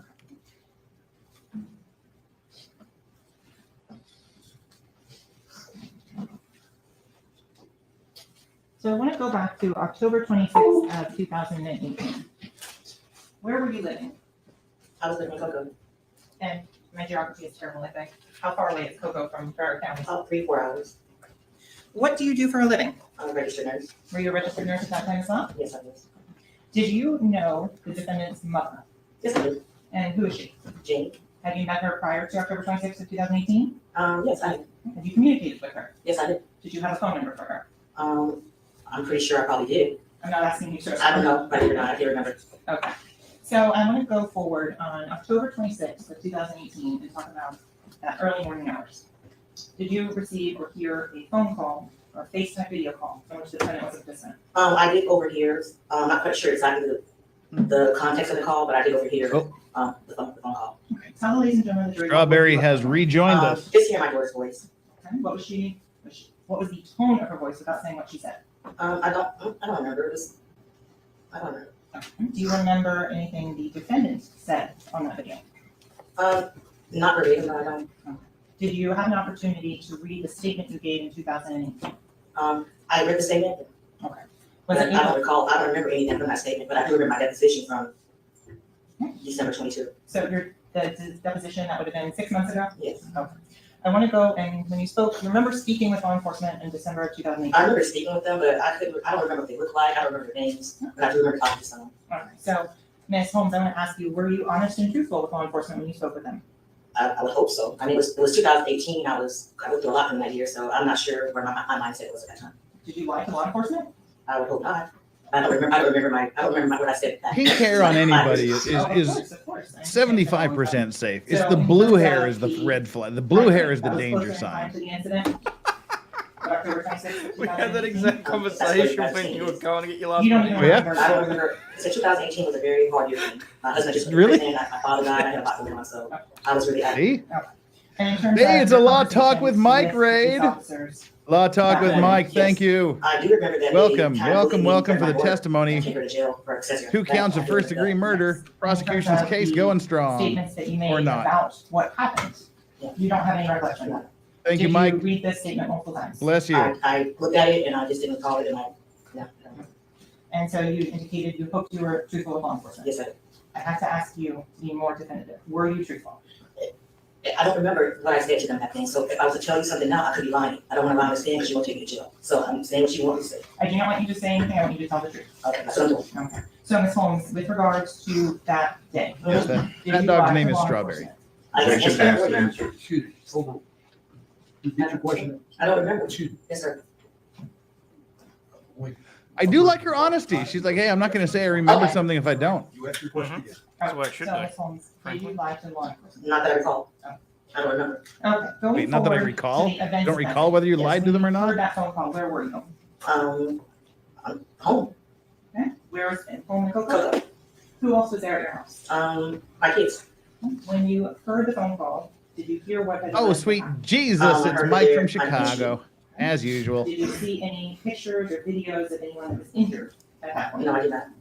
Did you see the defendant on the screen of that video call? I saw his face, yes. In terms of the method of Good question, Alexia. do you know if it was a FaceTime call? I assumed it was FaceTime. I couldn't say for sure what kind of call it was. At the time of October of 2018 through December of 2018, did you know the defendant's phone number? No, I don't. Do you recall today what the defendant's phone number was? No, I don't. Okay. In terms of the information and stuff that you have regarding that phone number, was that saved in your phone at that time? It may have been. I can't remember. Now, Do you remember what phone number you had? the chalk demon, she doesn't So, talk. Ms. Holmes, to go back, She just whispers in terms of behind looking at your evil sheet, notebooks. or anything, Refreshing recollection as to what the defendant's phone number was and what you had at that time. The one that looks like a really big, So you really do ugly remember Angelica the defendant's Houston. phone Yeah, number? she just sits there. Would looking at a copy of your statement She help looms. refresh your memory as to what? No, I don't think it would. Okay. Would you like to try to do so? You have to look at it for sure. Okay. And so, counsel, for the record, I'm showing page 3 of 8. And I'm going to ask you to just read this part silently to yourself. And we're going to start here, this, and through here, okay? Silently to yourself.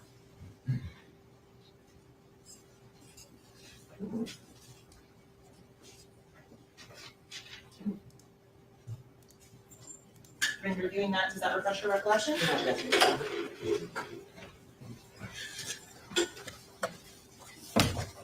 Your Honor, pursuant to 90.8035, the state would move at this time to. Emily D. Baker doesn't have blue hair. She has like lavender, like violet, somewhere between violet and lavender hair. 12 o'clock, let's take our lunch and recess.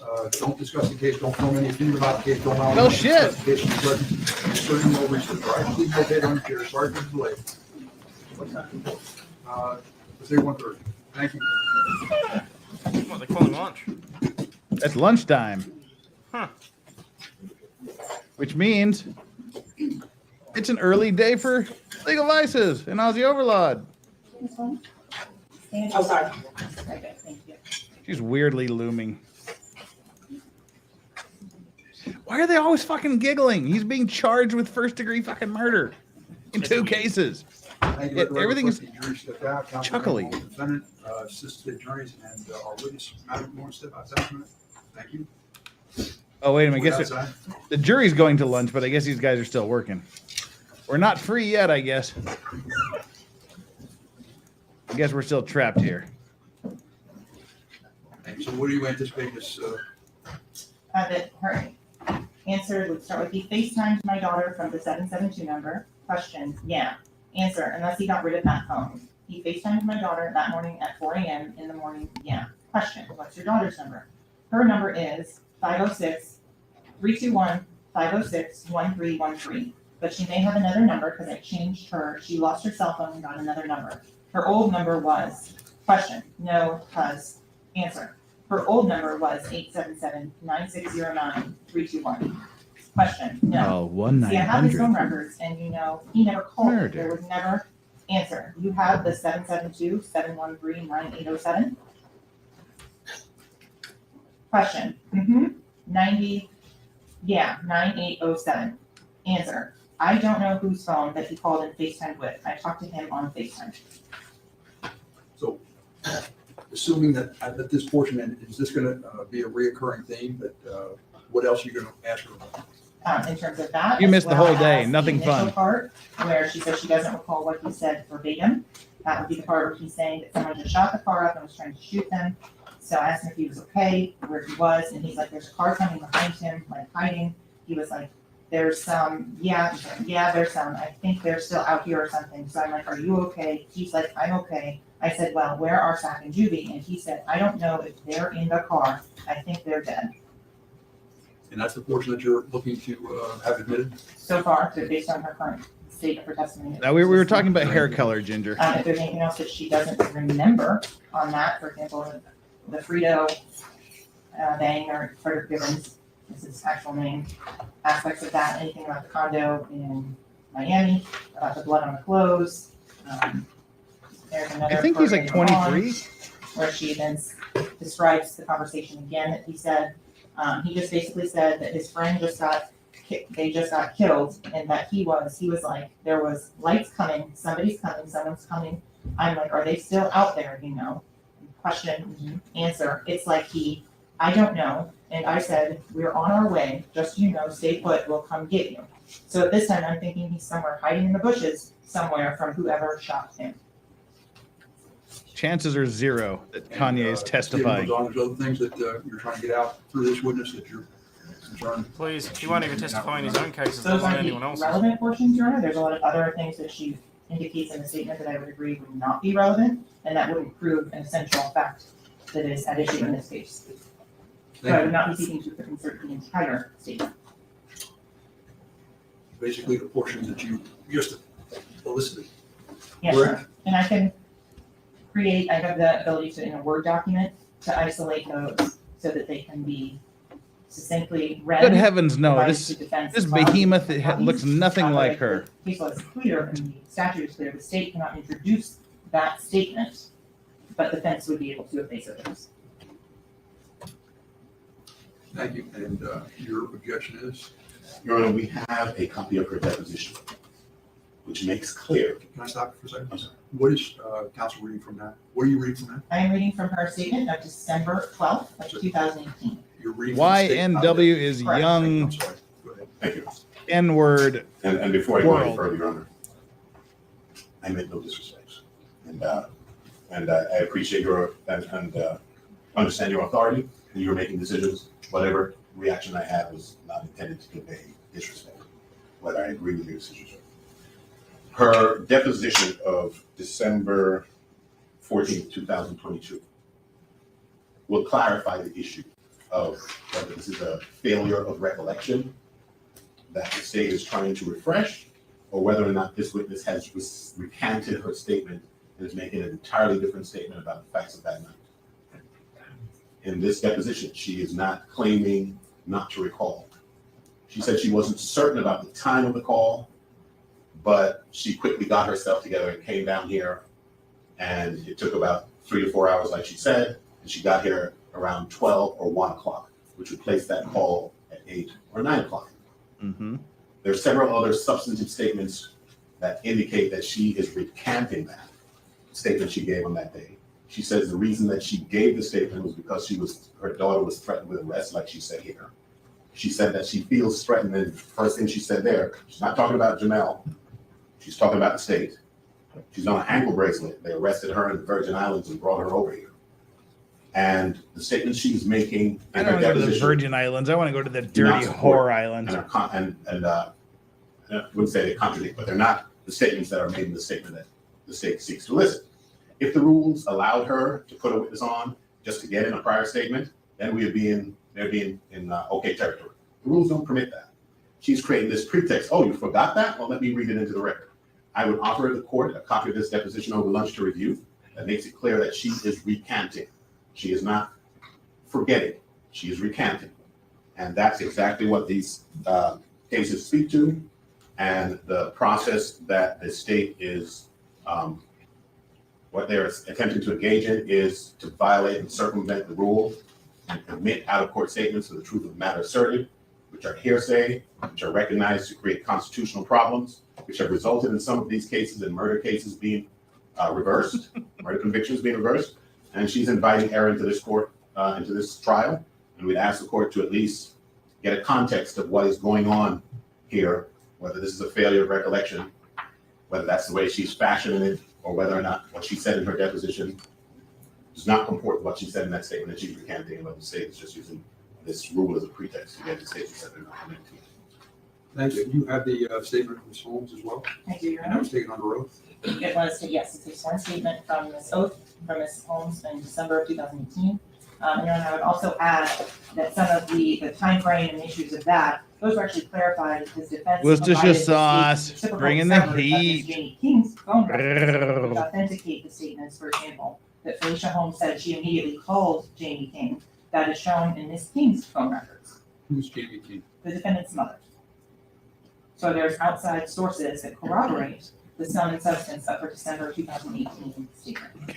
All right, so I'm going to take the statement. If there's no objection, I'll take the statement and the deposition. I'll read those over lunch, and then see everybody back here at 1:15. I told the jury to be back at 1:30. We'll resolve those issues and we'll move forward. All right? Thank you. Thank you. Wow. This is our cliffhanger. It's now lunch, which means we got a little bit of time here to kick it and chill. What are you eating, Strawberry? Or just tasting the couch, whatever.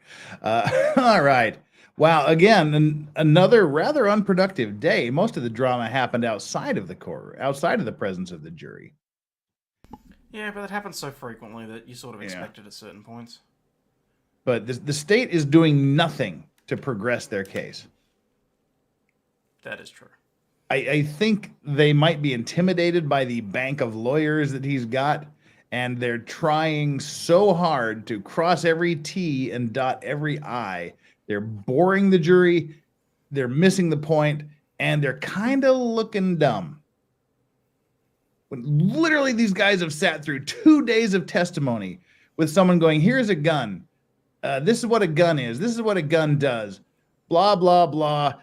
No, I can't tell you if what gun was used or if there was anything about any gun that might have been used. Then they get a guy that comes on and talks about glass for an hour to go, yeah, we picked up different colored glass, some from a vehicle. Then we get a chick that repeats both of those. Then we've got the guy, the guy that definitely looked like a police officer, who was saying the same thing that everybody else said. But he gave the trajectory thing, which boiled down to, but you don't really have any information. You came into it knowing nothing, and you still know nothing. Yes, he literally said, "Yeah, well, yeah." Now you make it sound that way. Yeah, they've wasted 2 days of the jurors' lives. Juries don't like that. No, they're not going to look kindly on it.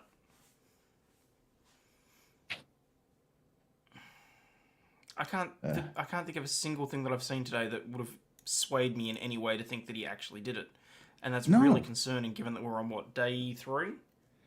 Day 4. We're now on the morning of day 4, but the prosecution says they need 12 days to do their case. Sure. And real quick before everybody fucks off somewhere else, make sure you hit the like and subscribe button. We got 828 likes, 829 likes now.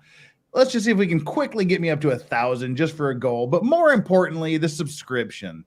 The subscribing would be nice. Currently, we've got 36,764. We just need 36 more subscribers to get me to 36,800. I know there's 36 of you 840 that haven't subscribed. There's got to be at least 36 of you. Please do me that solid and hit that subscribe button. And while you're at it, subscribe to Aussie Overlord.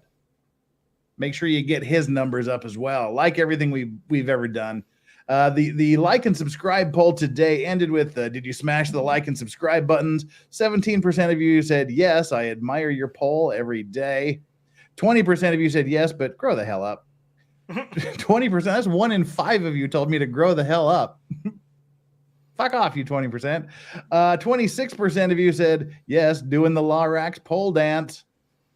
And 37% of you said yes, now I'm engaging with your poll. Well, now it's time to disengage from my poll and get ready to shut things down. Terpy MMA says, I met you at LC's chat. Lincoln Kane is the man. He gifted 10, 20, 30, 40, 50 Legal Vices memberships today. Dropped a big old super chat. He's given Tank Rat and D-What and Brandon Lesko a run for their money for being the coolest guy around. We'll have to see how everything shapes out tomorrow, because tomorrow is my Fuck It Friday stream. As we said, Lincoln Kane, every day is Fuck It Friday at his place. But my Fuck It Friday stream, we just say, fuck it. We talk about everything. We have a huge panel of guests, and if you missed it, it's still currently developing. Trying to bring up the list here again. So far, the confirmed list for guests will be our very own Flux, Lauren De Laguna, based hottie that we've had on before to talk about the Karen Reed case. Steph, the altar nerd, she did a titty dance on the last stream, so on the last Fuck It Friday. Steve Gosney's going to take some time out of his death penalty case work to come and pop in and say hi. Danny on, she's going to bring her cult of Lafrodite to us. Megan Fox, the reporter, not the thumbs, will be here. Natalie Wisco, who, as we all know, was one of the counsel for Kyle Rittenhouse during the Rittenhouse hearing. She'll be popping in saying hi. Chandler Remington, she was supposed to join us, but I guess she's still sleeping. She's been working hard. Nicholas Starov, who's here in chat, all the way from Sweden. I promised him I wouldn't joke about him being Norwegian anymore because that makes me a douche. So Nicholas Starov will be here. Meme Copium, all the way from Japan. And Aussie Overlord, the one and only cuddly drop bear himself, will be here. And maybes. Oh, and also LawTube Sean is his Twitter handle, but we know him as Potentially Criminal. He will be here. We've got definite maybes from Ari Jacob, Ian Runkle, Legally Dirty Blonde, Andrew Branca, and who else did we have? Nina Infinity. And there's still more that haven't responded, still reaching out to more, and we'll just keep adding people as it goes on. It's a huge cast. All it is it's the once a month griftathon where you all send as much money as possible at me. The more money you send, the more I drink, and the more fun we have, the more out of control it gets. Like I said, it got so out of control last month. It's the only stream I've ever had to pull from YouTube. It was an absolute divine shit show. That's what we're going to be doing tomorrow, starting at 9 p.m. 8 p.m. No, 9 p.m. I was correct. 9 p.m. Eastern, which is 2 a.m. UK time and 10 a.m. my time and 11 a.m. AEST, Australian Eastern Standard Time. Canberra region. All right, people. I've run out of alt accounts, so if you haven't already subscribed to this guy, what you may or may not know is we give up a significant chunk of our sleep time to bring you this quality content. I came around because Jeff needed someone to banter with, and because, let's face it, this trial was boring. So how else were we going to make this entertaining for you? I may have sort of checked out for the last 30 minutes or so to try and do some work, but come on, people. If you haven't already hit the like and subscribe buttons, what are you doing here? We're now 22 away from 36,800. So just 22 more of you smash that like button and smash Ozzy's like button as well. Just tickle his little button. Just reach over and tickle Ozzy's button. Make him happy. Two things I will say about my channel, people. I am trying to nail down an actual proper time that doesn't interfere, that matches the US time frame, that matches the Australian time frame, that doesn't mess with my schedule of a morning for getting my daughter ready for daycare. I'm trying to cut back on the swearing. And I have decided that fuck there are off. certain types of news articles that I'm going to be avoiding going forward because I'm sick and tired of certain amounts of bullshit. So, gonna try and aim for more of the interesting legal sides of things, both from the US and from Australia. I'm not high on weed. I've never touched anything stronger than a friggin' oxycodone when I had a surgery, and that was it. Ouch. So, Yeah. There's not much stronger than that. Just, I mean, fair enough, but it's not like you were just like doing it recreational either. no, exactly. Ozzy's a good man. But as always, people, please remember, you watching, you are not a piece of shit. You do have value and you do contribute to society. So says the Aussie Overlord. And make sure you sub to the Lorax. And where are we at now? I lost track, but we're like 20 away from hitting a sub goal. But I'm searching desperately for someone we can toss off to. We can toss you off to. Oh, I love innuendos. They're so fun. Entendres. Let's see. What are we doing here? Searching for who is up and around and what they're doing.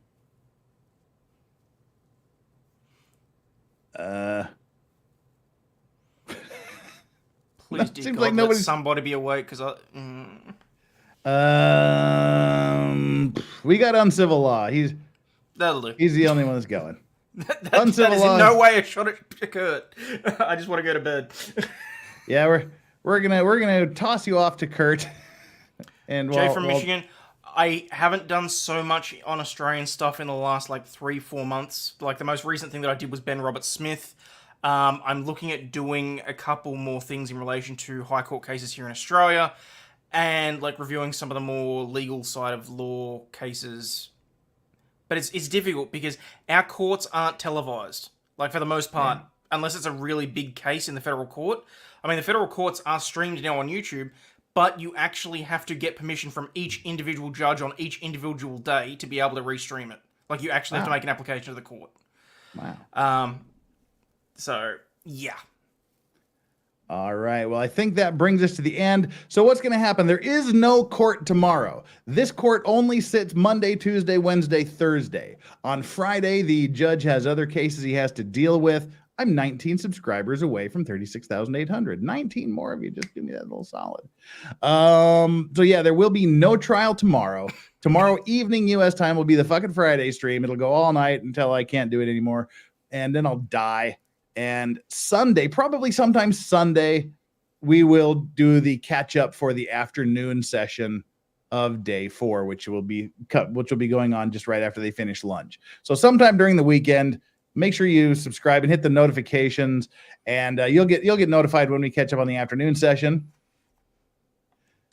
Lincoln Kane, you're the man. Thank you so much for being here. Deeply appreciate it. Cheers to everybody. That was a weak cheers. Hang on. Got to do a proper cheers out. I got a little bit of drink left. Oh, you didn't open the emergency White Claw yet, huh? No, I didn't. Well, I realized that I have my esky under my desk from the last drinking stream that I did, so it's like full of beer and crap. It's probably warm, though. Well, anyway. And that's what we call a cooler in Australia, by the way. He doesn't actually have an Eskimo under his desk. That would be weird. Oh, yeah, no. Esky is legitimately a brand of, like, ice cooler. Yeah, I know that. See, I'm smart. All right, folks. Cheers to all of you. Thank you, mods, for being the most wonderful mods. Thank you, chat, for being here. Thank you, Ozzy, for joining me for this absolute shit show of a boring, slow trial. I think what they're doing is they're getting all the shit out of the way. They're getting all the boring stuff, and then the last few days they'll go hard with eyewitnesses. I don't know. They got to do something to move the case forward. We'll see you when it happens. Thank you, chat. The Vice Squad chat is the best chat on the internet. Thank you so much for the generosity this evening. Thank you so much for Strawberry giving me the time of day and deigning to join us. I have to go play with her a bit before she goes to sleep. And that's it. And special thanks to Lincoln Kane for dropping 50 Legal Vices membership, dropping a big super chat, sending people my way. Make sure you subscribe to him as well. We've been dropping the link in chat, in chat. There you go. Cheers, everybody. And remember, whatever you do, whoever you do it with, however many times you do it, and however good it feels, and however much you want to do it again, just make sure you are always healthy, wealthy, and wise. While you fuck off, cheap ass fucking motorcycle driving down the street at 1:30 in the morning. As I was saying before, I was so rudely interrupted by some fuckwit driving down the street. Whatever you do, enjoy your legal vices. Lorax out.